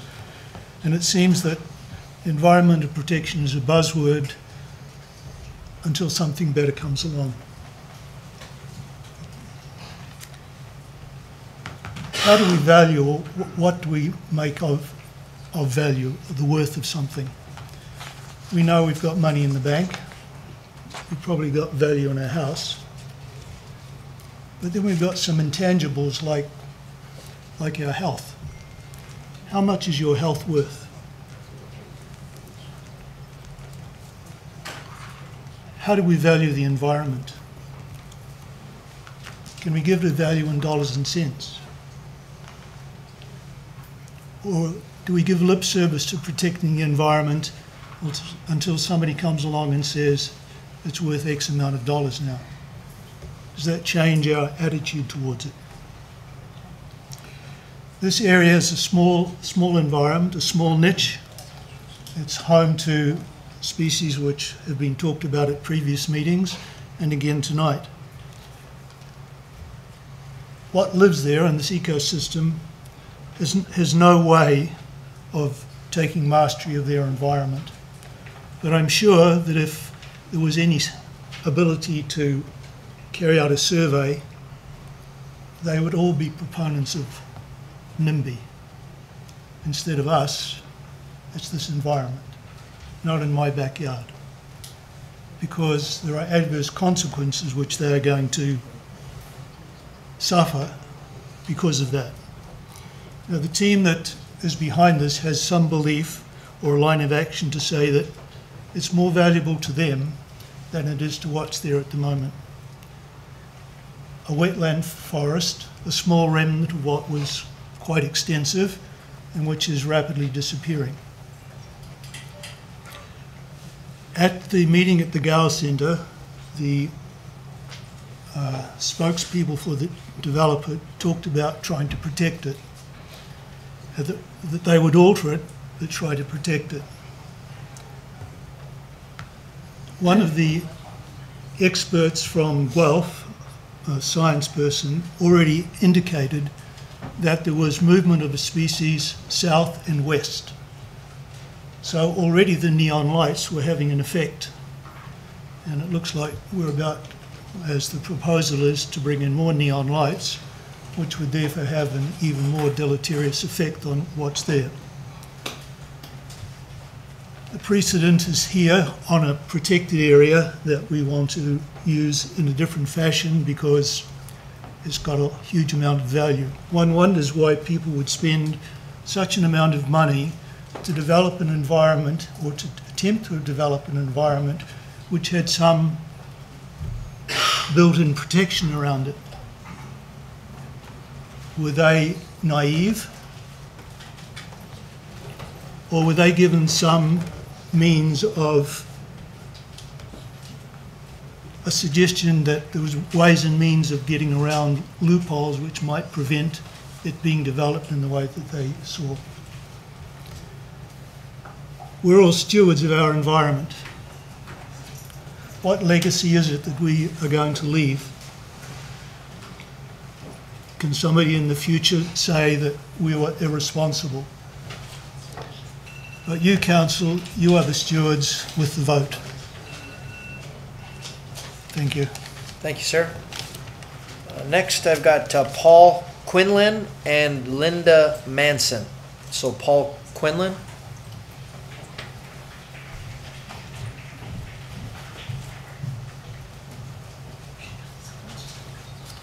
Hi, I'm Paul. Niagara Falls has enough boutiques and restaurants. There's enough redundancy. Optimus Park was a function of businesses moving from one spot to another. Niagara Square is presently sitting vacant. We don't need construction on top of this PSW.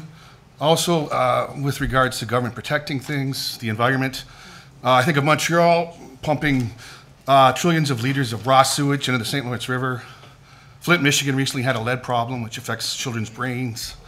Niagara Falls, New York recently pumped some black crap into the water, so the government has some issues with protecting the environment. Thanks. Okay, thank you, sir. Next, I've got Linda Manson. And then Anastasia.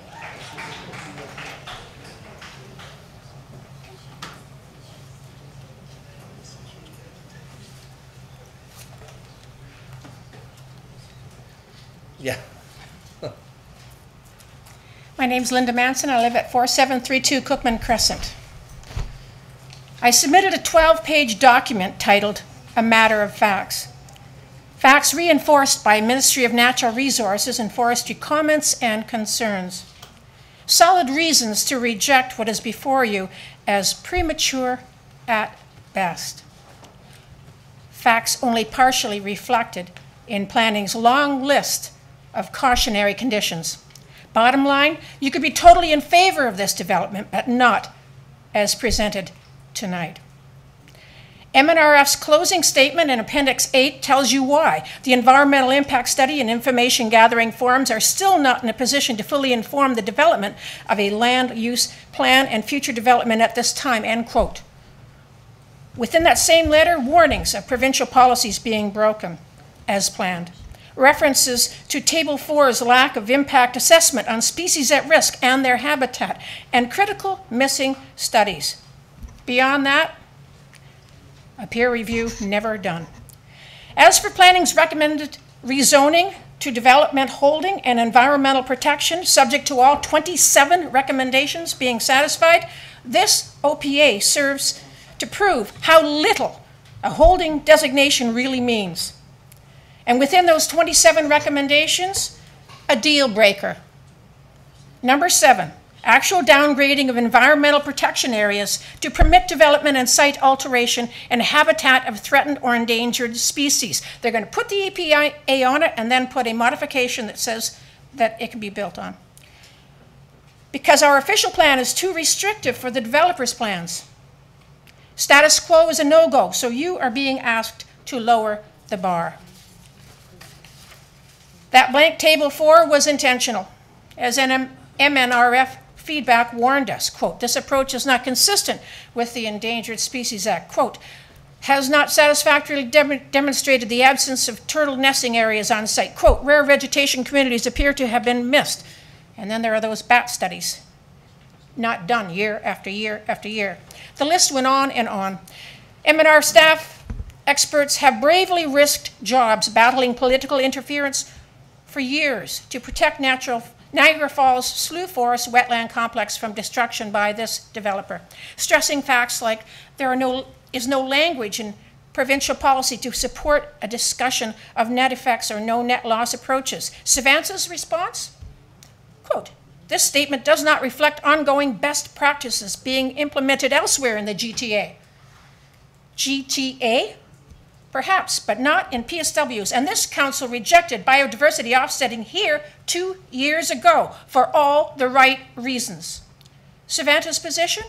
Quote, MNRF may currently feel obligated to fall back on existing rules. This project is being planned within an evolving policy context. GRCan intends to continue refining the project boundaries within that policy context, end quote. Fact. Developers, city staff, and council are bound by existing rules, not evolving policy. MNRF noted that the EIS identifies several potential negative impacts of development on adjacent natural heritage features and proposes several mitigation measures, but with little discussion of their effectiveness. Savanta's reply? This work has been completed at a secondary plan level, where the suggested level of detail would not typically be requested. Would that be the never-finished secondary plan this OPA is bypassing? And what are the standards for a community plan? MNRF's repeated underlying warning that the city review the EIS for consistency with provincial policy. Environmental protection requires proper planning, determining what lands are available to develop, not destroying to suit the plan. The developer's rationale that post-damage assessment of environmental impacts will serve to inform more OPAs for more development is seriously flawed and reckless, given the significance of adjacent lands. An ominous warning of where this is leading, all without a peer review. And what real chance of environmental enforcement? The path to paradise, now riverfront, is littered with facts overlooked or denied, unanswered questions avoided or hidden. A bridge too far down the list to be factored in yet, but at taxpayers' expense if needed. Provincial policy violations in plain sight. And now, recommendation 7, degrading of environmental protection designation to allow destruction of endangered species habitat, the ultimate environmental betrayal. Is any project worth owning that as your legacy? With so much incomplete, unknown, and at stake, this OPA is premature at best. Bottom line, you could be totally in favor of this development, but not as presented tonight. In a perfect world, somewhere else entirely. Thank you very much. Next up, we've got Anastasia, and then Krista Barrett. Excuse me, just before you start, we've got a question of Councillor Ioannoni. Through you to Mr. Herlovich. Linda made a comment on that the application has provincial policy violations all the way through it. Is that correct? And if that's correct, is that a planning issue appeal? Anybody can appeal based on whatever planning reasons they think are legitimate. I have no idea what Ms. Manson is referring to when she said there are flaws or shortcomings throughout it. Okay, thank you. Anastasia, it's all yours. Anastasia Belashov, 9124 White Oak Avenue. I live in Niagara Falls in the neighborhood to this project, and for the change tonight, I actually do believe that this project will be good for Niagara. Okay, just to go through the numbers, over 800 housing units, so 800 people will come and make Niagara their homes. Retirement units, more people will come and live here. 500 hotel units, so there is a tourism section, which is good. I work in tourism, so naturally I'm very interested about tourism part. Over 2,500 jobs for Niagara Falls. This is big, okay? Now, Niagara Falls is tourism destination, and I think we're doing great with over 14 million people coming every year to Niagara Falls. But we can do better. We can have them staying longer, and that project can be another great addition to our already existing attractions and venues in Niagara Falls. Think about convention center, how controversial it was, the theater. And now it's coming, it exists, and it brings people, and that makes people to stay longer in Niagara Falls. Now, about the project. If you look at the original plan and what we have now, and all the research that was done about the project, all the research was done by Savanta people. I think it's great. I think actually I have a degree from Brock University in Tourism and Development, and I believe this project will probably at some point will be in the textbooks as a case study of how things should be done in tourism to protect environment, to prevent destroying the environmentally valuable areas. And again, people from Savanta here, they know what they do. They all also went to the university. Developers, to my opinion, they addressed all the issues about the trees, about the animals. So again, there's a whole list that was previously on the screen about the research that was done. In my opinion, I read it all. And the way I see it, it was addressed, and there's more research to follow. So they're doing the right things. They're doing all the right steps. It's not that they're just ruining everything and building concrete, like in China. Jobs are important for Niagara Falls. And another issue that was mentioned here before, immigration and jobs. I'm an immigrant, and I work in tourism, so I'm kind of evil person for not approved by many people over there, I believe. But there's nothing wrong about this. This country was built by immigrants. I came here in 2004, and I made this city, Niagara Falls, my home since 2006, and I intend to live here. My child was born here, and I want her to stay here, work here, live here. So for me, it's a home. For me, this project is another great thing that is happening in Niagara Falls. Thank you. Thank you very much. You're here. Okay, folks, just ask, please. We're going to try to maintain decorum. Next up, I've got Krista Barrett.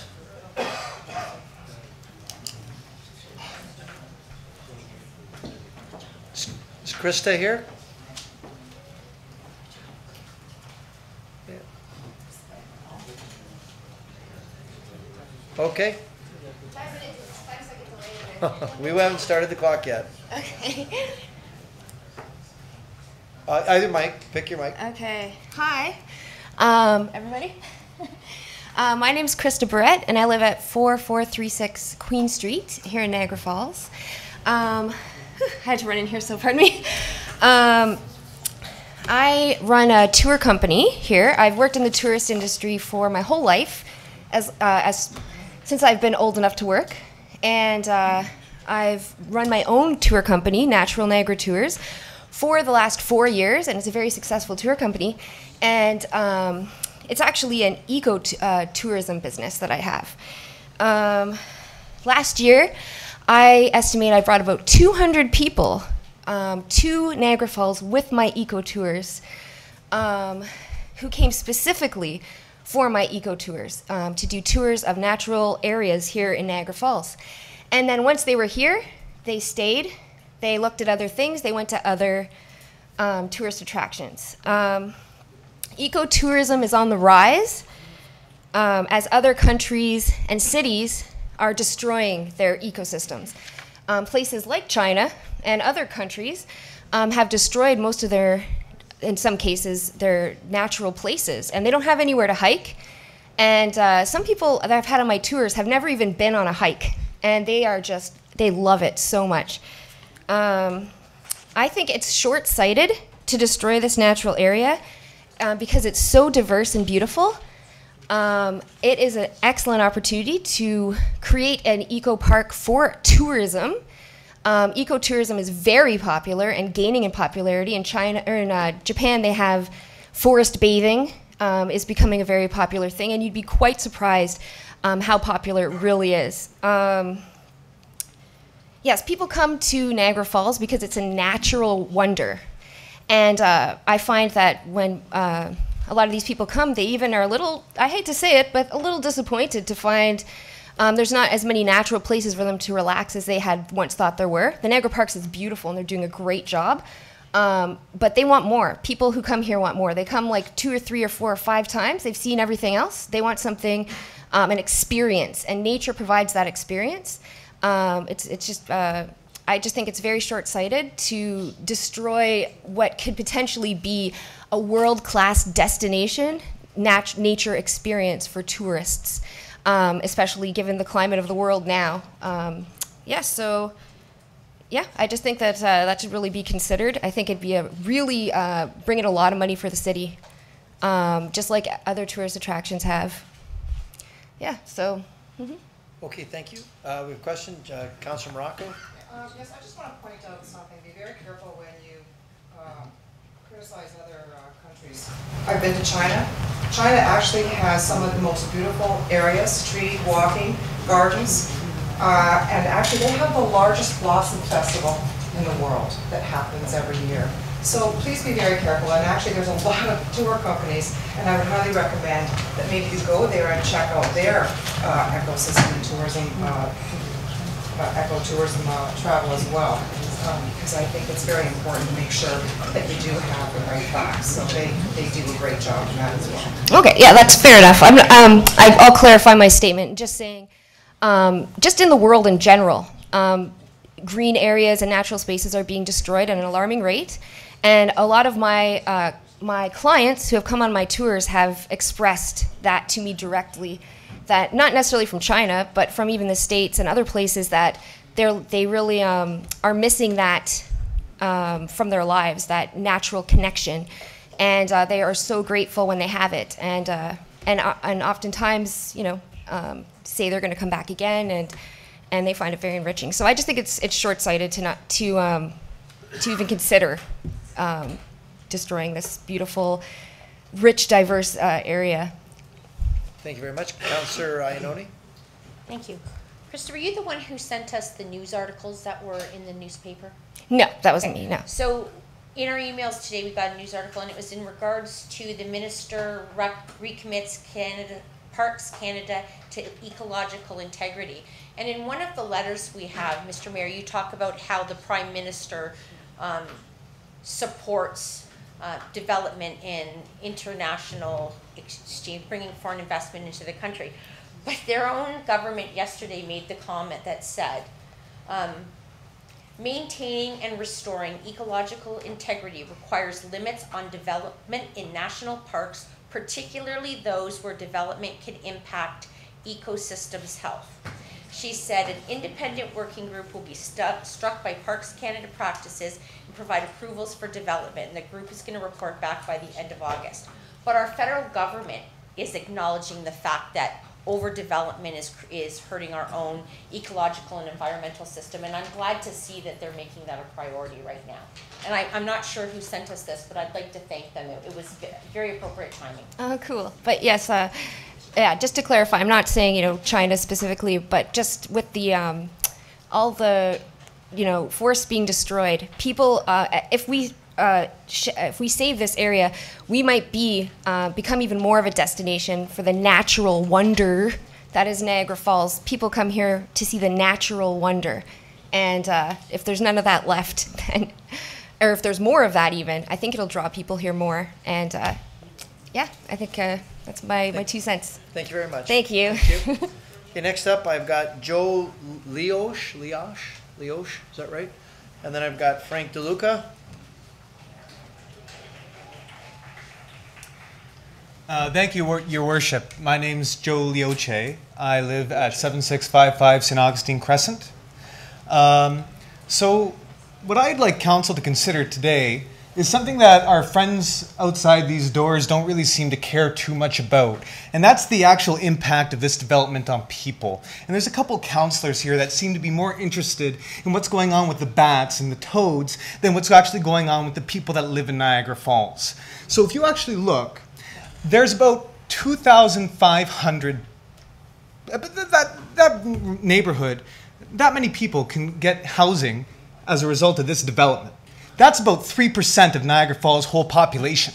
So by closing the door on this development, you're actually telling 3% of people that live in Niagara Falls that you are not going to do anything to help make housing more affordable by providing more supply. You get the demand, price goes down. That's the way the basic economics works. And then you want to talk about the people, talk about the jobs. You know, you put in these developments, think about all the plumbers, the electricians, the people working on the road, all these people. And you're more concerned about the toads, about the bats? Geez. You know what? People were talking about China and the Chinese model of development. Well, guess what?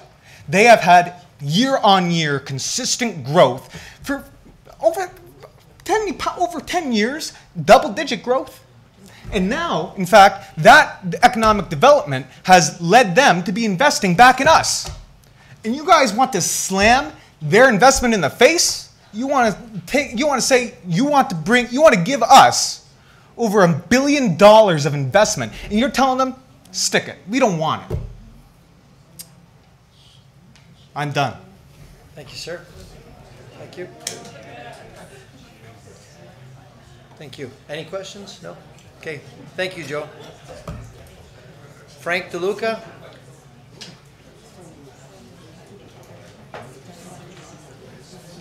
Yeah, but I added him. Hello, Frank DeLuca, 4341 Kilman Place. I want to thank you for allowing me to speak and allow me to speak after that gentleman, because I'm a lifelong resident of Niagara Falls. I do have a different take on this. I think that the original person who talked first, I think his name was Mr. Chow, I couldn't have said it better himself. I'm just going to add a couple of items to him just for your thoughts. This particular development, if you were to walk from the bottom of Dorchester Road where the last development would be just before Jubilee Drive, it's a kilometer to walk from there to this development. So you are a kilometer away from another development. I just wanted you to understand, because I used to walk there when I was a kid. I used to ride it as a bike, and it was quite a distance, and then I used to run it. But now, should run a little bit more, but that's besides the point. We have a perfect example, and I'll use this as an example. We had a development come in about 10 years ago, Warren Woods, and there was a very big promise of 2,500 jobs. I kind of remember the number, 2,200 jobs. Where are those jobs now? Those construction jobs are over. If you were to take a tour of that subdivision at that time, you'd see blank vans, you'd see supply trucks from Toronto. Where do you think all that money went? Went back to Toronto. Profits went back to Toronto. Most of the important thing is, I think, in responsible development for the city of Niagara Falls is our local developers. Our local developers live in the city, they're local trades, the money stays in the community, and then those people in turn buy those homes here in Niagara Falls. That is probably the most important thing when you talk about jobs, because those people work in this community, they will continue to work in this community. You know of many examples, Fernwood, anything that River Realty has done. Optimus is a beautiful thing, even though I'm not a big fan of it because of only one thing, but the community came together and we came up with a solution. And I'm happy with that solution. Get back to the commercial aspect of it. I don't think that there is a subdivision in Niagara Falls that has a hotel in it. You put hotels on Lundy's Lane, you put hotels in the Fallsview area. I don't think you should put a hotel in the middle of a subdivision. You go back to the commercial aspect of this commercial node that they're going to build. We have commercial nodes in Niagara Falls. We have a major one right out here that is, let's say 25, and I'll be very generous, 25% vacant. Niagara Square killed Queen Street. The outlet malls killed Niagara Square. Walmart is now that whole area. We don't need any more. We don't need any more commercial. When we talk about residential, this particular project has 1,800 homes, so that's going to add another 6 years to our supply. We are fortunate, and we do have a good supply of lots right now. So the availability is, for contractors, I think is fine at this point in time. But this particular type of development is not going to help local developers, because local developers aren't going to share in this. They're not going to give lots to certain groups of people, like certain local developers, so they can build, just like all the other subdivisions in Niagara Falls. Our real estate agents are people that have all the services to it. None of those people are going to benefit from this, because this is going to be another closed door project. If they promise that they will not be a closed door project, I would be more inclined to be a little bit more, allow it to happen. But the one item that I wanted to just address is that one of the biggest items I can honestly say is, and I'm going to leave you with this particular one, is because the biggest question you ask about a development, does it conform to the neighborhood? So I'm going to tell you what the neighborhood is. To the east is industrial, to the north is a PSW, to the west is the Hydro Canal, to the south is the Welland River. So my answer to that question is no, because that neighborhood is nowhere near anything else. Thanks. Okay, thank you very much. Okay, next up I've got Ed Smith and Taylor Telford. Letter from the builders. What do you mean? Oh, yeah, for him, yeah.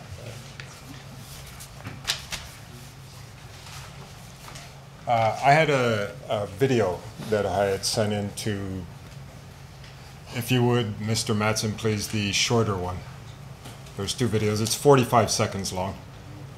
You know, give me an example of what you might have learned in another city that you could bring to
That's Jennifer Keesmaat, Chief Planning Officer for Toronto. She actually just retired from that job about 6 months ago. I hope that what you paid attention to was the issues of public trust, openness, transparency, and accountability. I want to give you state your name, please? My name is and Ed your address? Smith. I'm from 140 Dalhousie Avenue in St. Catharines. Thank you. A chronology of events in the process as we on the street know it. On November 8, 2015, mayor and staff go to China. The very next day, there are emails going around within the MPCA, with officials at the MPCA and with a lobbyist in Toronto arranging meetings for his return. November 15th, upon his return from China, the mayor is quite animated about what he feels he has accomplished and reports much of it to many people, including the media. At no time does he mention to the public that he signed an MOU with a foreign entity. December 2015, the MPCA sends guidance to a lobbyist firm in Toronto identifying Thundering Waters as the top of a list for priorities for biodiversity offsetting. And then they commence to deny that for about a year afterwards. Mayor Diodati was CC'd on that email. The official story to the public is that biodiversity offsetting has nothing to do with Thundering Waters, and the MPCA is only eager to try it out for good scientific reasons. We now have the documents, and we now know what the truth of all of that was.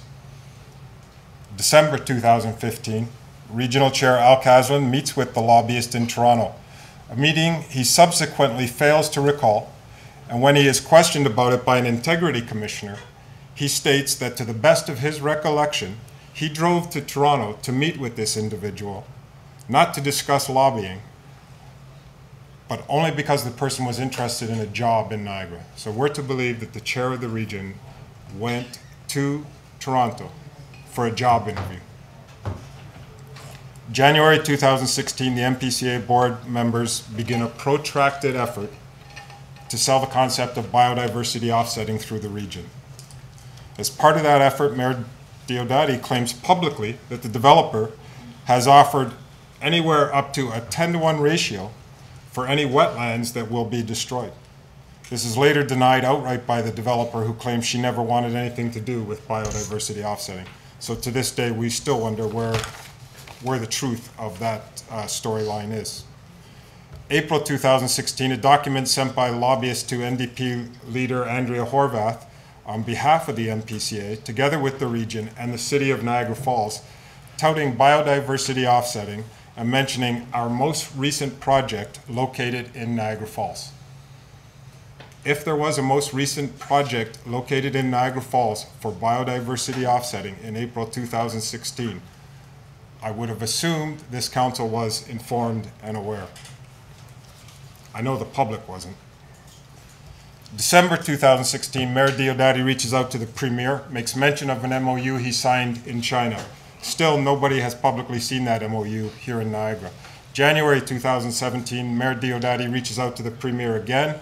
He informs her that if the MNRF new mapping that was done is allowed to stand, it will jeopardize the project. January 2017, the mayor reaches out to the Minister of Municipal Affairs and calls the mapping that was done highly questionable. January 2017, Regional Chair Caslin also reaches out to the Premier seeking a solution to the mapping issue.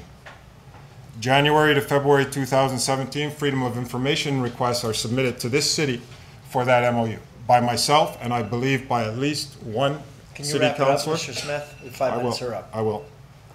The city denied the documents existed. The documents surfaced only after the Freedom of Information request was sent to the Premier's office. In the interest of time, I'll wrap it up. Okay, thank you very Jennifer much. Keesmaat, oh, I wasn't done. Jennifer Keesmaat talked about transparency, integrity, and accountability in governance in the planning process. I can tell you from the street perspective, from the citizen's view, we are the furthest from that we could be on this project. Thank you. Thank you. Yes, Councillor Ioannoni. You said you had 2 videos. Yes. How long is the next one? 5 minutes are up, Councillor. It's about 1 minute. Can we watch the 1-minute video? The time is up, Matt. I'm sorry, we're moving on. We've got a bunch of speakers waiting, so we're gonna have to move on. Okay, thank you very much. Yes, Councillor Morocco. Just a point I want to make to the speaker, Mr. Smith's presentation about the mayor signing MOUs and doing business in other countries. My understanding is the mayor's job to go and source out projects and development in other countries to bring back for the growth and development of our city and to enhance it. At the end of the day, you can sign whatever you want, but this council makes the final decision. So Wow. any MOUs and whatever the mayor might sign, Wow. we still have the final decision. So I just want to make that clear that I'm it's glad not you the brought mayor that question up to then, do Councillor. whatever. We do have the final say. I have the MOU that the mayor signed. The MOU that the mayor said in the media I'm was sorry, of but no I'm not here consequence. to debate that. The topic is really about. I'm sorry, ma'am, but you brought the question up with But me I'm just standing at the clarifying mic. what the mayor's position is to do. But you can have the MOU and he can have 20 mayor others, signed- but we still get the say around this table. So are you saying that council doesn't have any questions about what was in the MOU? Oh, we get to ask. We do, and we'll make the final decision. Thank you very much. Councillor Ioannoni. See, I don't like him being spoke to like that. I mean, you let other people have leeway. Counselor, can you ask your question? Yeah. In regard to the MOU, it would seem to me, and I think we had we had a whole debate here when are we bound by the MOU? So if anybody here forgets the MOU, let me tell you what it says. It says the parties shall promote and increase the cooperation through the following. And it says, create an expedited environment for all forms of investment from party A to party B. It talks, through the entire thing, it talks about expediating. It talks about, this is one that I'm interested in. I would like when Ms. Pepino stands up and speaks. It talks about organizing, investing, promoting activities, organizing and supporting the organizations of various briefings and seminars on investment opportunities, on investment and immigration laws, regulations, and policies, conducting information exchange on other issues of mutual concern related to investment and promotion facilities. So when I asked the question, why do we have a community plan here and not a secondary plan? I believe it's because we are fully following the intent of this MOU. And while we hear over and over it is not legally binding, we are still following the intent of this MOU. And yes, the mayor has a job, but his job is also to work with us. At his State of the City, he said, I'm but one of 9. And the 8 of us did not know he signed that MOU. So I take issue with it also, but I also take issue with the fact that we are closely following the agreement signed in this MOU.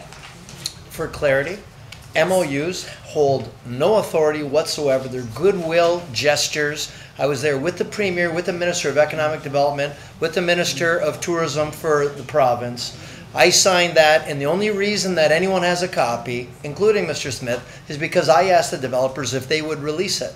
That's the reason we have a copy. There was nothing to hide. It was a goodwill gesture, and we're reaching out trying to get business. That's not and true. further, I'm talking right now, Mr. Smith, if you don't mind. And further to that, Councillor, you, as well as the rest of council, unanimously voted for me to go to China and for the developer to pay. You voted for me to go there. So you can't, after the fact, question what happened.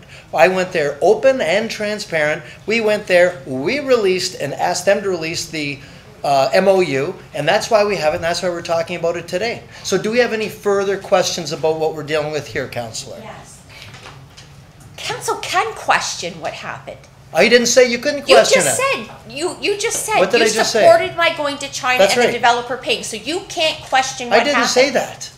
I didn't say you can't question. You just Saying said that 2 You seconds. were the one that voted for me to go, so are you questioning yourself then? No, I am questioning the honesty and transparency that you did not give to this council when you came back from China. Really? Yeah, Okay, all I right. think I've been pretty We're clear gonna have on to that. agree to disagree on that one, Council. Yeah, it's called debate, and that's what it is. Okay, well then we're having a debate. That's great. But Thank you, I have Mr. Smith. one more thing I'd like to point out. Part 1 of the memorandum. The parties agree that the objectives of this MOU are to promote investment and development and to create and facilitate regime through the following: creating favorable conditions and supportable policies for the investment by Party A or its related parties in the territory of Party B. And that is what got the NPCA in trouble. That is what got Mr. Smith sued. That is how Mr. Smith won, because it's open, transparent, and accountable. And Judge Ramsey said, in his Dominion of Canada, we can ask any question we want. Yeah, he said a lot of things. Thank you very much. Yeah, and he's Thank you, the Mr. judge, Smith. and he said He you're was. wrong. Thank I'd you love very- to have that public debate with you, Thank Mayor. you very much. Thank you. would Have a never. great day. I've got Taylor, Telford, and then Desmond. Desmond, somebody, please. We've got about another 10. Hello.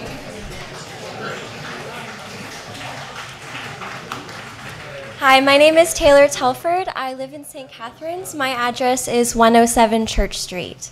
I was wondering, because I don't have that much to say, there's been a lot said, if I could use my time to watch Ed Smith's 1-minute video.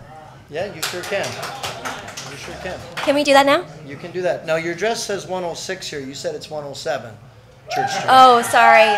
It's a dual apartment complex. Okay. I sometimes mix it up. Okay.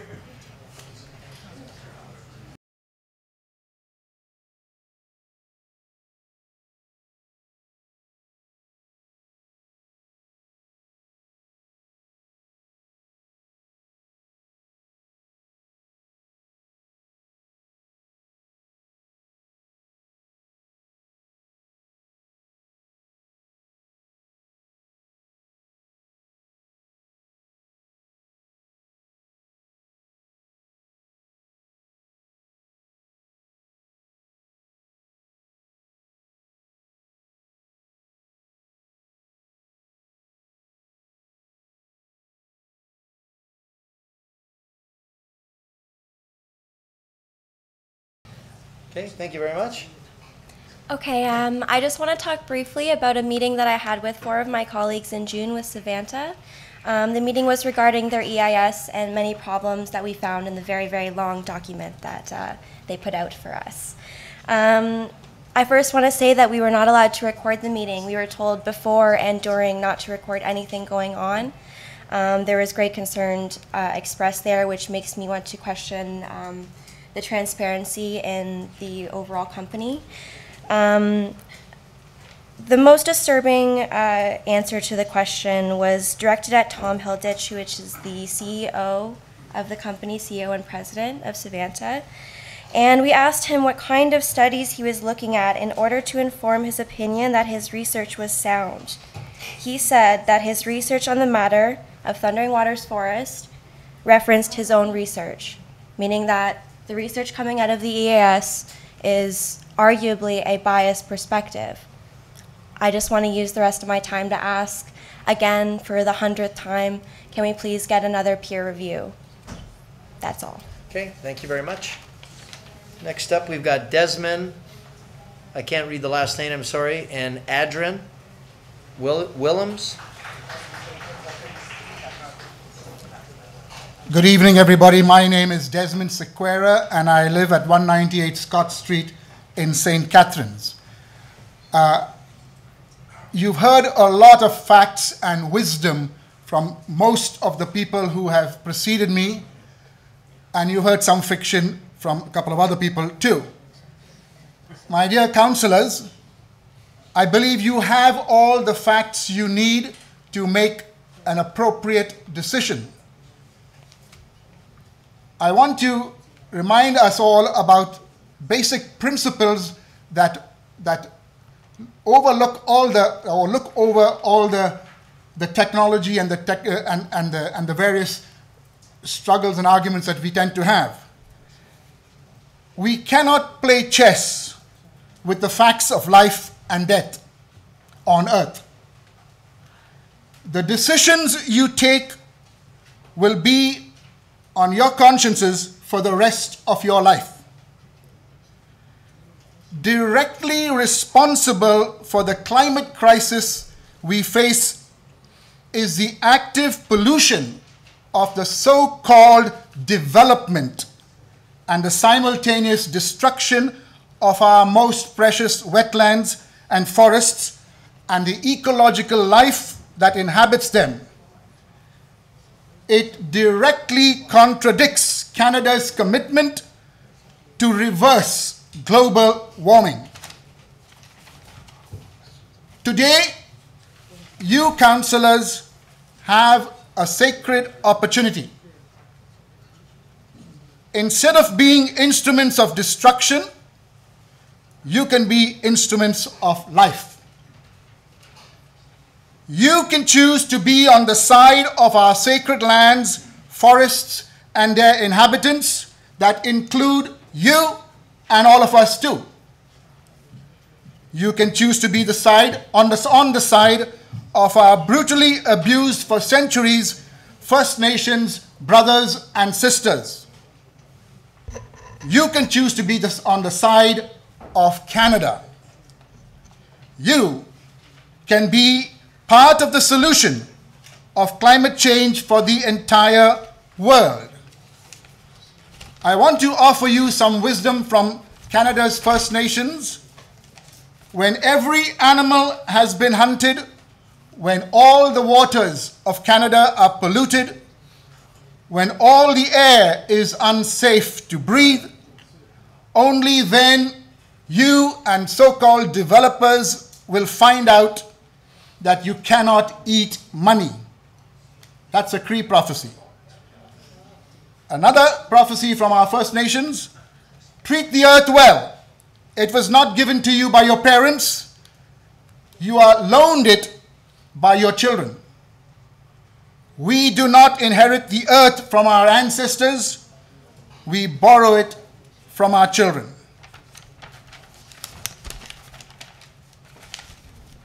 I want to remind you all too that this is not just about Niagara Falls. What you do in Niagara Falls today will send a message to all Ontario, to all Canada, and to the world. Please do the right thing. Choose life. Reject the request of this developer. Thank you. Thank you, sir. Next up, Adrian Willems, and then Clark Bitter. Your Worship, how many more do we have? We've got 1, 2, 3, 4. Thank you, Council. Mr. Mayor? Looks like we've got 10 more. Boy, it's running out of topics to discuss here. But I'm Adrian Willems from 41 St. Peter Street in St. Catharines. I'm the member at large on the Source Protection Committee for the Niagara region.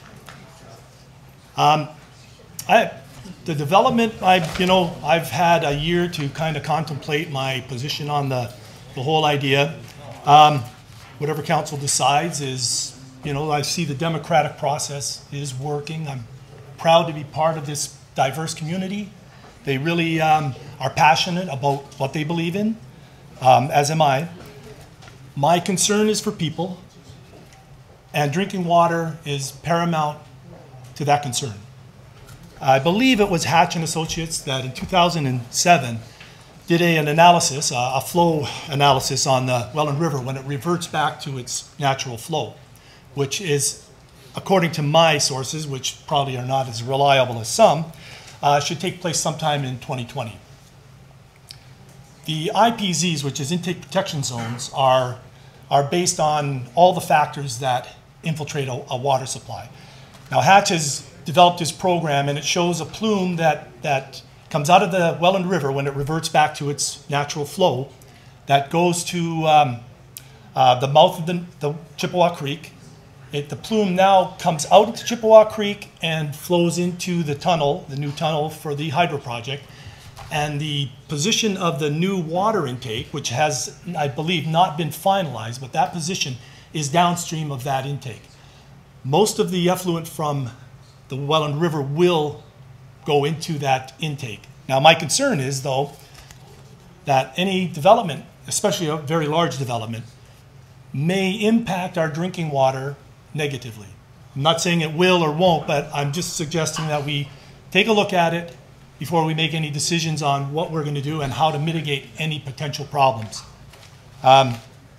It's mainly turbidity that we're concerned with, but again, all your water flow coming out of the new development would be going into the Welland River, or unless it was diverted and pumped somewhere else. But it will be going into the Welland River, and the natural flow of that, the wetland in that area flows into the Welland River. So ultimately, when they decommission that intake channel, we have a totally different waterway that hasn't been seen in 70 or 80 years. So before any consideration for what we're going to do here, we should at least look at the potential for our water quality in Niagara. I drink the tap water that comes out of my tap. I have great confidence in our local water system. We take great care to make sure that the citizens have clean water. This may be a moot point, but I think we should look at the potential to impact our drinking water. Thank you. Thanks very much. It's Adrian? Adrian, yes. Adrian, thank you very much. Thank you. Thank you. Okay, next up we've got Clark Bitter. Mike, could you come for me? I just got to go to the washroom for a second.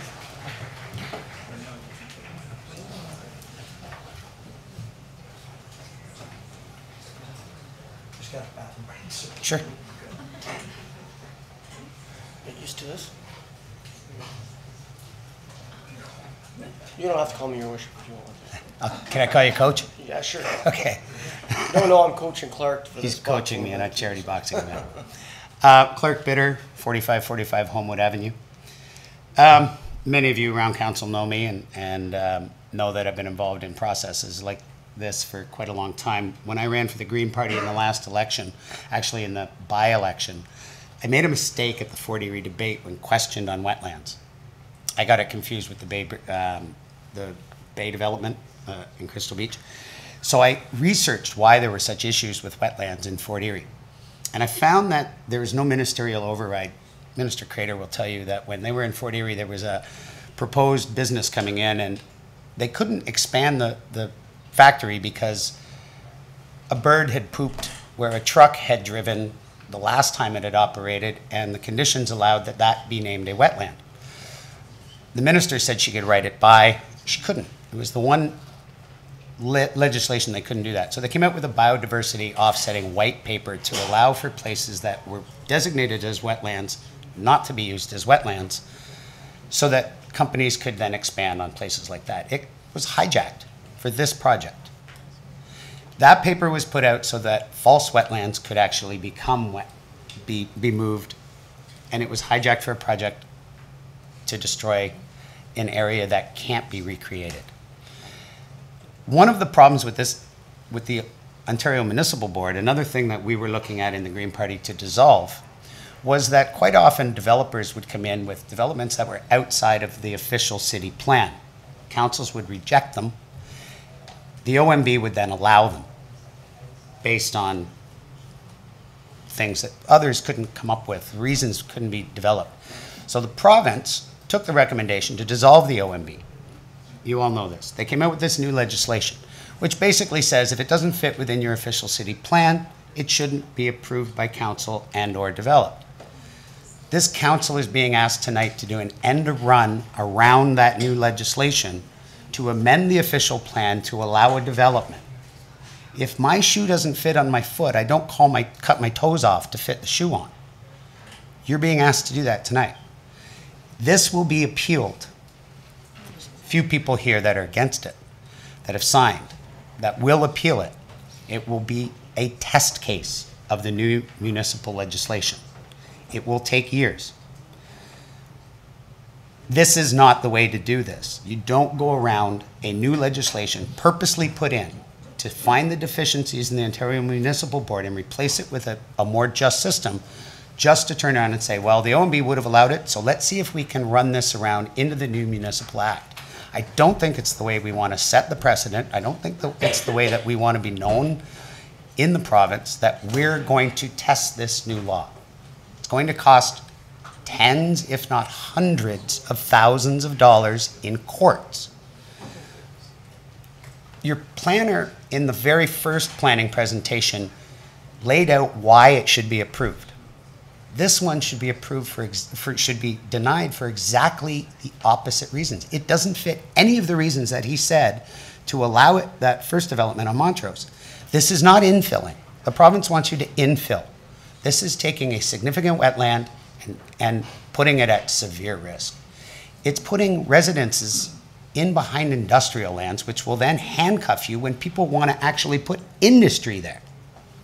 So now you're going to have industry come in and they're going to be told, I'm sorry, you're too close to residences. I don't think that's properly looking forward. There's other places we can go. We don't need to sprawl. We need to infill. There's lots of empty spaces. There's lots of places to go. And I really don't think that the proper legal way to deal with this is to do an end around of new provincial legislation that replaced deficient legislation that many of you fought many times, and the OMB would come back and reverse your decision unexplained. And I really don't, that's about it. I guess I don't want to repeat myself again. Thank you, Clerk. Do we have any questions from council? Okay, thank you very I'll much. see you at the gym. Yeah.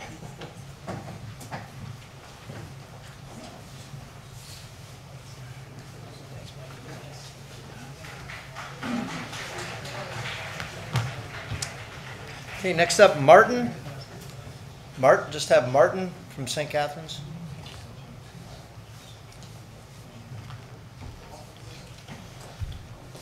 Okay, I guess Martin's not here. We've got Tom Dockstader. Tom Dockstader.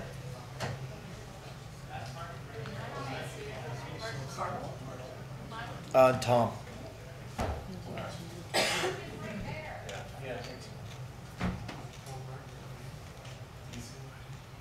Is this Martin?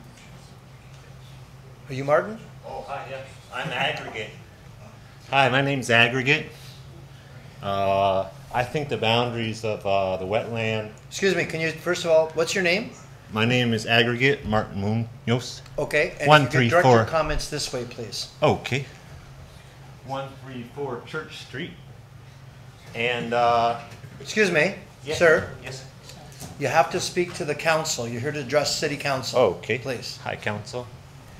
Hi, audience. Your audience, citizens of Start the clock, though. Niagara. You got 5 minutes. And sir, what's your address? Oh, yep, already done. Pardon me? I think they got it down.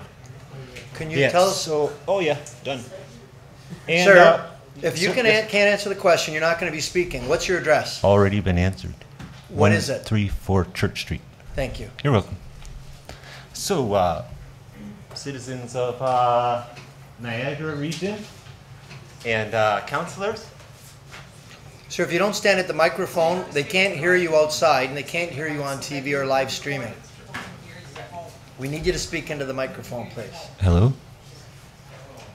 Okay. This meeting is a pleasure to come to because it involves some things that are dear to me, natural spaces. And I'd just like to say that I've been surveying this business proposal, the boundaries of the business proposal. And they say they're going to take some PSWs. That's not a nurse. That's a person who sorry, excuse me. That's a person who says this is a wetland that has magnificent plant species. I don't know. Could anyone name a plant species that's in the Thundering Waters? Just shout it on out. Sir, you're here just to address us, okay? It's not a question and answer with the gallery. Okay, well, there's some buttonbush out there. There's some brown bats, some black bats. There's some salamanders. There's a lot of trees. Black gum tree might be there. Might be there. If you look hard enough, it might be there. The survey should be done. The boundaries of the development should be considered. There's wild roses out there. There's something called a blazing star. There's also, I heard there was some buckthorn out there, but I'm not sure if the buckthorn has the blueberry or doesn't have the blueberry, because I was looking at the thorns on the various trees, and there's definitely some thorny trees out there. Might be a hawthorn. The karst formation, that was magnificent.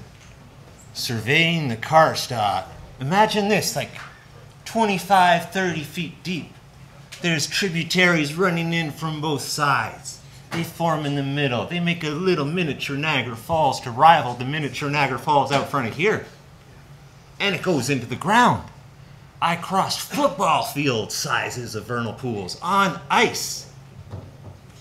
Incroyable. There's lots of life out there. You know, you go out there and you expect everything to be budding, all green, buds, buds, buds, little leaves coming out. Well, the deer have eaten them. There's deer eating the buds all over. You can find out where the deer are just by looking at where the buds are eaten. It's right in the area that's proposed for the building. There's rocks out there. There's massive rocks. They're in the PSW. And the PSW is too deep to walk out in. I don't mind walking in a bit of water. Water's nice to walk around in, get a little slush, slush, slush. It's the salamanders that stir up all the nutrients in the soil. It's ours. This is ours, right? Isn't this our land? This is all of our land, right? And we should be smiling about the celebration of life. I come in here, it's all doom and gloom and chasing this paper around, chasing that paper around. Stand upright. Use your own eyes. Are we juggling? Are we having a good time? Are we saving species? Are we saving forests? Are we providing nice habitat for our children, all of our children? You guys probably have children. You guys probably went hiking when you were younger. 20 years ago. Do I get the 1 minute warning? You got 20 seconds, 20 seconds. I'll take it as the 1 minute warning and just close by saying, "Oh, Canada, our home and native land, true matriot love in all our sons command." All right, sir. With Thank glowing hearts we see thee rise, the true next up, north I've strong got and Tom. free. Sir, your time is up, From please. Being far respectful and wide, of the other people that want Canada, we stand on guard for thee. God keep our land. Don't touch me, please. Okay, sorry. Glorious and free. Okay, next up is Tom Dockstader. Tom and then Carl Dockstader, please. If I can have Tom come in here, please.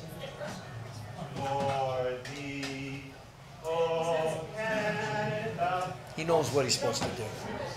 He knows what he's supposed to do. Okay, we're waiting for Tom Dockstader. Unless he's changed his mind and he doesn't want to speak any longer. Tom and then Carl Dockstader.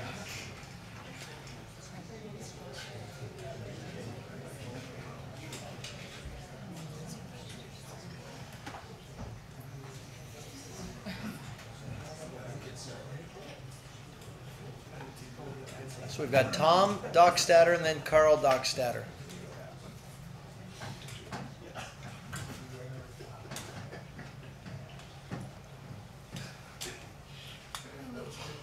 I'm Tom Dockstader. Welcome.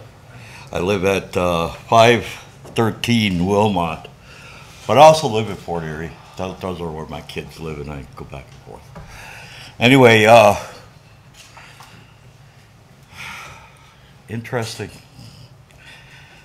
I brought my tobacco with me just to let you know that, first of all, your worship and council, as Bear Clan from First Nations, Oneida actually, we're taught in our nation, in our families, in our clans to be polite. So I'm not gonna take anybody on. But I will say this, that one of the things that I'd like you to consider in deciding this really has to do with some of the misinformation, and I try not to say misinformation when I'm speaking, but I didn't hear anybody say that they were against development. I'm for development. I like that. I live in a house. I was born in a hospital. I shop. I drive I just got a brand new car, so I'm cool. But when I am going into the bush, that's what we call it, I go down to Oneida. If I'm around here, there's still some land left that you can walk into and you can say your prayers, you can watch things, not usually people, but animals, look at plants. I have a favorite picture of my granddaughter. I got a bunch of granddaughters. I think I got 10 or so. I only have 2 grandsons, so I'm surrounded by the influence of the water, as we say. Women carry water, men carry the fire. That's what I know. But one of my granddaughters is 7. And I got 2 favorite pictures of her. Not that I don't love my other grandmother or my other grandkids. I do, but she has been into that bush called Thundering Waters. And if you saw her in that bush, she was in there with her auntie, this is my daughter, and my son who's to follow. I'm very proud of them. They asked me to speak. I said, okay. She's looking up into the trees. She's standing at the edge of some of these wetlands. And the wonderment that's in her face means that she's hungwe hungwe. In other words, she's at peace spiritually. Okay? That might be something different that we do. Not to say that you don't, or it's just to say that, and I'm not talking about religion, but a whole person in hongwe hongwe, all people, is spirit as well as physical and mental. So you use your mind. We call it a good mind. That's why we try not to be disrespectful, because it's about respect for everything. And I even like coming in here because I had never been here before, but you know, I've sat in the Supreme Court and I've sat in Parliament in the past, Shirley, Queen's Park, during all those constitutional things that were going on. That was a long time ago, but the point is that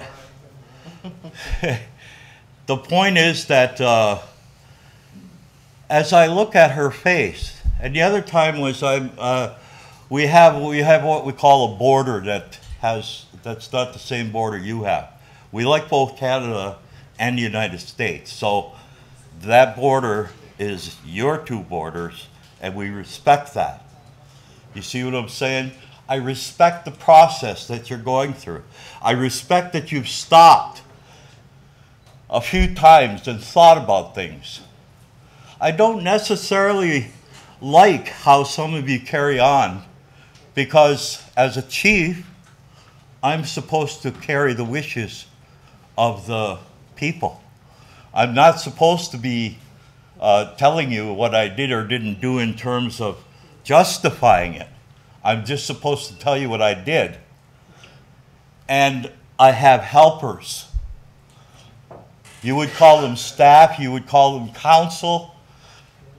It's quite right. The process is right. There's nothing wrong with your process.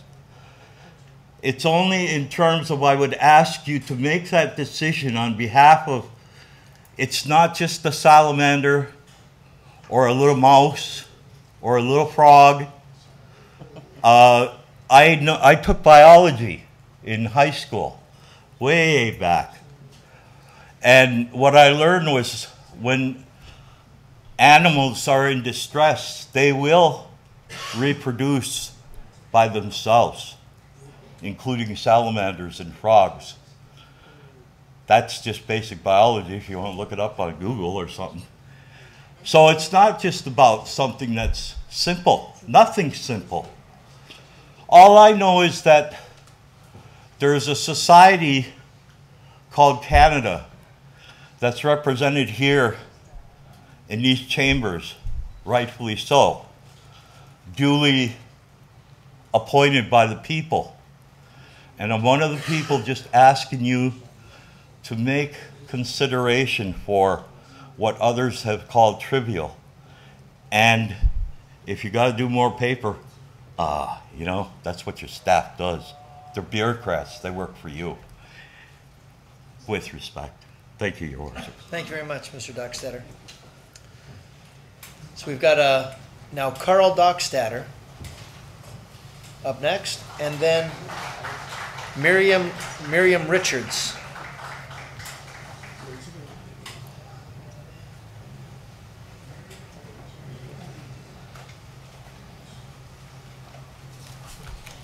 At the risk of being off topic, my father actually gave up his 68th birthday to spend the night with everybody here. So I just think that's something worth noting. He's a wise man. He's a wise man. Thank you. Dagakidos ni angats pagasliwagi ni wagi tilota ni atagani hawatadat ni wakana heladu gaikam wani slareji wanislo gali wagatsunu ni ji wagadachade. Or you can go with Carl Dockstader of 5113 Wilmot Street. That might be easier to record. So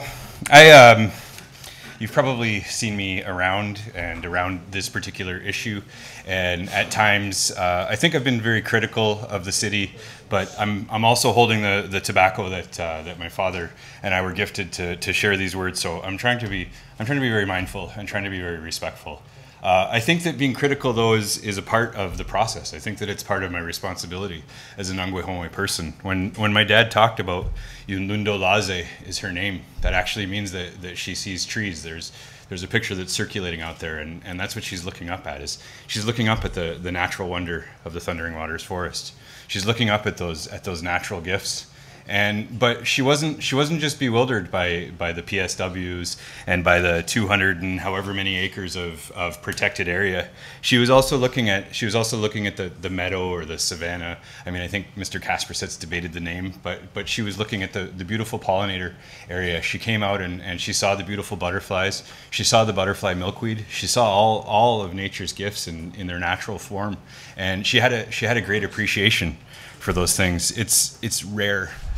And that's what's made me so passionate about this cause, is understanding that it's real. Like we're really in the middle of an Anthropocene. We just had our maple time just about a month ago, and once upon a time I was taught that the passenger pigeon would come and actually tell us that it was time to harvest the maple. But the passenger pigeon is no more. The passenger pigeon went from being the most abundant bird on the entire planet. There were billions and billions and billions of these Olidae, and now there's none of them left. So at some point in time, someone realized that because these passenger pigeons had passed on, that we need to enact some kind of legislation, and we need to do something to protect these species. We need to realize that once these species are in decline and under threat, we have to put something to protect them. And what I was taught was that passenger pigeon, unfortunately, doesn't carry that message and isn't with us anymore. But it actually led to the legislation that allowed for the buffalo to be saved, because the buffalo was also a species in decline. So as is our ways, that passenger pigeon was selfless and made a sacrifice for another animal. So I want to honor that passenger pigeon today, and I want to think about the wonderful gifts of the natural world. I also want to be mindful of time, but there were a couple of things that have not been touched upon yet.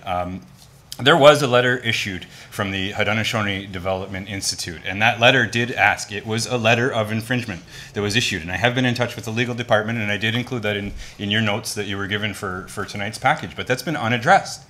Canada has a responsibility to address that. How can this development proceed without that carrying on? I've asked in person, I've asked in writing, I've asked as nicely as possible, and I'm really trying to contain myself here, because I want to believe that Canada is willing to be a good treaty partner, and that it's not going to get caught up in some sort of semantics or technicality of some sort of letter of the law. That letter of infringement was issued. Secondary to the letter of infringement, the Haudenosaunee Environmental Task Force also issued a letter of warning. But the letter of warning might be the easier route for this council to follow, because all that I'm going to actually quote the letter here for people that are listening at home, and for council to make this decision carefully. In the letter, this is from the Haudenosaunee Environmental Task Force on March 13th, 2007. I'm quoting Henry Lickers, who authored this letter on behalf of the Haudenosaunee Environmental Task Force. What he says is, they say the development of the forest part will not impact the wetlands. We know this not to be true, because this land is all intricate, complex, and woven together. They cannot be separated. One is dependent on the other, just like humans are dependent on nature. All the environmental studies do not take into consideration the history of the land and the cultural resources it possesses. All of the wildlife is important to the Haudenosaunee. Over the past years, we have seen many of our brothers and sisters disappear from this earth and have mourned their passing. Canada and the United States have enacted species at risk legislation to protect various species that are endangered of extinction. This area has many such species. We remind you of your obligation under the Two-Row Treaty that we have with you to warn you when we see danger in the river life that could harm us both. Your obligations under your own legislation must be clear to you. Follow your own laws. That's all I'm asking tonight. I want to be careful in how I frame this, because I'm the president of the Niagara Regional Native Center, though I don't speak on behalf of them tonight with my comments. I understand the challenge of leadership. You're under a lot of pressure to balance a lot of different interests. But when I hear that there's 27 modifications that need to be made to a plan, And when I hear that there's provincially significant wetland areas that are going to be put in the middle of a green space, and I hear the time thing, so I'll be very close to wrapping up. When I hear that there's provincially significant wetlands that are put in the middle of a green space and they're going to put a park around it, and then there's a possibility that that could be degraded, to me that seems like that's not heeding those words of warning to follow your own laws. Those laws say that that protection for those provincially significant wetlands is absolute. So I'm not opposed to this development completely. I'm opposed to this development at this time. Just go back and do the 27 modifications first. Do the bat studies next month. It's only another month that you would have to wait. Do the PSW studies. Have a look at everything and take this back to the drawing board. Because I think right now, just again to quote Henry Lickers one more time, I think your obligations under your own laws should be clear to you at this moment. Nyamako, Dane. Thank you. Councillor Ioannoni? Yep. You sent your letter of infringement to who? The Haudenosaunee Environmental Task Force actually sent the letter through the planning department and directly to the mayor. Also directly to the mayor and the planning department was the letter from the Haudenosaunee Environmental Task Force, which CC'd Prime Minister Trudeau. And you haven't had an answer? What I was told by the planning department is that it's something that is outside of the purview of the planning department. It's not something that they have the capacity to handle. Okay, so I'm going to FCM at the end of this month, Federation of Canadian Municipalities, and I went online to see what some of the programs are, because I think this is so important in regards to working with the Indigenous community. And one of the first seminars is Stronger Together, Tools for the Indigenous and Municipal Collaborations. And I don't think you getting that kind of answer is cooperative collaboration. And I'm very sorry that you feel that you haven't got a response that is appropriate to you. Thank you. I mean, just to answer that question, I do believe that the city's tried. I don't think that the mechanism exists, but it doesn't change the fact that this is Treaty of Niagara territory, and by Treaty of Niagara, I'm talking about the 1764 Treaty of Niagara, not the 1782 Treaty of Niagara. They, I guess, didn't have enough name for treaties back in the 1700s. So it's 1764 Treaty of Niagara, according to the Chiefs of Ontario, and according to many of the First Nation groups that are out there. They actually believe that the 1782 treaty was illegal. It's the treaty that was used to help the Seneca with the land claims with Grand Island, and it states in the treaty that 4 miles on either side of the Niagara River is an area that's supposed to be established as mutual benefit or maintained for the use of the Haudenosaunee and other people in this area. So what I'm challenging today is the fact that developing this wetland means or developing the area adjacent to the wetland and changing the wildlife habitat and the natural heritage corridor will permanently alter this area. And this area, the furthest extent of the Thundering Waters Forest Slough Forest Wetland Complex is 3.84 miles, and the treaty explicitly states that there's a 4-mile protection. So this does explicitly fall within that treaty area. And I understand we probably don't have time for the courts to work out all these details, but the wording in the treaty is pretty clear. So again, what I would suggest for this council to do is just at this time to continue the studies and make sure that the development doesn't have things like 37 conditions and 6 woodlots being taken down and land put in holding categories that can be easily transferred out of holding categories. I think all of those things go against the spirit of the treaty, but further to that, they could very well go against the letter of the law of the treaty, which would be not just wrong, but illegal. Thank you, Councillor. Through you to Mr. Beeman, when Mr. Dockstader, and I have 2 questions. When Mr. Dockstader said that he got an answer from planning that it's not in their purview, do we have any legal liability to follow that treaty? Like, does something trump what we do around here? I know we don't control the world, but is there something that oversees that we have to follow that? Mr. Herlovich has, or who's going to address it? Mr. Beeman or Mr. Mr. Beeman okay. speak to that, but I have a comment.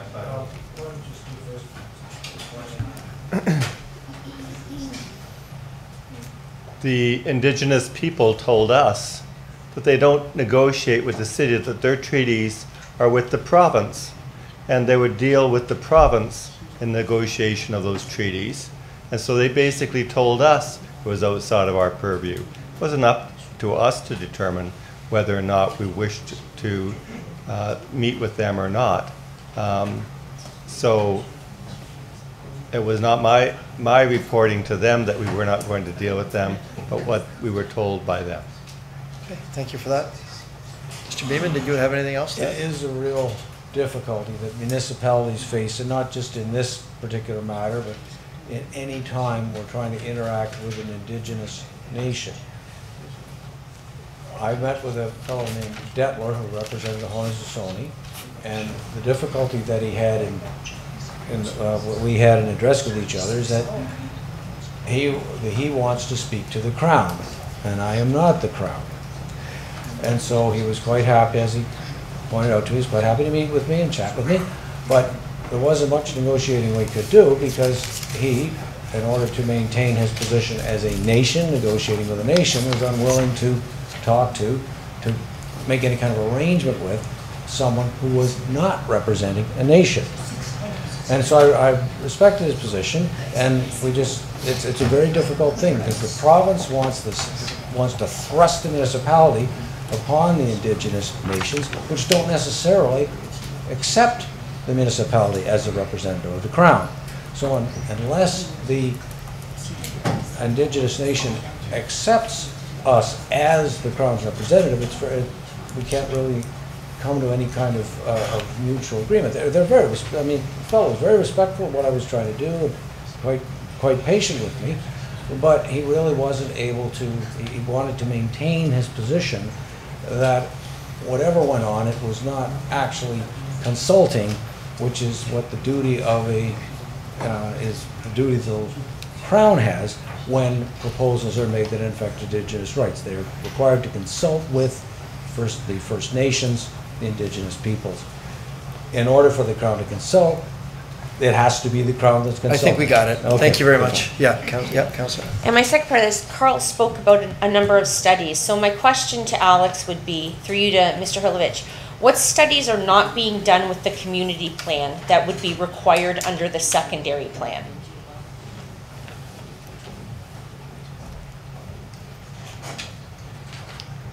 I'm not aware of any studies. We did note in our report that we didn't get urban design guidelines, but that we would use the region's urban design guidelines. Outside of that, we received every study that we requested, and they were the exact same studies that we would need for a secondary plan. So that said, why are we not dealing with this as a secondary plan?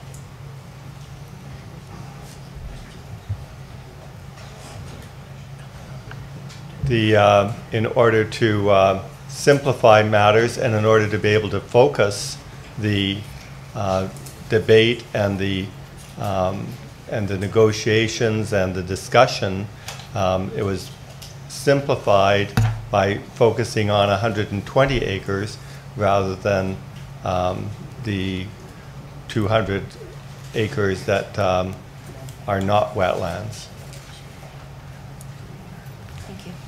Thank you. Thank you, Mr. Dockstader. Thank you very much. Thank you.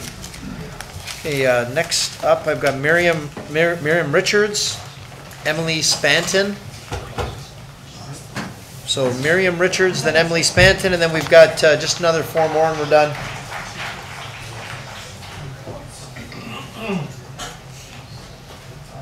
Can this be put up on the computer?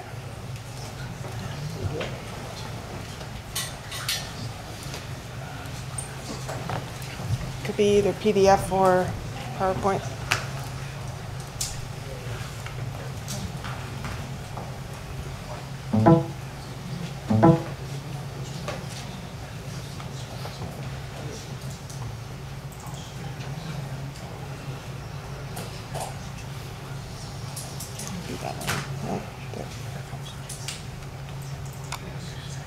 Oh, no, it's not showing up.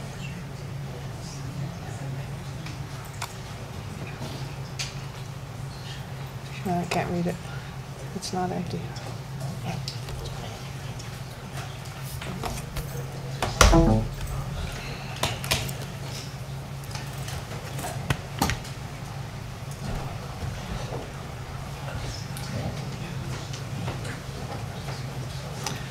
That's a good question.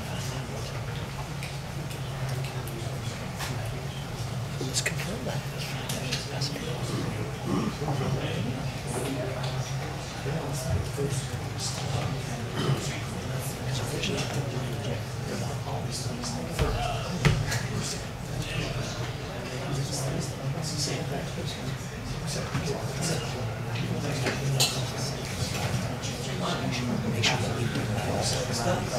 Oh, I'm sorry, you ready? Yep. Okay, all right. So we'll, Sorry, I had a technical glitch and it won't show. It's okay. Oh, it won't go? No. Okay.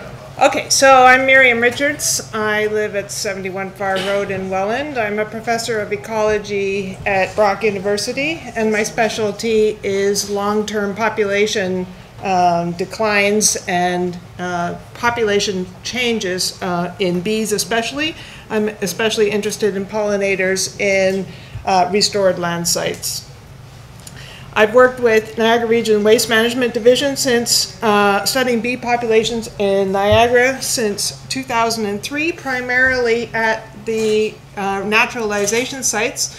And I think this is relevant to the discussion today because there's been a great deal of talk about mitigation and about whether or not there's a such thing as biodiversity offsets. First of all, one of the things that we've discovered in our research is that Niagara has 150 species of bees. These are extremely important pollinators, not only for natural landscapes, but also because bees pollinate fruit, field crops, and flowers, all of which are of vast agricultural and commercial importance in Niagara. You've probably all heard that there are serious declines in bee populations around the world, and Niagara is not free of those. And the main reason for declines in pollinator populations is habitat loss. So a few weeks ago, I received an email asking me to take a look at the proposed sites around Thundering Waters to see if there might be any bees. As we know, it's a very late spring this year, and bees have basically only started flying in the last week. So the day that I went out there and took a look was 5th of May, and I was out there basically at the very beginning of the bee season. Within an hour, in a site that could kindly be called trashed, I saw 1, 2, 3, 4, 5, 6, 7, 8, 10 species of bees, 3 other kinds of insects, 6 species of birds, and 2 species of snakes, and 1 leopard frog. This is in a damaged habitat. There's no question that this habitat would benefit greatly from ecological restoration, and that the animals and plants that lived there would increase in both abundance and diversity, especially as new animals came in. But it has also been related to me that after a meeting in 2016 is that City Council actually had a field trip to this site, and the opinion was expressed by many of why bother to save it. It's been noted by an earlier speaker that many parts around the periphery of the site we're discussing this evening have been seriously damaged. People have knocked lots of trash in, and yet that site, in that short time that I was there, was clearly absolutely full of wildlife. In our research, what we discovered is that sites from which wildlife had basically been eradicated, because these are landfill sites, we could indeed mitigate the damage, and Niagara Region's done a great job of doing that. But what we've also discovered in the last few years is that after the initial mitigation and the initial incredible and happy increases in bee populations, a long, slow decline then begins to set in. Initial mitigation just isn't enough. When your sites are surrounded by development, as our sites at Brock University and in the naturalization sites are, and in areas in which there is more and more surrounding development, in which so-called empty fields that are not worth anything get turned into housing developments where bees can't eat and nothing else can either, except possibly a few annoying species, then basically over the long term biodiversity goes down. So what I would like to encourage is that this site not be developed. I think it needs help. It certainly has been trashed in many ways. Parts of it are still beautiful and parts of it have been trashed. But the trashed parts are still important because they're the last holdouts for pollinators and many other species.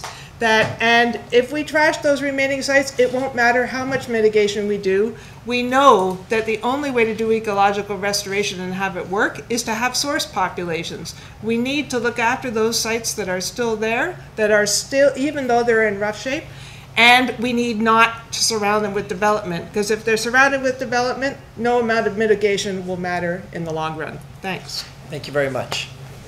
Okay, we've got Emily Spanton. Emily Spanton here.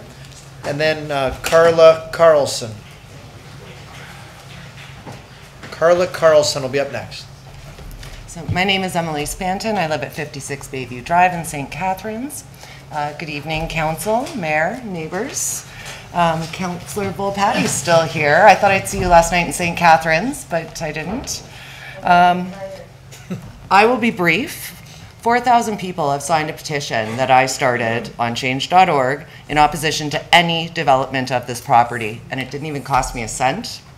If you pass this, I don't believe we can continue to call Niagara Falls a B city. I stood in front of you not that long ago, and you voted to be a B city. I think that I don't see these two as being congruous, nor do I believe that you would continue to be an Indigenous ally.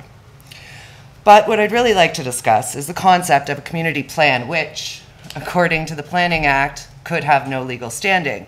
I believe this process has been expedited as a community plan to comply with the non-legally binding MOU Mayor Diodati signed in China, and to act in bad faith as an end run around the MNRF approval.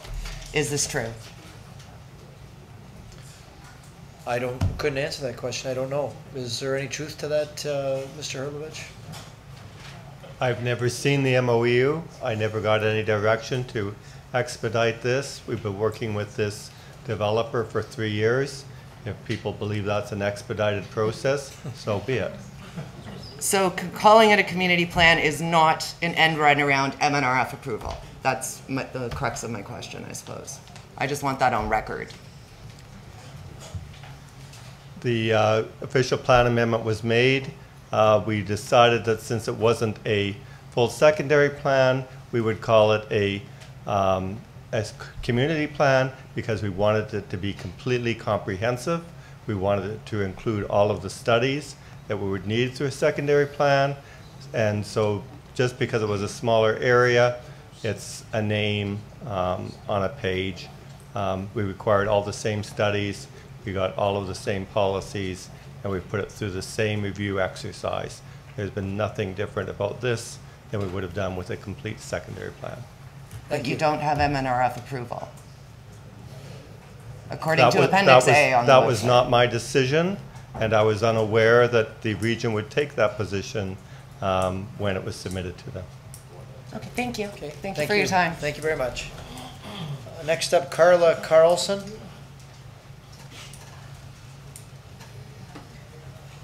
Give her a second if she's out there.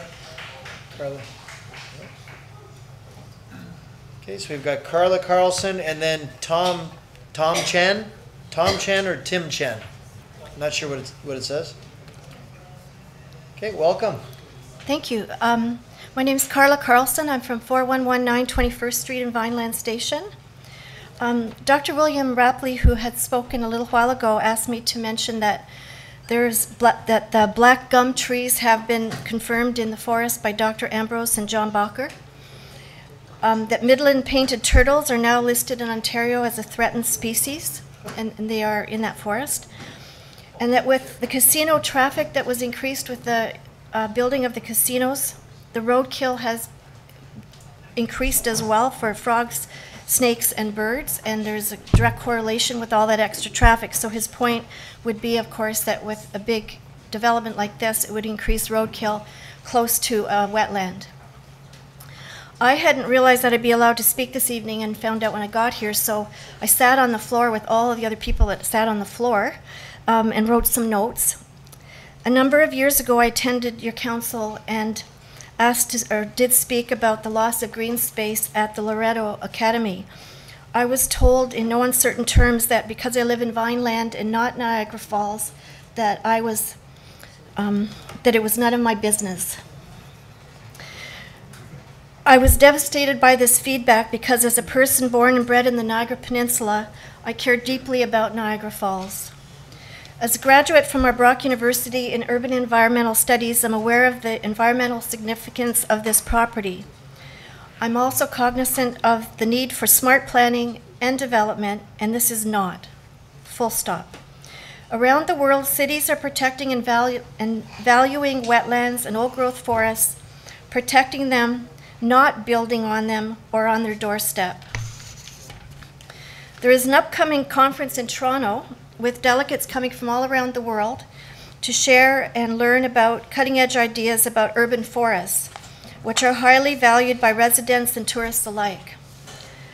I own a bed and breakfast, and as I told you last time, my guests from around the world come to Canada and Niagara Falls to experience nature. None of my guests over the past 18 years have come back from Niagara Falls to tell me they like all the development. Instead, they are sad and angry about what they are seeing. For 22 years, I've owned my Niagara Nature Tours Ecotour company, and all my guests have been shocked and saddened by the amount of farmland and forests and wetlands lost to development.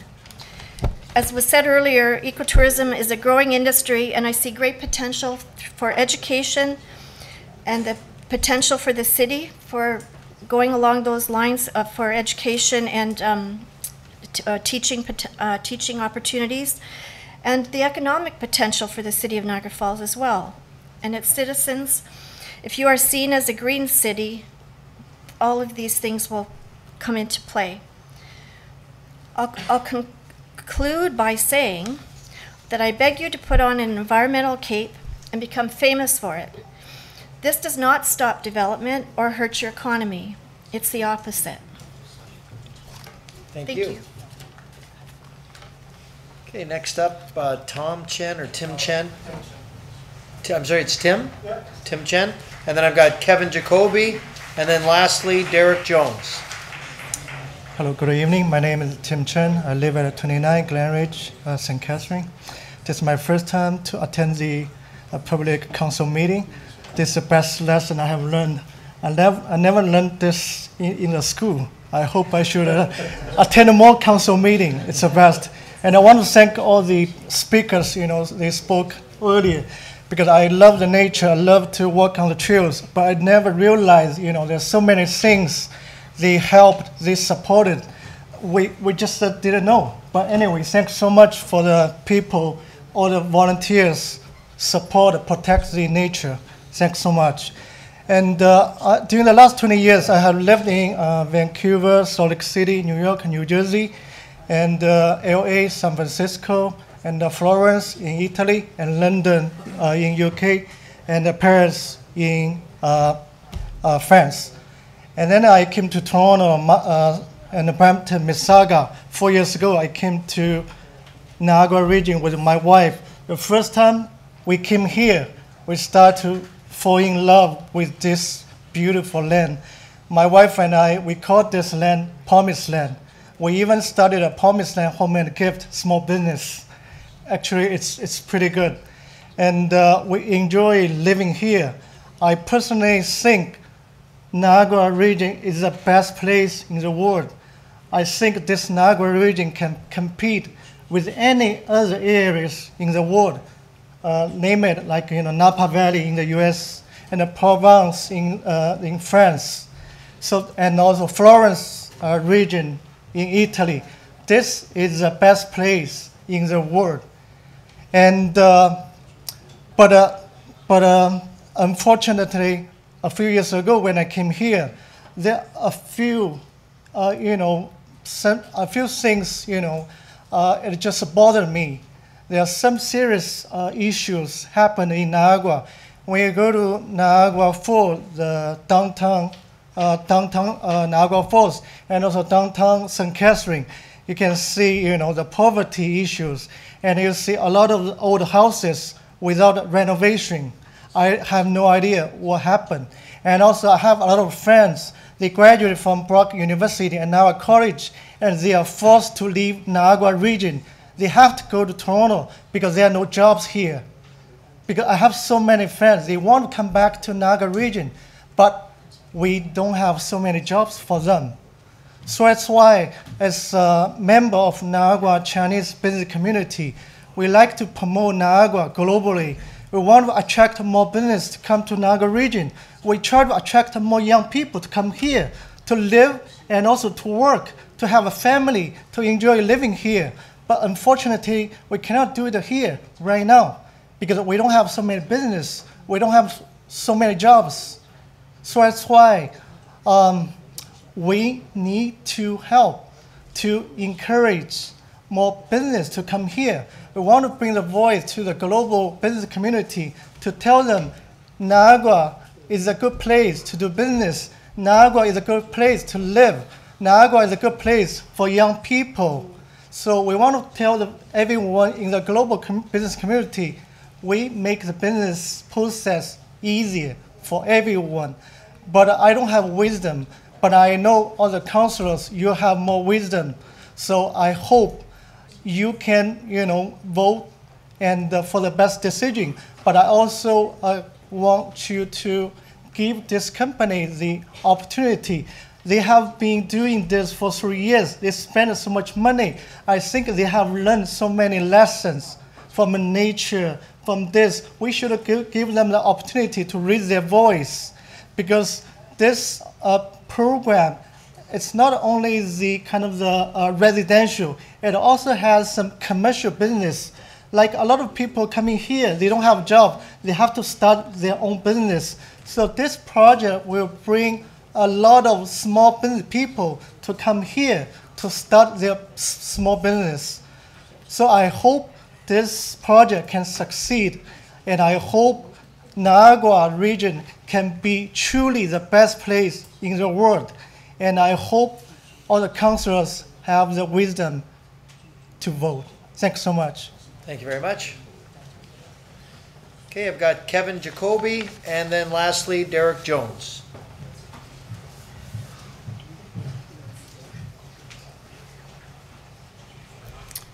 Good evening, my name is Kevin Jacoby. I live in 73 Louisa Street in St. Catharines. However, also a property owner here in Niagara Falls, basically in the Stanley Avenue Business Park. We have a property there that's adjacent to this development, or proposed development, I should say. Your Worship, councillors, before I start into the other piece, I do need to clarify something that transpired yesterday on Facebook. I want to make sure that it's made clear to everyone on that. I was at a local business in Niagara Falls called Max Aggression Gaming. It's a local gaming store where a lot of people go to play board games and tabletop games, that sort of thing. And I went in there yesterday because I was a little frustrated with reading an article that was in the Review on the 6th. Which was skewing again this argument about what is going on here. It was basically what was written there, and you can read it, of course, yourselves, it's online.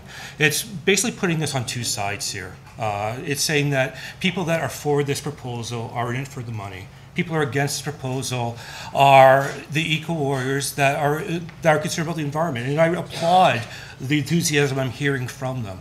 But the other side cares about the environment too. It's great having businesses, it's great having families in our community, but unless we have an environment to live in, it doesn't mean anything. So in there, there were some college students, and the college students were talking about the idea, well, yeah, I heard about this. We had a bunch of people coming in, handing out flyers and telling us about how these foreign investors are coming here trying to destroy the land. And I said, that's not the truth. Please go online. You can see the planning things. You can go on to see the videos of what they're trying to accomplish, right or wrong. I said, just go and see what's going on. Go to the council meeting and hear the planning proposal. Hear what the planning department for the region said. And then it went crazy. Well, I'm not going there. That gets nothing to do with me. And that's where I got silly. I said, you know what? For your time to sit there and listen and make your own opinion, I'll give you $50. That's what I said to them on that. And then the store said, yeah, I'll even give you a store credit. Just go and listen. I never solicited anyone to be on either side. I didn't solicit anyone to come here and make a commotion. In fact, part of the thing that was frustrating from the previous things are the commotions that are happening. We don't need applause. We don't need boos. We don't need jeering. What we need to do is just bring the facts forward so that our council here, on behalf of the city and our community, can make the best decision possible in their capacity to do so. And that's what was said. Everything was brought down. No one was paid to be here. No one, even if they were here for that reason, would have any effect on this. This isn't The Price of Right where you yell, come on down, they come down here and give their opinion. We have a sign-up list. It could not defer anyone from being here. It could not do anything like that. However, it was brash, it was silly, and it was just stupid talk at a game store, and I do apologize for any muddying that did to GR Investments, my business partners, or any member of the council here. I do apologize on that. I'm still frustrated with what I'm hearing tonight. I'm hearing a lot of examples of biodiversity, which we have to encourage and support. But we're not listening to the facts of this organization that is part of our community. They own houses in our community. They chose to come to Niagara to be part of our community. And they came here to do this investment. They didn't just choose this twirling their mustaches and saying, what environment can I destroy? They came here looking for a property that they could do models similar to what they've done in other areas of the world. I've been to Tianjin, and I've seen the 5,500 acre development which revitalized a wetland that was destroyed through pollution of past governments in China. Their commitment to the ecology in that brought back that migratory path for birds, and it's thriving now. That's a fact. It's a fact that they've been involved with ones in the United States as well, doing similar processes. Again, each one is different. We have to base this one on our current data and our understanding. That's why I trust that our planning department and the organizations which they address did that due diligence for you to give you a recommendation tonight. The facts we know, this property since the 70s was zoned for industrial zoning for the city of Niagara Falls. In 2008, it was transferred over to residential. This company bought it based on those ideals. This company has invested money. This company continues to want to invest money, adapt what they're trying to do here to take into consideration the public consultations they've constantly had over these past 3 years, to take into consideration any environmental studies that have been done. They've been constantly adapting, involving, and listening, engaging in conversation. That's not someone that's just coming in here to make a buck and leave again. That's someone who wants to build a legacy in our community. And this is your chance now to make a legacy too. We have to decide, because this is being watched not only by our community, but it's going to be watched by the rest of the province, the country, and the world. And it's based on the idea of protecting our environment, but also for us to make sure that when we make commitments to investment, that we follow through, and commitments being the idea of having something up for sale for it to be developed and listening, that we actually move forward to actually try to address that, and that we are a welcoming and safe place to try to do business as long as we are maintaining the standards necessary for our environment, for our community, and for our longevity. Thank you so much for your time. Thank you very much. Thank you. Okay, and lastly, we've got Derek Jones.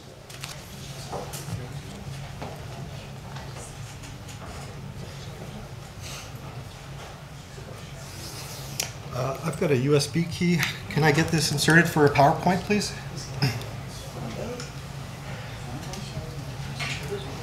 While we're waiting, can we get a motion from council to go beyond 11? So we're going to have time for a presentation. Councillor Carrier? Seconded by Councillor Strange. All those in favor? Okay, can we get your hands a little bit higher? All those in favor? Opposed? Okay, that passes. That passes. Thank you for all your overwhelming support. While we were in the long time waiting for this to start, did you see the email from Councillor Pietrangelo? No. Councillor Pietrangelo has had a family emergency. Wanted one of us to say it's not like him to have to leave a meeting, but he had a family emergency. He apologizes, but he had to leave us. Yeah. Okay. Thank you. I didn't see the email, but I knew he had a family emergency. Yeah.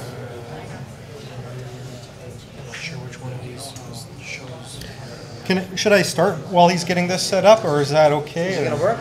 Okay. Yeah. Looks like we're ready to go. Hello, my name's Derek Jones. Pleased to be before you for the first time and hopefully the last time. I don't particularly relish being here. I've never done anything like this in my life. Derek, can we get your address? I'm sorry. Yeah, I'm Derek Jones, Niagara Falls resident for most of my life. Currently, I live right on the edge of the forest, have done so for the last dozen years. And, pardon me? Oh, sorry. 777 Jubilee Drive, Niagara Falls, Ontario. Thank you. As I said, I've lived here most of my life. I love my city. I've even got the t-shirt tonight, not just for this special occasion. I'm here because I'm firmly against this development, and I want us to do better. I believe that is what most of us are here for. For background, I've been hiking in and around this amazing forest for over 25 years. It has become part of my life, my family's lives. It is a direct health benefit in many ways, and it is the main reason I chose to live on the edge of the forest many years ago. I bought my first house here, got married here, started a family here. I also got divorced here, and I went through depression here. Being close to the forest helped with that in more ways than I can explain.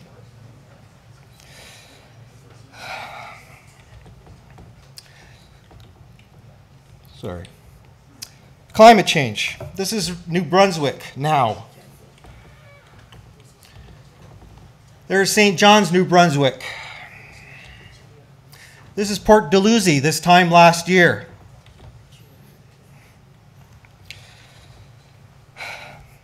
What's this got to do with Thundering Waters Forest? Forests are natural spaces. They're climate change mitigators. That's not including the deer who get a little gassy from time to time. So yes, the moral of this story, and I'll keep this part short, but it's important, is that we're not well equipped to live underwater. So we might as well get used to keeping the few forest areas that we have that are left, because we literally can't live without them. I'll try to avoid getting into the overlooked details and minutiae associated with this deeply flawed plan. Many who are better educated than I have already done that here tonight. I want to break it down into its lowest common denominator so that it's easy for everyone to understand.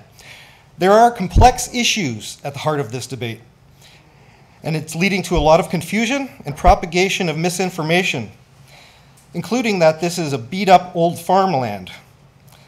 What was before that and what it is now are what's important. What I've witnessed from the beginning of this project, and unfortunately still see, are multiple desperate attempts to fit a square peg into a round hole. The difference between the first flawed project with the equally flawed and ironic name of Paradise and this so-called new improved plan is that they briefly raised the square peg and now are trying to force it back into the same round hole. This time they've rebranded the project Riverfront Community Phase 1. But no matter how many times you raise and lower the square peg, it's not going to fit into the round hole. There's some fundamentally flawed logic going on with this plan that is simultaneously baffling and reprehensible. And from an informed environmental perspective, revolting, disturbing, and not anywhere close to being acceptable. No matter how many times it's rebranded, no matter how many environmental consultants you go through, no matter how many job numbers, loose job numbers that you attach to this project, you can't fit a square peg into a round hole. Let me demonstrate this visually. This is the latest map available from Savanta that shows accurately Ministry of Natural Resources wetland mapping. And it shows how the red boundaries that are the scope of this project or the proposed development are shown in the red. As you can see, there are various wetlands within the boundaries or intersecting the boundaries. To be more accurate, if you look at the round circles drawn on this map, points where subject lands overlap with or are entirely on provincially significant wetlands. The total equals 13 overlap points. Now, if I recall correctly, the developer said she will not build on wetlands. I'm not sure, but this map seems to differ from that statement. We've got 30 seconds left, sir. I'm sorry, I'm new at this, I'm very nervous, and if I may ask at this point, I understand that it's my right to speak for 10 minutes, so please let me just finish what I've got here. How much longer do you have? Because it may take actually longer if we have to do this. I'm roughly halfway through it. Is it okay? Or do you have to do a vote for that? No, you know what? I'm You can- just referring to your own bylaws on this subject. Right, so tonight's a special meeting, so And- tonight understand. we're doing 5 minutes. We'll give you a couple more minutes to wrap up, since you're the last speaker. Okay, so there's the map. Let's talk about the idea of wetlands as open files and how it works both ways. I'm going to speed up my talking a little bit here, so hopefully I'm not going too fast. I think I found a loophole, or else somebody's not interpreting the provincial policy correctly. It was explained that wetland mapping changes because they can physically change over time dependent on environmental factors. I've seen this action firsthand, so I can appreciate it. Wetlands and their vernal pools can increase, decrease over the course of years or multiple years. For example, 2016 was a drought year, and so most of the vernal pools in the forest dried up. Tough year for species that thrive in and around those vernal pools. But the very next year, the wetlands were once again thriving. So when I asked the developer's environmental consultant about how certain wetlands could be downrated a year after the MNRF staff uprated, the answer was that wetlands are open files and subject to change. I agree, and I've witnessed that change. It can go back and forth, increasing, decreasing, normally as part of the natural cycle. But the problem is, if a wetland is downrated long enough for that rating, If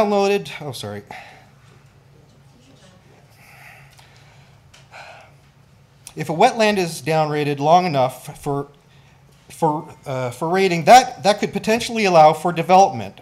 Then that wetland's natural opportunity to be uprated again in the future is lost forever. Can you imagine the implications?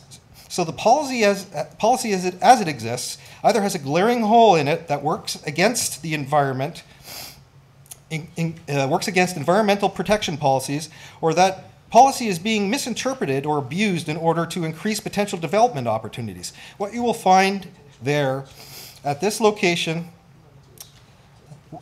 if you refer to the number 1 up in the left top corner, that is a wetland that was recently downrated as per Savanta's recommendations. The problem is, if you go there today, wetland number 1 is a thriving wetland full of life. You could literally go there now and see this for yourself. Wear rubber boots. I'm going to just skip some parts here, so I'm trying to be respectful and not go over.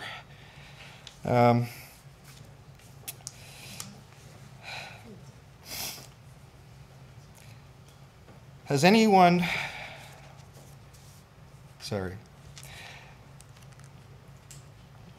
The forest is significant. As pointed out by a previous presenter, half the forest was razed over a century ago and was farmland for a while until they realized it was not good land for farming. You know what it's good for? Wetlands and wildlife, nature. The forest has managed to recover since then, largely because it was left alone. There are no aerial photos from before the 1930s because no planes. But if you look at those early photos, you realize that most of Niagara region was actually clear-cut to make way for agriculture.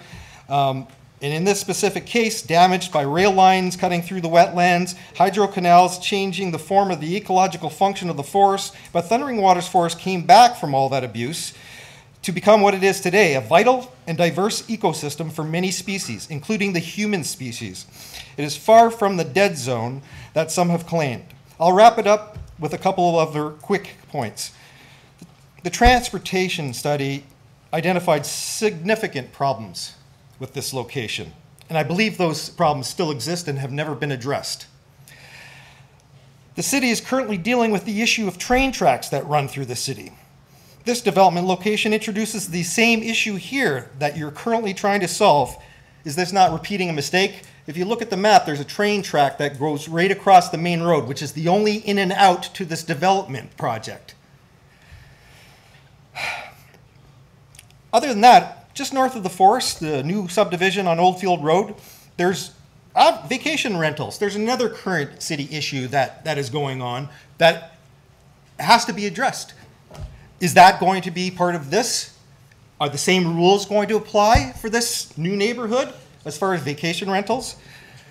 I'm paying close attention to all of these things because I want our city to be better.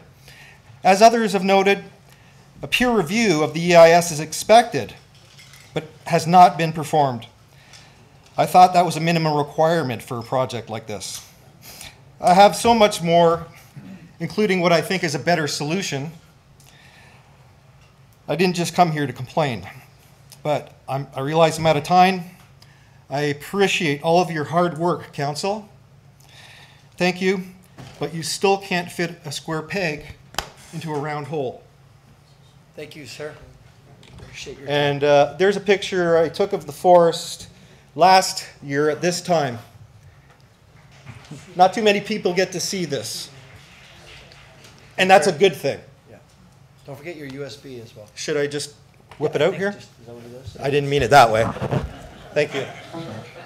Thank you. Excuse me. Okay. So we're ready now. Council will now hear from the applicant or his or her representatives.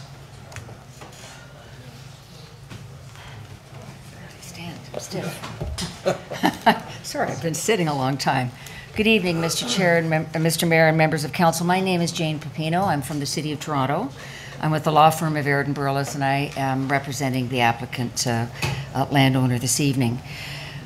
Let me start by saying and extending great thanks to Mr. Herlovich, Mr. Barnsley, and your staff for leading an extensive, intensive review of a very large volume of policy documents, providing a detailed analysis, reviewing a ton of technical materials, and paying a great deal of attention to the public comments that have been made. As Mr. Herlovich pointed out, this application started to be discussed more than 3 years ago, so it's been an extended period of time. And I need to say this right up front, you are required by law through your staff to respond to, accept, and process to the best possible extent of your ability an application that is filed by a landowner on private lands. And allow me to underscore that fact. These lands subject to the discussion this evening are privately owned. They have been in private ownership for, as I understand it, millennia. They have never been designated open space. They have never been designated park. They have never been in public ownership. They are private lands, and an application under the Planning Act has been filed as is permitted, and as the law requires, you have appropriately put it through the process for at least one preliminary decision this evening. Your staff has coordinated a process that from the very beginning involved all policy and technical stakeholders. I need to make very clear that MNRF and their experts from all disciplines were involved from the pre-consultation meeting on and before. They've been involved in commentary, as were regional technical staff with respect to transportation, wastewater, groundwater, servicing, as well as, of course, the Conservation Authority experts on matters that have been delegated to them. And again, I say that it includes a review of the modest groundwater that has been discovered in the area. Ms. Grandini raised that issue, more of that in a moment, and no further information was required with respect to that matter as part of this process. I also want to say that the process has been highly iterative. It is fair, in my submission, having been involved for about 1.5 years and looking back to very early days, to be critical of some of the work that was done. And when I read some of the comments that came in from agencies, I said, yeah, okay, you're right. We need to step up, and that work needs to be done. It has been a process where materials as early as 2015, 2016 were prepared, they were submitted, they were commented on, they've been peer reviewed, they've been updated, they've been responded to, materials have been augmented to meet the provisions and the requirements and the directions of the provincial agencies involved, as well as the region, the city, and the Conservation Authority. So the report and recommendations before you this evening result from that lengthy and very, very thorough process, and they are based on science. It is based on applicable policies and guidelines, and most importantly, those policies and guidelines that are current, and that's that science that has been done recently. We heard quotes this evening from people who have raised concerns of comments that were made by MNRF 2 years ago, 8 months ago, 2 weeks ago, and I can say to you that the material that is before you this evening is current and well-founded in science. And so I'm asking Council to approve the staff recommendation. It was a reasonable application built on your existing policies, but it has been refined through the process in a way that it's made it much better. And I need to stress the following as well. If Council adopts staff's recommendation this evening, together with the modifications, conditions, improvements, refinements, whatever you wish to call them, the result will be not an enactment of official plan amendment, not approval in the final form, but rather a process that will allow work to continue to address any lingering information request. We're aware of one MNR didn't read the report that they've had since the 30th of April on turtle nesting. But yes, we have to wait until bats start to move in June. And at MNRF direction, we will be out there doing that. Secondly, it will allow us to work with your staff to revise the text of the official plan amendment, to incorporate the policies, to develop the conditions that they have recommended. And finally, it will result in bringing that final document back to you again for enactment. Tonight's step is not premature. It is simply the first step in the formal part of the journey of this application. And tonight's decision, I need to underscore, is based on current information. Ms. Manson's quotes, for example, from the Savanta report were from the original report in 2017, which has been superseded and upgraded. To be clear, you are not, by any decision tonight, actually enacting an official plan amendment. To paraphrase Winston Churchill, this is not the end. This is not the beginning of the end. This is perhaps only the end of the beginning. But I need to underscore that at every step of the following procedures, Council has the ability to say yes or no. Council will have to be satisfied that its staff has continued to require adherence to and satisfaction of all provincial, regional policies, as well as, of course, your own. Mr. Henricks, who is our client's consulting planner, is available and can outline for you all additional future steps required to bring these lands to development status. They include, as your staff has indicated, zoning, draft plan of subdivision, site plan, potentially draft plans of condominium. I'd just also like to indicate to Council that the entire consulting team, virtually the entire consulting team, is here. Kyle Hunt and Shelley Loans of Savanta are here and available to answer questions that Council have with respect to any matter of the Savanta work, wetlands, woodlands, amphibians, reptiles, bats, you name it. Gary Pappen from Paradigm Engineering is here to address traffic and transportation questions that may still be outstanding. And Mr. Ron Scheckenberger of what is now Wood was AMEC, who did the work on servicing and soils. And AMEC also looked at some hydrologic work, is available to address that. My role this evening is really to address the themes of the previous public meetings you had this evening, where what's Council's role in light of the new requirements of the Planning Act and the Local Planning Appeal Tribunal. The province, as this Council well knows, and as I heard expressed earlier, understands the obligations brought upon it by the provincial requirements for intensification, by the allocation of population and jobs that you have been given and are expected to fulfill under the growth plan, and to do so in adherence to and conformity with the provincial policy statement.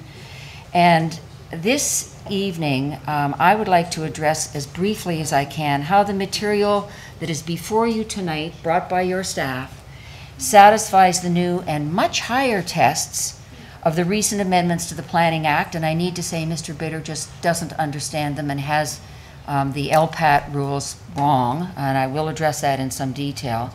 But the recent amendments to the Planning Act and the rules and standards of the new Local Planning Appeal Tribunal.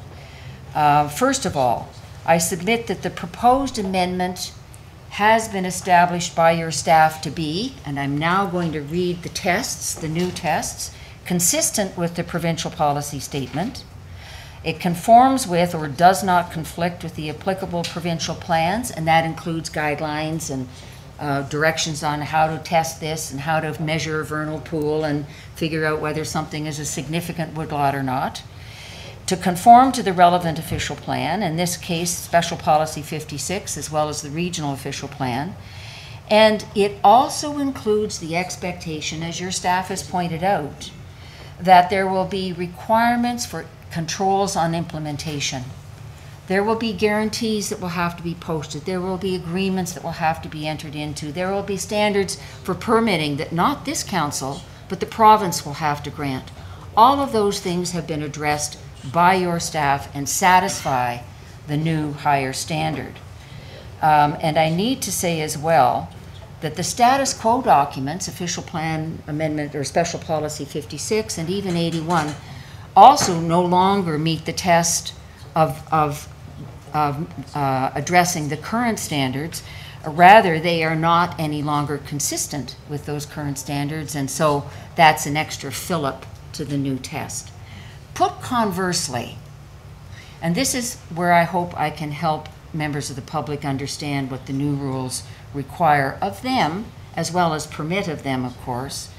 For council to refuse the staff recommendation, you must be provided with cogent evidence, not concerns, not objections, not worries, but evidence that, and I'm going to quote again, that, quote, explain or demonstrate that the official plan amendment or part thereof is inconsistent with the provincial policy statement, fails to conform with or conflicts with the provincial plan, or fails to conform with an applicable upper tier official plan.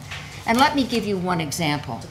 You saw a video that was taken by a drone, and it pointed to, there were arrows that went out and said vernal pool, vernal pool. You'll recall that, I hope. Well, in fact, that's not evidence, and it doesn't certainly stand for the suggestion that the vernal pool is one that meets the standards of the MNRF for that definition, that it should therefore bear the suggestion that it's significant or worthy of protection. You have not, in my listening tonight, and I've canvassed to the extent I could without being rude and whispering up and down the ranks here, I don't think you've been provided with one piece of information or evidence that, with the greatest of respect, meets the new test or the new standards. Allow me to continue by simply saying that with respect to the opposition's concerns that you heard this evening about the environmental protection of these lands, there is not only the requirement to provide specific evidence based on provincial standards and establish how those things are offended, but allow me to take one final example before I move on. There was a statement made that there had been some large amount, 85, 90% I think it was, of wetlands in southern Ontario that have been in fact lost. And yes, I think it's fair to say that since the time of European settlement to early 1980s, some 64% of wetlands in southern Ontario were lost, no question. And between then and 2015, that rate went down to an additional 4%. And because of the growth plan, because there's no urban sprawl permitted anymore, because you are supposed to and are we required to intensify within existing built boundaries, that is going to decline even further, and the standards have, as you well appreciate, been substantially increased as well. So, facts. You heard about the fact that the original secondary plan covered 480 acres, but when looking for those PSWs that are set aside for protection, 120 acres is all that is now being pursued through this application. I also need to say Mr. Jones's mapping and his submission to you at the very last submission, he was using outdated mapping. That PSW number 1 that he took you to, in fact, was removed not by Savanta, it was removed by MNRF. So again, it's important for everyone to have current information. The area was chosen to avoid PSWs, as Mr. Herlovitz said, based on the concept of avoidance. The official plan amendment and the zoning that has been suggested by your staff will increase the policies and increase the protections to be addressed as additional development applications are processed. The holding provision is not something that's an end run on MNRF. It is called for in the Planning Act. It is a proven tool. It is one that works appropriately, as do conditions of draft plan approval, also in your toolkit somewhere down the road. These lands are not pristine. I was frankly pleased to hear, I think it was Professor Richards from Brock, speak to the fact that part of the site wasn't, in her words, trashed. I think there has been a misconception circulating, at least in some circles, that this is an old-growth forest, that it is a pristine site. Yes, there are parts of it now set aside in phase 2 for perhaps future study that could fall into that category, but phase 1, the community plan area in front of you, is basically, quote, trashed, not my word. The environmental features, as you heard, are not original. You saw the photographs from 1934, 1954. I think it's also clear that there's been dumping from the canal dredging of contaminated soils on the property. They need to be cleaned up to protect the integrity of groundwater in the wetlands. So the use of EPAs, as your staff recommends, of buffers, of controls, will all add to, together with the woodland restoration plan, a robust restoration of the study area lands, as well as protection and potential further consideration of improvements for the remainder as well at a different phase. Finally, these lands have been long planned for development. Special Policy Area 56 made them previously industrial. Again, they were never designated park or open space. And so when people say, we don't object to this development, we just object to it here, sorry, not a possible or reasonable suggestion. These lands have been premised by this city for development for a good long time, and as some 10 years ago, and the members who were on council then, Councillor Iannone and yourself, Mr. Mayor, Mr. Cario, Councillor Thompson, Pietrangelo, you'll recall that you all put your hands up unanimously and voted for these lands to be converted from industrial to residential, knowing that with residential development comes adherence to environmental protection policies, and you can design it into a subdivision the way you can't necessarily design it into an industrial subdivision. So those protections, again, I think, have been built in. So allow me to say, finally, with respect to the facts, that the present recommendation is firmly based on the scientific evidence that has been rigorously tested by your staff. As one example, the environmental work was multi-season, multi-year field studies between 2015 and 2018, and there were more than 70 field days by ecological experts to put together the reporting. And MNR has removed all of its objections but one with respect to requests for additional information. One they have, they didn't know they haven't read it yet. Concerns, questions, objections, no matter how sincere, must also meet the technical standard. So if you have any questions with respect to amphibians, Savanta is here. Allow me to say, again, in the strongest possible terms, everything you heard this evening about concerns, historic concerns about offsetting, irrelevant, do not apply, not part of this application, not going to be accepted by your staff, set it aside. That has been dealt with. With respect to the woodlands, you heard that there is a plan for restoration to stabilize a woodland and to frankly recreate something with a forest that's both diseased and potentially over mature. Bat habitat, we'll know all about that next month. There have been 7 assessments done at the direction of MNRF on a leaf-off basis, so we're finally getting out to doing it when the leaves are back on the trees. I'm not going to bore you with the issue about permits of species at risk, other than to say we've started the process. We're working with MNRF. They have their preliminary information, and I do need to say that the permitting process usually starts at draft plan of subdivision stage, but we cooperated with MNRF and moved it up to this preliminary stage. There will be a future comprehensive review and assessment as part of detailed design by MNRF and all of the other experts, including, I'm presuming, those from the Ministry of Environment. On the issue of the PSWs, I've already addressed the fact that what you were shown here was unfortunately outdated mapping and information. But I do note as well that your staff has recommended a requirement of 30 meters as a buffer. And I know you are aware that that is a buffer that is the standard, the gold standard that is used for protection of PSWs throughout this province. So that is something which will be additional protection. The magic words in summary, I only have a couple of more areas to cover, and I appreciate your patience.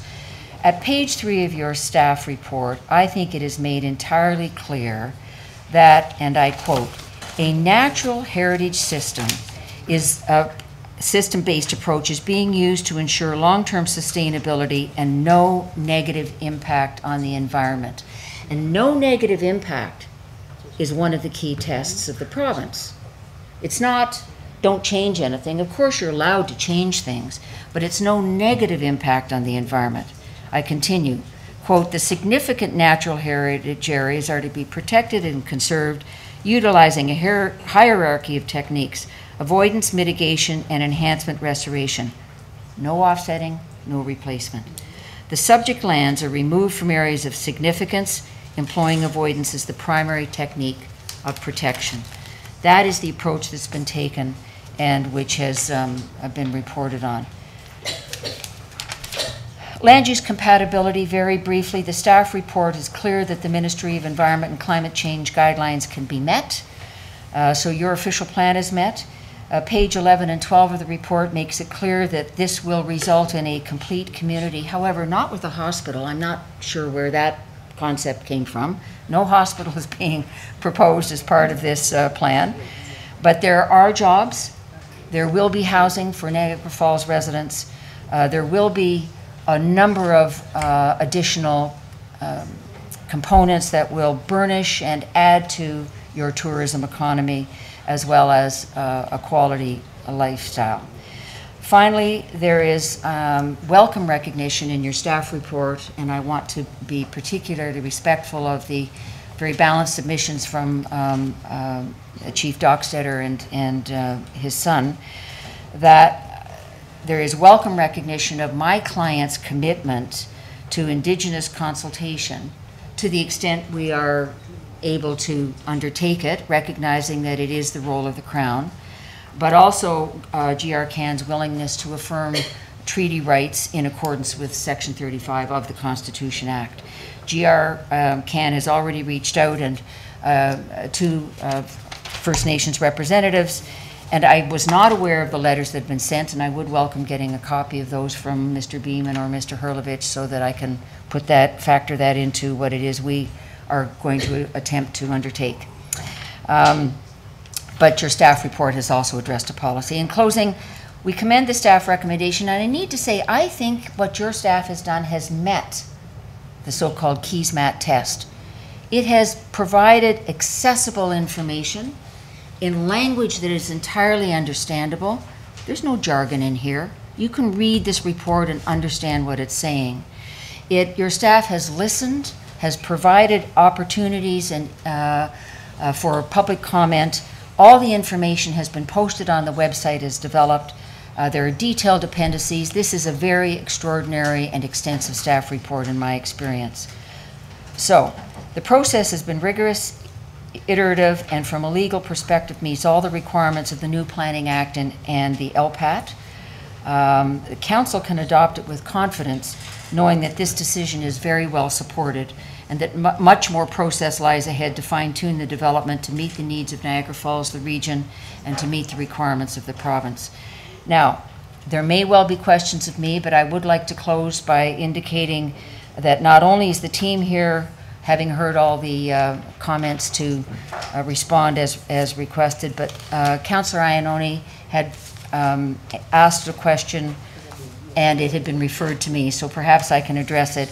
As I understand it, your question was or the question rather, was whether there was a requirement for a hydrological or hydrogeological study and who trumps who in that issue. And I think it's fair to say the province is at the top of the heap.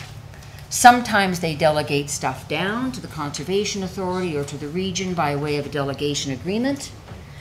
But the region, as a result, answers up to the province, as does the Conservation Authority, unless they have delegated power. I am not aware of any requirement at the regional level for a watershed study or the hydrogeological study that had been referenced. And it is clear that it is not a requirement of the provincial government either. So where the study suggestion came from, perhaps it is something that's local, that's been discussed, but it is neither a regional nor a provincial requirement. The other question you had when the councillor had and referenced a quote from the MNRF report, that report and that quote spoke to hydrological reports. Those are different from hydrogeological reports, which were the watershed ones. So the two were not, MNRF was not commenting on the Welland River watershed report suggestion. But if there is some need to have someone speak to the appropriateness from a technical perspective, Mr. Scheckenberger is here and is happy to address that. And perhaps, Mr. Chair, I'm looking to you for guidance whether this is the appropriate time for Mr. Scheckenberger to address that one aspect of the councilor's question. It's your show. Yep. Thank you.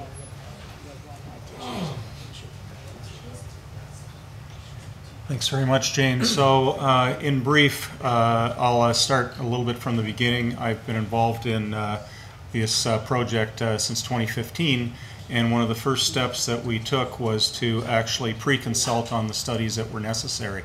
So that pre-consultation happened with the NPCA, happened with the region, and there was also outreach to MNRF. And it came back that the studies that were required were a hydrologic study, so that's one dealing with surface water, and it was one that needed to define the movement of water in terms of dealing with potential issues of flooding, erosion, water quality, and water balance. There was direct questions and consultation with the agencies at that time on the potential need for any further groundwater studies, hydrogeologic studies, and the assertion at that point was no, it was not required, and the reason that it was not required was that the area was largely tight soils and that there would be limited contribution of groundwater to the wetlands, and that the majority of that was really being done by surface water as well as the past disturbance that was done in that particular area. So that's the history of how the various studies, and Ms. Pepino is correct. There's quite a distinction between the hydrogeologic and the hydrologic. They have close sounding names, and they can sometimes be misinterpreted by lay people. Thank you. Thank you. Thank you.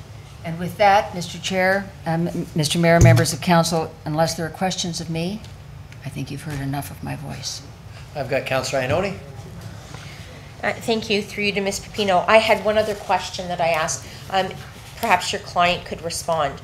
I have never seen anything that came to council that has had that speaks of organizing investment. I'll just go to the opportunities on investment in having us work on immigration laws, regulations, and policies.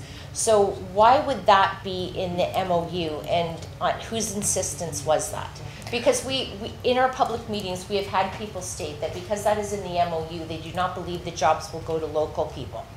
So it's hard to tout 2,500 jobs when that sentence has been used at every public meeting. So what exactly does that mean? To be absolutely truthful, I'm not sure.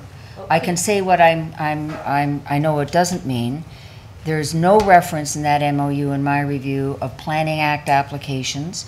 It is very clear that the MOU does nothing to fetter council's discretion to make any decision it wishes to on planning matters. I read the MOU, frankly, as a goodwill gesture to indicate that Niagara Falls was open for business, that Niagara Falls was going to be a welcoming community for investment from around the world. But also, I read it as being Niagara Falls was open for business because that would be good for Niagara Falls. So beyond that, I don't know what to make from it. Well, your client is here. Could she respond? No, she cannot. She Okay. does not have the skills the English skills to respond. But her interpreter is speaking to her now. Well, you asked for my client. I don't think, frankly, with the greatest respect, it's a non-binding agreement that does not address Planning Act matters and therefore is not, frankly, one of the issues to be discussed or to considered by council this evening. Thank you. In making your decision. Do we have any other questions of council for Ms. Pepino? No, I'm sorry, ma'am, the public meeting is finished. This is just the council now. So this is your last chance, councilors, if you have any questions. Hey, thank you very much, Ms. Thank you Pepino. for your attention. The public meeting with respect to the proposed Can we ask questions of our staff? yes, you can, yes.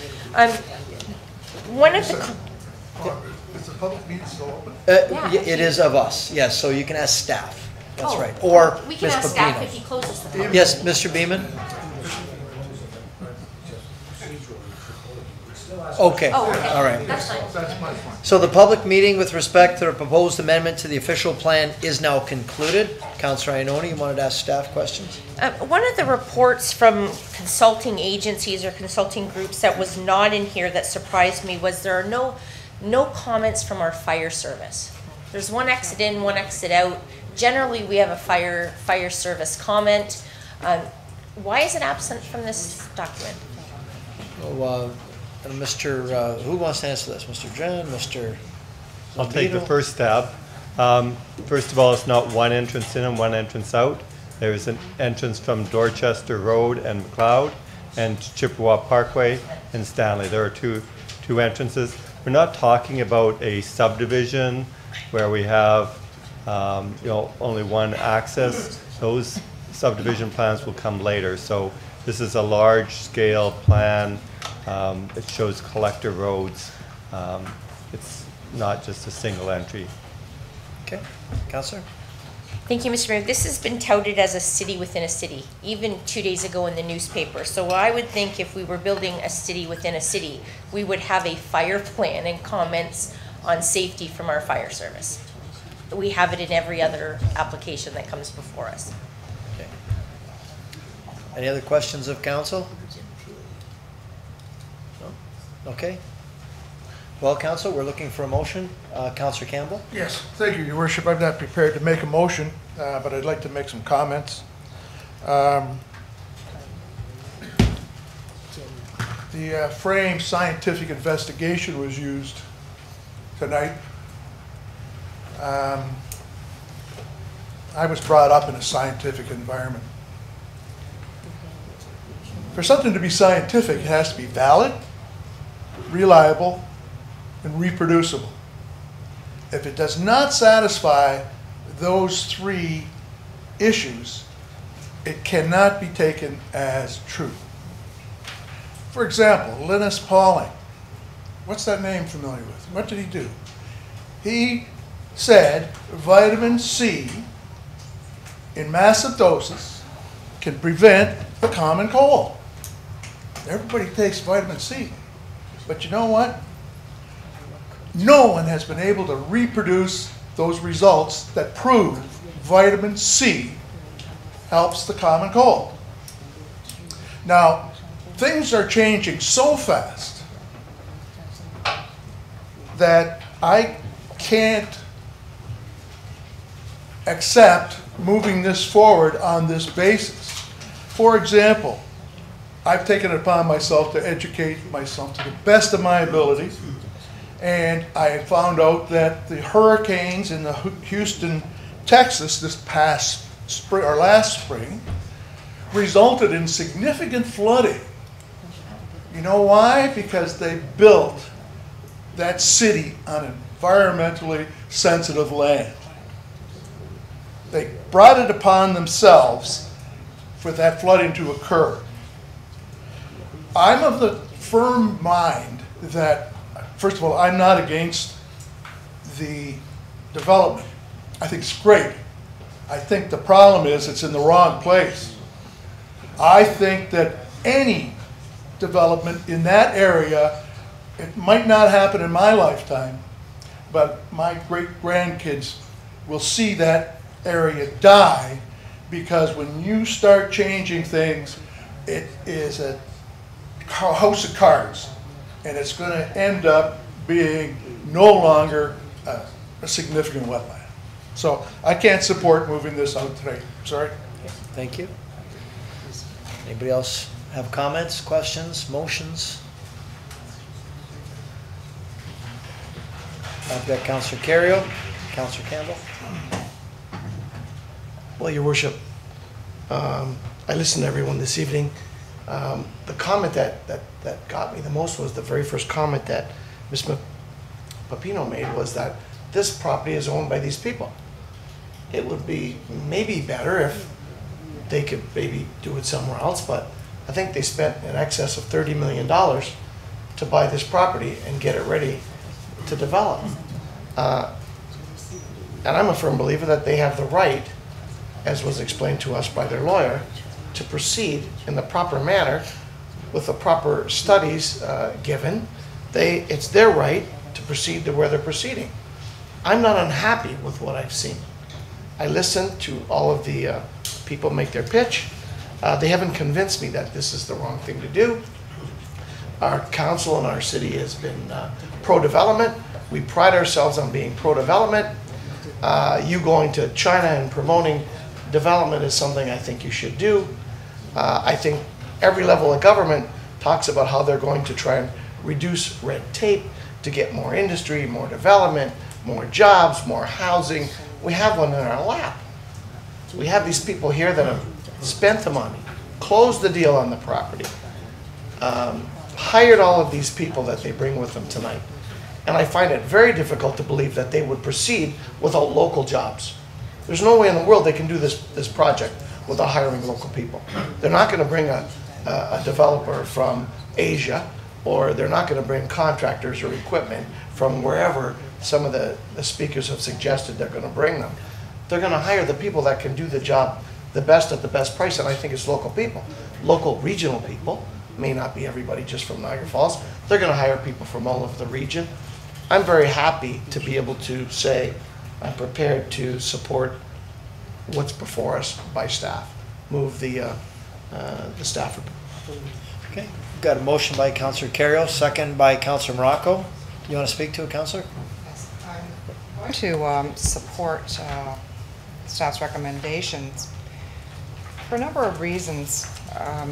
I think this is probably one of the first developers or developments that have come across our desk that are actually asking and willing to work with us to protect wetland and to protect some of this land. I have to say, I've seen a number of projects, and I'm sure that we all have, where developers have gone in and clear-cut the entire development and then came back to us and asked for permission. I don't think anyone around this table can disagree. And you talked about that it's been 3 years. Well, I just hope that this isn't something we'll get out to other developers, that this is an expedient process, because it sure as hell wouldn't make them come and want to do business with us. I think that we're actually doing our due diligence. We're listening to people. We're trying to make sure that all of the levels of government are being dealt with. And another thing too is that staff has actually stated here, and I just want to make sure that this is correct, that this, this approval only clears the way for the proponents to undertake the next steps recommended in this report, correct? And that's the 27 steps that it's looking at. I'm directing through you, Your Worship, to Mr. Hurley.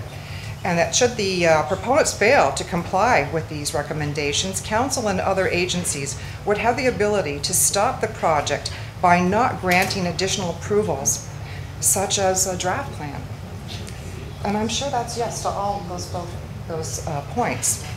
Given these lands were previously zoned industrial and recommended to be rezoned to urban in the 70s and was reaffirmed in 2008, I have to say that I have to support this conditional approval. But I'll take this opportunity to warn the proponents that failure to fully comply with these recommendations will lead me to vote against any further approvals for this project. So I think that all of this council feels very strongly about protecting the wetland and it's too bad that we didn't have the opportunity to do this with a lot of the other developments that have already happened.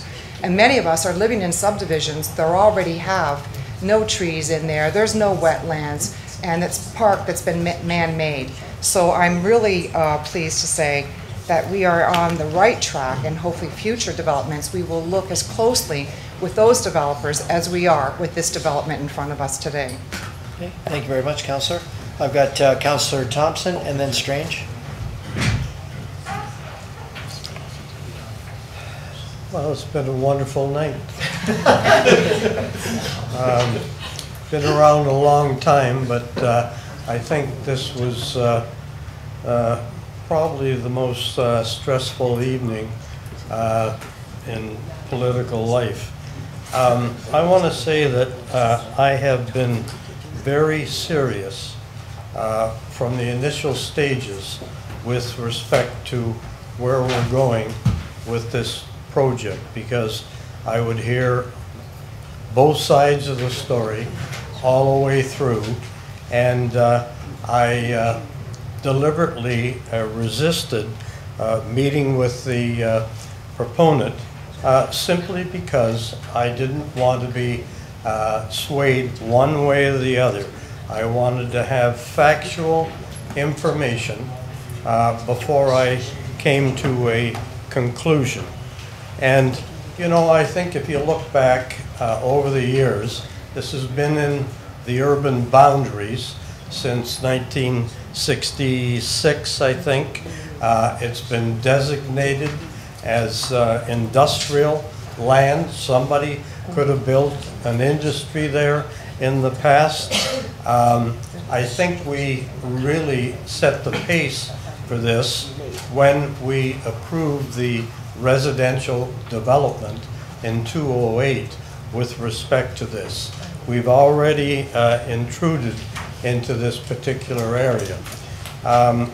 The pictures that I saw some time ago where everybody was saying this is pristine land, where the don't disturb the wetlands or the forest, and then all of a sudden somebody comes in with pictures that shows you it's farmland and it's completely barren. So all of a sudden you think, well, you know, what we're doing is the right thing, moving ahead with this particular development. But then you hear and you see pictures of wetlands, you hear about the bees, you hear about the other creatures that are there. Well, actually, I worked for the health department for 28 years. We were trying to get rid of the bats, but that doesn't seem to be the feeling of a lot of people who are concerned about that. So I was really trying to make up my mind tonight where I'm going to go. And I have to say, when Mrs. Pepino started off her comments, and she said, this is the first step in moving forward with respect to this. All of the studies have been submitted. There was all kinds of people making comments, oh, we don't have this, questioning that. All of the studies, and she's complimented the staff on the wonderful job that they've done, even though it's taken them 3 years. I think that we're moving ahead, and this is just the next step of all of the approvals and everything we have to go through with respect to this. And I think by doing this, we can have the best of both worlds. We can have a first-class development, and we also can retain some of the environmentally sensitive areas in this particular area. So I really got an education myself tonight. I have heard from Mrs. Pepino before. Been here when I was mayor, but actually the best mayor the city's had. He likes to hear that. Anyway, I'm very satisfied with my decision tonight, and I think this is going to be positive for both sides with respect to this in the final analysis. And we still have a long way to go, and we still have the opportunity to make any changes along the way. So thank you for the opportunity. Thank you, Councillor. We've got Councillor Strange. Yeah, Your Worship, I just, it was a long evening, and I think the public meeting went pretty good. We've heard from both sides, and you saw some very passionate people coming through and worried about our wetlands and worried that they might be destroyed and worried about the bat species and toads and all this sort of stuff. I've met the developers a couple times. Back a couple years ago, they came in and they purchased the land, and they thought that they could probably develop on probably over 200 acres of land because there wasn't as many wetlands. Then the province came in and said there's more wetlands than what there are. So for them to come back and come up with a compromise, and they have 27 recommendations here that they have to follow. They have to go through. And if they don't, then it won't go through. So I think it's a great development. I really love the fact, with especially the senior housing, bringing all those 238 senior units, which we definitely need in Niagara Falls. There's a waiting list, I don't know how long, for seniors. So I love the development. I actually think that they do care about the environment. They do care about the wetlands. And I walked through, God, it had to be a year and a half ago, a year ago, with Owen and Ed Smith, and I was with Councillor Peter Angelo, and I saw beautiful, and there were some animals there, and I saw so much garbage out there. It was brutal. And it's time to clean up that land, and I think this could be a good development, and I actually think it could save the wetlands. I really do. Thank you. Yeah, Councillor Carey. One more thing, Your Worship, if I could add it into the motion. It was asked by one of the speakers, could we have a recorded vote? Okay, Mr. Clerk, so if there's no further comments, Councillor Crater. Thank you, Worship. I just have a couple of short comments. First, I want to express my appreciation to Alex and to Mr. Barnsley. They were kind enough, and I spent hours with them trying to understand the history of this land, things that took place before when I was away. So I want to thank them for that. I want to thank all the people that either called me or emailed me or stopped and talked to me, give me their opinions, which I appreciate. I will tell you that I did meet with the developer, and it's not unusual. People that know me know that I meet with everyone to try to gather information. So I'm going to tell you, I have prepared, and I could read it, but I took the time because I'd already made a decision before I came here. And there's a 5-page statement I put together, and that is that I wasn't going to support the development. But I'm not going to read the statement. I really took the time to listen to what was being said today, and we all do anyway. But you really tried to, and then you started drawing on some of your past too. So I'm going to share a couple things with you. I do remember during my term of office as a provincial member of Parliament when Fort Erie had the opportunity to develop Crystal Beach, and the developer came in, and there was controversy among the residents, and in the end the developer pulled out, and Crystal Beach is exactly the same as it was back then it is now. They missed an opportunity to develop something and make it into a special area. I really felt a lot more comfortable with the 27 points that were, I didn't quite understand that until I listened to it a couple times, said to me, there's 27 points, we're not approving anything tonight. Those 27 conditions have to be met. If they're not met, then the deal's lost.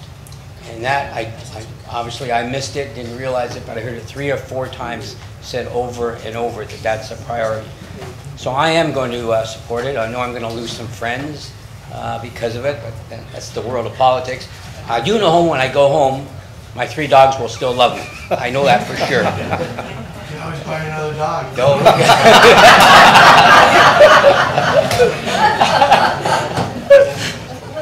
Leave it to Vince Carrier, yeah. So, as I said, I did have and I was not going to support it, but based on the facts that have been given, I am going to take that position tonight, and I will support the motion that's been put forward. Okay, thank you, Councillor. Thank you. Okay, Councillor Ioannoni. Thank you, Mr. Mayor. I just want to say that Ms. Pepino brought up the 2008 application, which we were emailed today in regards to give us our past viewpoints. And it's funny because some of the same concerns then are the same concerns the MNRF has right now. Those things have not been changed. And she made a statement that said, except for the turtle report that they haven't read, that they really don't have any concerns or in regards to the species at risk. But that's not what it says in their letter to us. And the letter's dated April 30th. And I want to read this to council. And it says that the comments are coming to us under the current policy structure, which states that development and site alteration in provincially significant wetlands is not permitted. And based on the proposed Schedule G in the application, it appears that mixed use, low, medium density, and high density residential uses are proposed within PSWs. MNRF reiterates the following comments from previous correspondence. I don't know if we've had those we have so much in front of us. I don't know if we've had those previous correspondence, but that is the policy as dated today. Well, this came to us April 30th, so if it's changed in the 10 days, then it's not applicable. But as they state, it is. The MNRF does not think that this should go ahead. And to me, it trumps us. And to me, putting it through as a community plan, which is nothing this council has ever dealt with anywhere, says to me that we're circumventing it. It says to me that we're inviting an appeal. And there are people out there who are going to appeal. So they've made that abundantly clear. But I think this is such a huge piece of environmentally sensitive land that to do this recommendation via a community plan is piecemeal. And I think it is very short-sighted of council. And to me, any application that needs 27 recommendations is problematic in itself. So I'm not going to support the recommendation from staff. And I really hope that in 20 years, my granddaughter is not struggling in an environment that she cannot live in, and the decision gets pointed back to this council environmentally ruining Niagara Falls. Okay, thank you. Okay, if there's no further comments, I think, Mr. Clerk, you can call the vote. Yeah, it was moved by Councillor Curio, seconded by Councillor Morocco. The council moved the recommendations in the staff report, PBD 2018-30. That council, 1, approve the application to amend the official plan, and 2, to change the current zoning of the subject lands and the lands adjacent to a development holding and environmental protection zoning, subject to the recommendations that are detailed in this report being satisfied. Councillor Campbell. Opposed. Councillor Crater. In favor. Councillor Ioannoni. Opposed. Councillor Curio. In favor. Councillor Morocco. In favor. Councillor Strange. In favor. Councillor Thompson. Yes. And Mayor Diodati. 4. It passes. Okay. So everyone that's here for this latest development, it has passed. I want to thank everyone for your patience and your passion. Thank you.